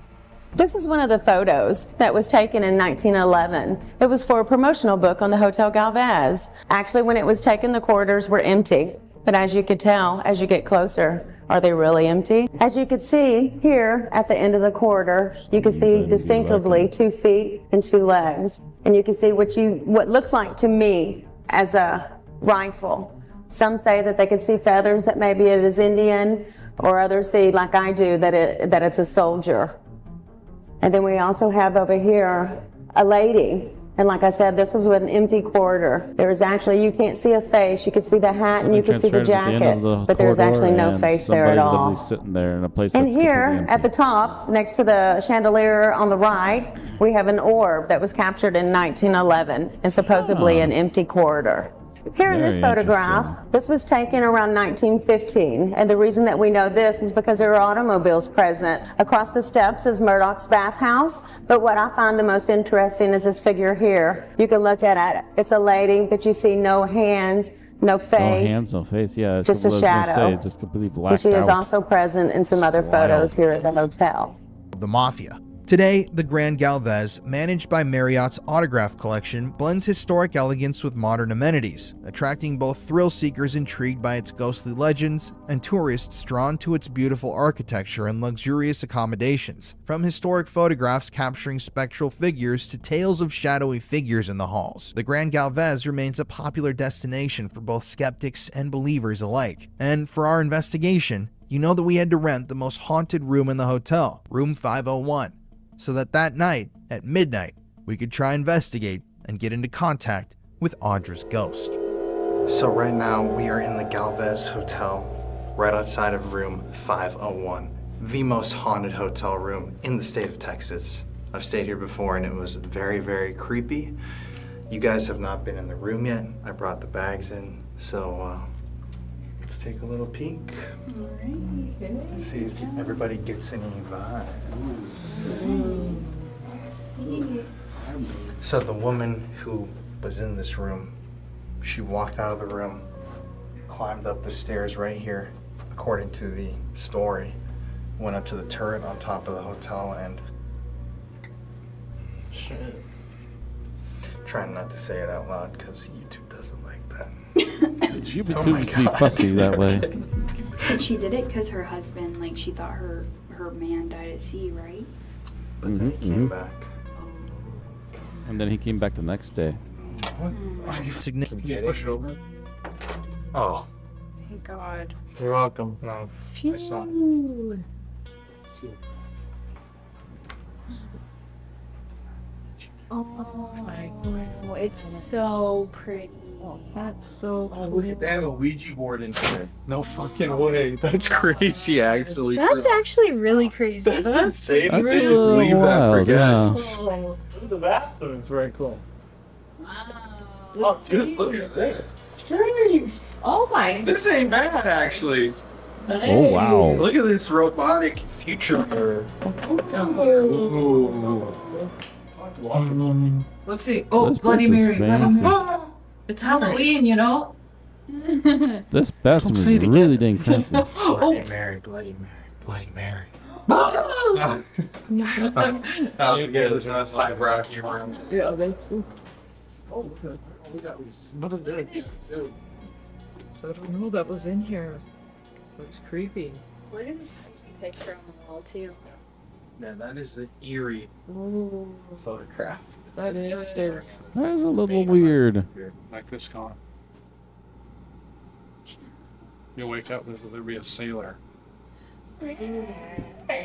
Oh my Sleep? Oh. I don't know if I like that. Creepy.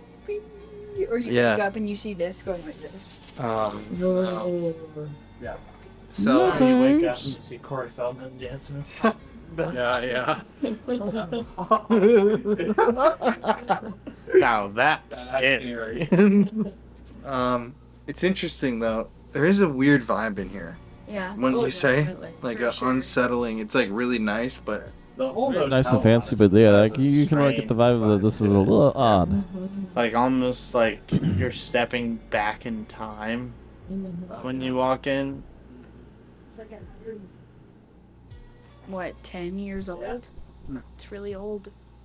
This room's a little claustrophobic. That I was saying too. it's small. With the A little curtains snug. and stuff, maybe. Yeah. I won't last it. So this is where the girl lived, right? That was me. Oh. This is where she Yeah. lived. Yep. And waited for her husband to come back, according to the story / legend. Hmm. Creepy. Should we set up some restaurants? Yeah, so basically what's going to happen, Courtney and Connor are going to go back home tonight. Mary and Jeff are sleeping in a not haunted room, and I'm going to stay here alone. I have to take my dog out, so I can't stay. But good luck. I just don't want to snuggle with Colin. The inside joke here is that just last week, Connor and I slept together in the same bed, about this size, 3 nights in a row. Yeah. I don't know. 2 nights. At the Stanley Hotel, we Oh, walked into our room and it was a But king. he's like, what? Yeah. And you're like, oh shit. Wow, this sucks. Yeah. Oh, there were some soft pillows in that bed. Ooh, yikes. I think you better cut that out. Look at that. Wow. Wow, the devices are really going off. Do you want Colin to sleep with you tonight? Oh. Wow. I mean, that's tweaking out. That's wild. All right, guys. So tonight, like I said before, Courtney and Connor are going Very back home. interesting. Mary and Jeff are going to their other room that's not haunted. So before everyone leaves and I do a little solo investigating in here, we are all doing an Estes method session. But this time, Mary is going under. She's already under there right now. And so, yeah. You guys ready? Yep. Yeah. And this thing was absolutely tweaking out to the point we couldn't even. What's it say? Snake. Couldn't even leave it on. Oh. Snake. Slippery snake. Not gonna go. What's your name? Hey. You gonna be there?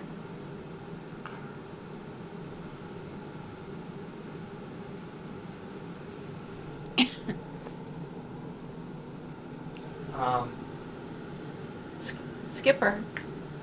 Skip? Like a boat? Gonna die. Resisting How old were Gilgan you when you references. died? 17, 18. Try. Going down. Dance party.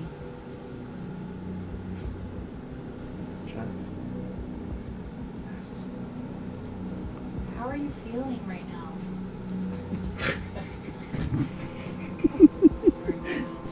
Sacrifice.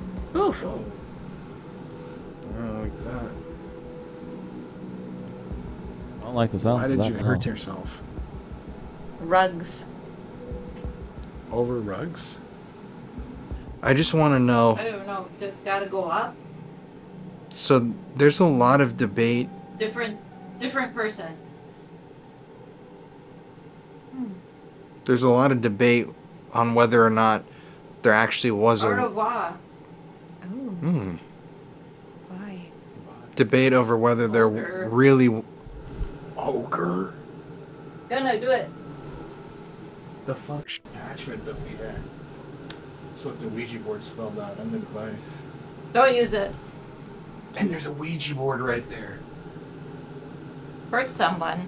She's spitting out the words. So there's a lot of debate over whether or not this woman actually lived here. Her name was Audra. Did she really exist, and did she really hang herself from the top turret? Bird. I'm flying. Eugene. Eugene? Who's Eugene? Was that your man? Digging in. Do you feel more relaxed now that you're gone? Lefty. Colin's lofty. I gotta go. Wait. What was that? What was that bell that just went off? Did you hear that? Yeah. It's in the fucking bag.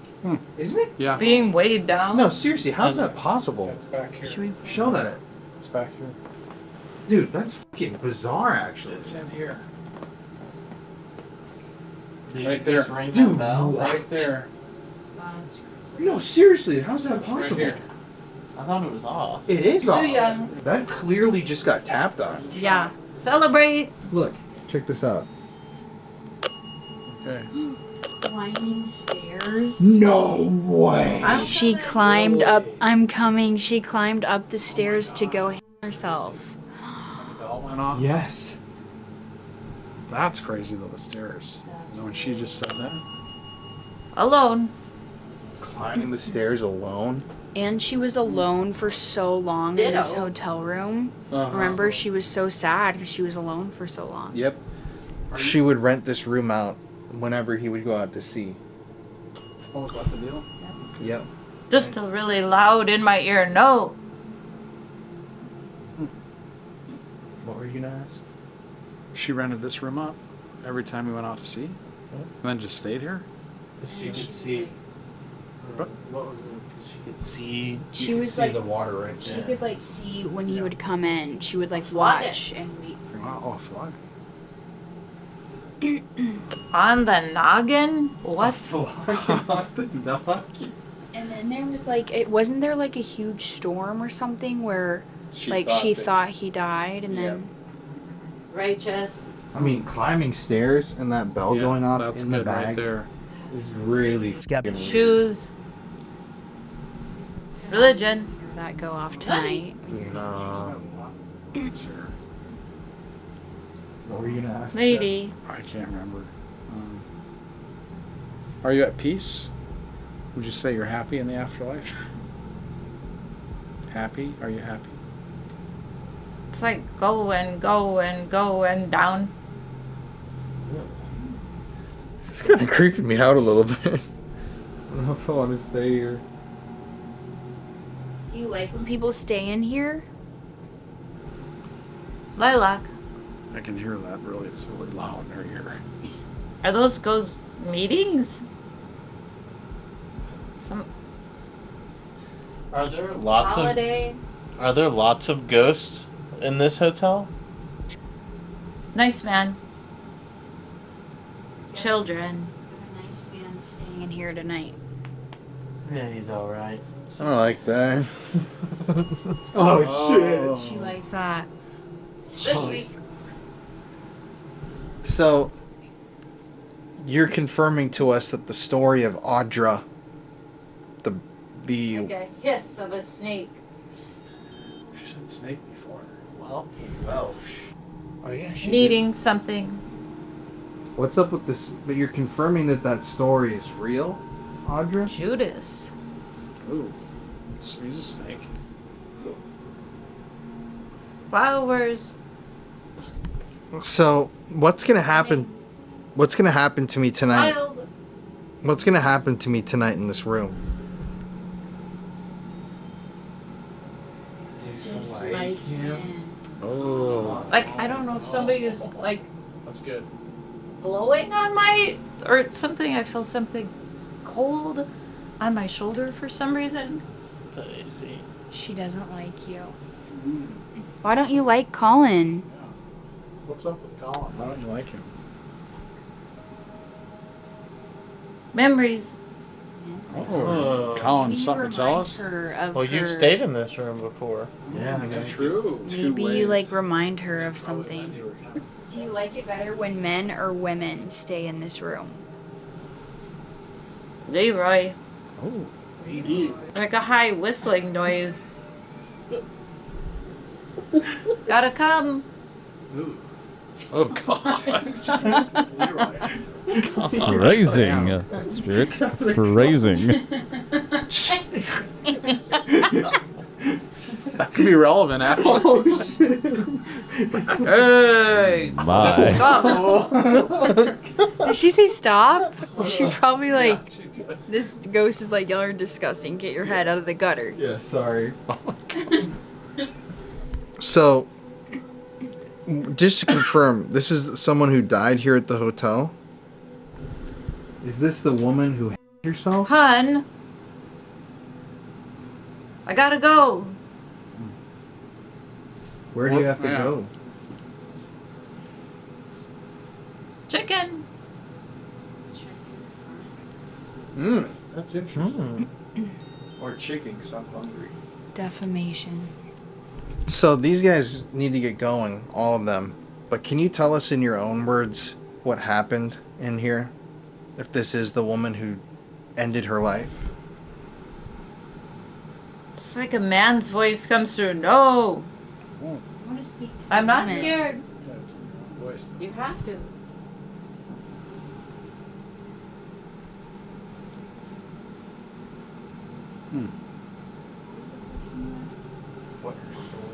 What do you... This one. Oh. What was that? Okay. I was like a bag fell over.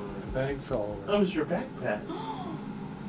Wait. Wait a second. How did that fall over though? Honestly, it's like land. Hello. We should look back in the... I don't know if Wait, anybody that's is like, creepy, it's actually. cold That- in here. That would have to The be. air conditioning turned on. You know, it's interesting too. I Is want- the AC Fellow. the whole time, steady. So it's not bad. Come and gather. I want Did you move I want- that backpack? Can you ring that This thing's bell getting- if you moved it? All the way to red too. Look at that. Yeah, did you Whoa. move the backpack? And it's on the bed. There's Try a to few use electronic devices devices nearby, and and nothing you that's just strong. Come And it was a constant thing. Ooh. Whoa! What was that? The thing went all the way to red. Oh my gosh. She sounded like Ginger. possessed. Ginger is the girl tonight. Oh my That god. is insane, actually. Right when this thing, Filigree. you can't even really see it unless you got the light off. That Yeah, and Ginger's the woman from the beginning of the night. I said so. Oh wait, so your backpack was Yeah, I It mean, was leaning up against the chair. Not gonna go. You know what I mean? I'm not going Yes. to put the backpack on the top up against the wall. Can you see the backpack from where you are? It's the bottom. Well, you can see the footage if it's up. See, the bottom would be switched the other way. Were you Catholic? Did you move my backpack? Glasses. I have glasses in there. Were you trying to get them? Knock it off. Okay. But why did you move my backpack? Fungal. You got some fungal cream in there? Fungal cream. No hemorrhoid cream. Oh, no. Hemorrhoid cream is gone. Hey, funny. You used it all. Oh, she liked that. Did you like that joke I made? Did you like the... What is banging? Yeah, they go get the blower. Everyone That get was rid of me. those hemorrhoids. Can you do it again? Ciao, ciao. Blowing like leaves in the wind. Can you make another noise in here, Audra? Like a you fall move of my backpack, sparkling cool breeze. You never answered. I told you. Didn't say it was me. Wow. Maybe she meant that was me for the backpack, not the Different. Mama. Yeah, she is my mom.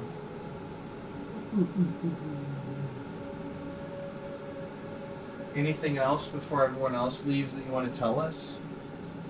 Audra, again, in the afterlife, do you have another man that you're with? Not interested, creepy. Long time.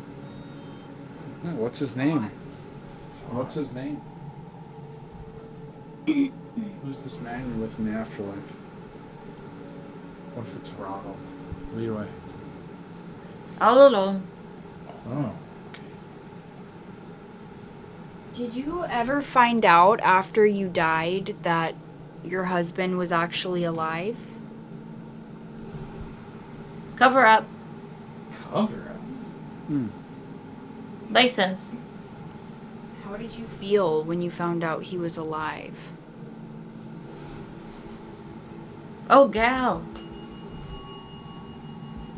Oh, girl. She said, oh, girl. I was pissed. That's wrong. Oh. No. Maybe she wasn't. Shut up, puppy. Screw you. Nutty. Nutty. Look at Catholic different thought. Did you fight with your partner because you had different religious outlooks?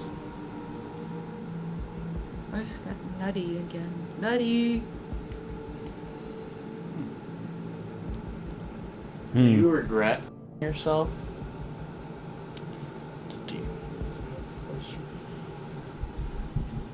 Bloody. Do you ever sit in that chair and look out into the ocean like you used to?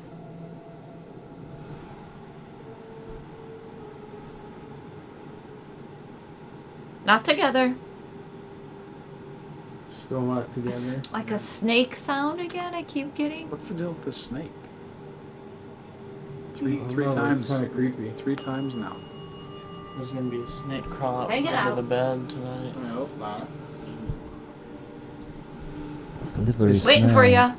Oh, God. I fucking hate I told that. ya. I'll choke you? I gotta go. All right. Vibing. Well, vibing. Did I get her out? Yeah. Oh, waving oils. Oh my gosh. There was so Oh, many we got a lot of weird. stuff. Did anything make Yeah, sense? it actually did. Yeah. Yeah. Quite vivid, actually, yeah. Just like I kept hearing like a man's voice and then just Oh, weird. it was so loud. I don't know can how you hear can it. take it. You know, for so long too, I feel like it can be like disorienting. I know. You did a very good job. Thank you. did. Oh, thanks. job, I never Mary. think I'd do this. Good job. Hopefully it made sense. Outstanding. Good. Really good. Just like hear like a woman's voice and then like a deep man's voice. I don't know. Oh, that was weird. And a Leroy's voice. A Leroy. Yeah, you had Leroy in there. Oh, I did? It's weird how you don't even remember. Yeah, you know, you like, think, wait, really? what did I say? Leroy Bad, Leroy Brown. Oh, really? That's you.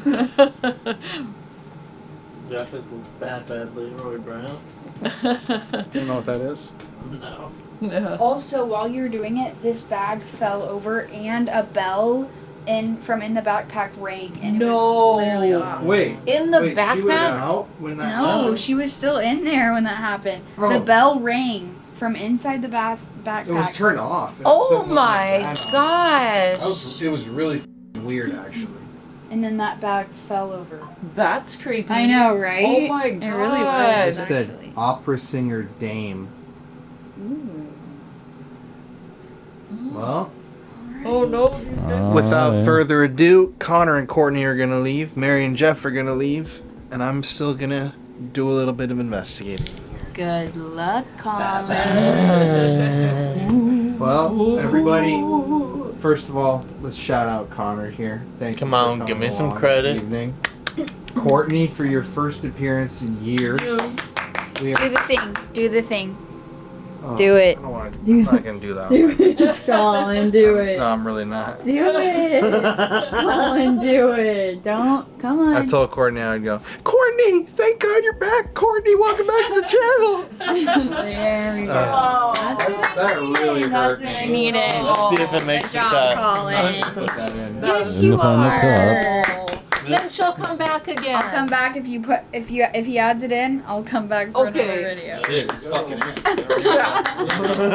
in. Great trade. For sure. And we also got to give a massive shout out this evening for Mama and Papa Spooks flying all the way from South Dakota just to come be here. Anything for Halloween. And another special shout out to our Halloween merch drop. If you have a mask, There it is. you go pick it up. Here. Spook show, baby. Awesome. And also, shout out to me. My ego, I need to pet it. Yes. Shout out to Opera my. singer Dame a stage. Isn't that weird? Colin, you All the do world is opera's a voice. stage. Yes. That was good. And another shout out to all the cool places that we filmed at this video. Yep. Yes. The Christmas shop and what was the time? You pronounce it. You pronounce it. In that Italian restaurant. And I got the Galvez. Giving. Was it- giving Adele. Dazzy. Riondo. Oh yeah. 'Cause Yeah, he gave bro. it. Yano. So do you want to say something like Halloween? Because this is your Halloween episode. We could do it with Scooby costumes. Perfect. Okay. All right. All right, Alright, bye. players. Hey, happy haunting Wait a tonight. second. Wait a second, Connor. I've stayed in a lot of haunted hotels over the years, all around the world. But the Galvez, I just gotta say to you guys before I go to bed tonight, it's just one of those places that is eerie. I love the Galvez. It really reminds me of like the Tower of Terror in Disney World. It's got a really cool, old school Art Deco, just really beautiful look. But this room, there's just something about this room 501 here, that it's just unexplainable. It doesn't feel right. There's just certain hotel rooms that have that weird energy. And it's kind of f***ing creepy in here. That image right there I'm not doesn't gonna help. lie. It's like, what the heck am I But looking at? I am so tired. I'm exhausted. It's So 1 a.m. right strange now. and so like So- out of nowhere. I'm going to go to bed. And,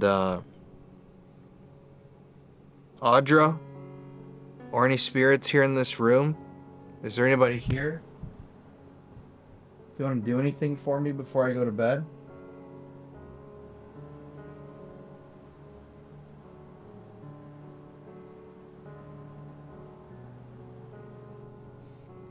I will keep you guys updated. If something happens tonight, I'm keeping my camera right here by the side of the bed. It's really funny, actually. Years on, after doing paranormal investigating, Keep getting a weird chill, exactly like how Mary was describing it. Weirdly enough. Those curtains are moving, but I think that's just how they are. 10 years ago, I would have been unbelievably freaked out to be staying in here. Not only with somebody, but I would have been saying, like, there's no way I would ever sleep in there alone. But it's just so interesting how life changes and, you know, you grow older and more experienced, and now I'm comfortable doing this, but, you know, I'm not exactly 100% comfortable. This is one of those things, I don't really like spending the actual night in haunted locations just because the energy can get so thick. And yeah, this is just really one of those hotels that creeps me out. But I just can't help but think I'm so blessed to have everybody out there. I have an amazing, wonderful family. Just an amazing, wonderful life. And by the time you guys see this video, this Tuesday right now, October 22nd. So that means that by the time you're watching this video, I will have been sober for a full year. And my life has just changed. Nice. In absolutely the most positive, good, crazy way. And I'm just really thankful, and I'm blessed. I'm so excited for Halloween. You gotta always look forward to Halloween, at least in my world. And I just want to thank everybody. Thank you for watching. Thank you for tuning in for so many years. Thank you for everything you guys have done for me. I hope I've been able to entertain you, teach you a lot of things, show you a side of the world you might never have thought about. And yeah, it's been one crazy wild ride. But from here in the Galvez, everybody, I'm gonna sign off for the night. I'll let you know if anything happens. And stay spooky and happy Halloween.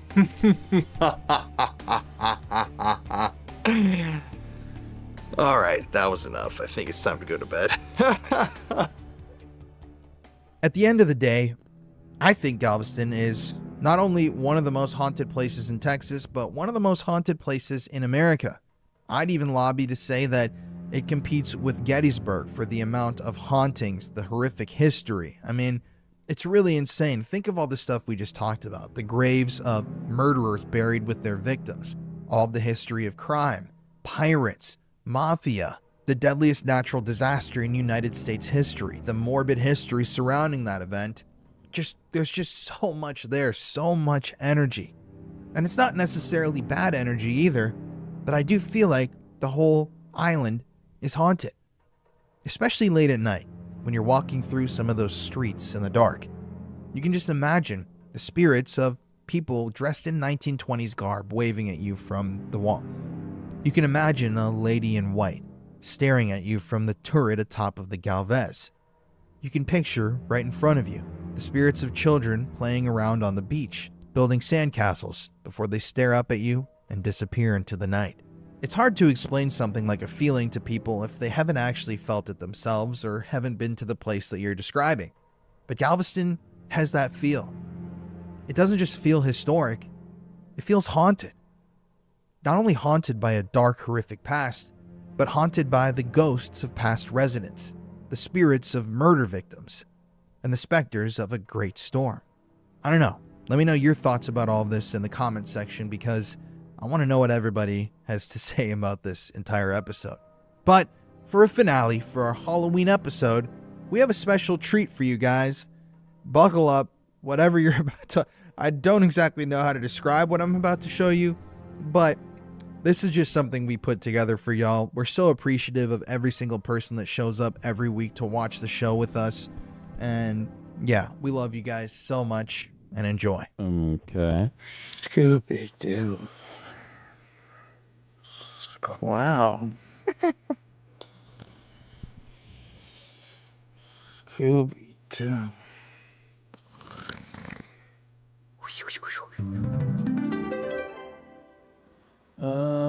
What the? See him go that way? Yeah, man, I think he's here somewhere. Fred, Oh, I'm not. Lordy. Yeah, moving this along. To take. Oh. Happy Halloween. All right.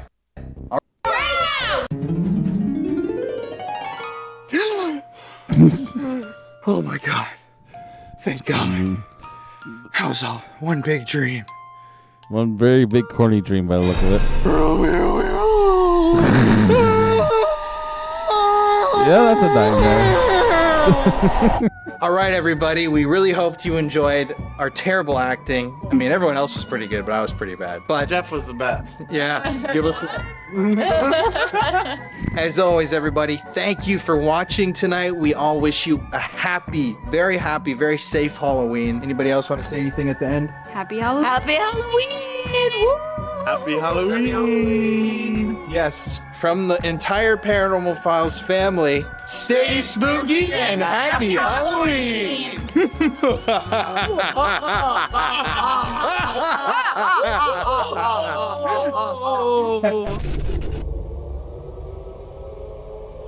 Yeah, it seemed like it was a little bit over cheesy. I didn't wanna.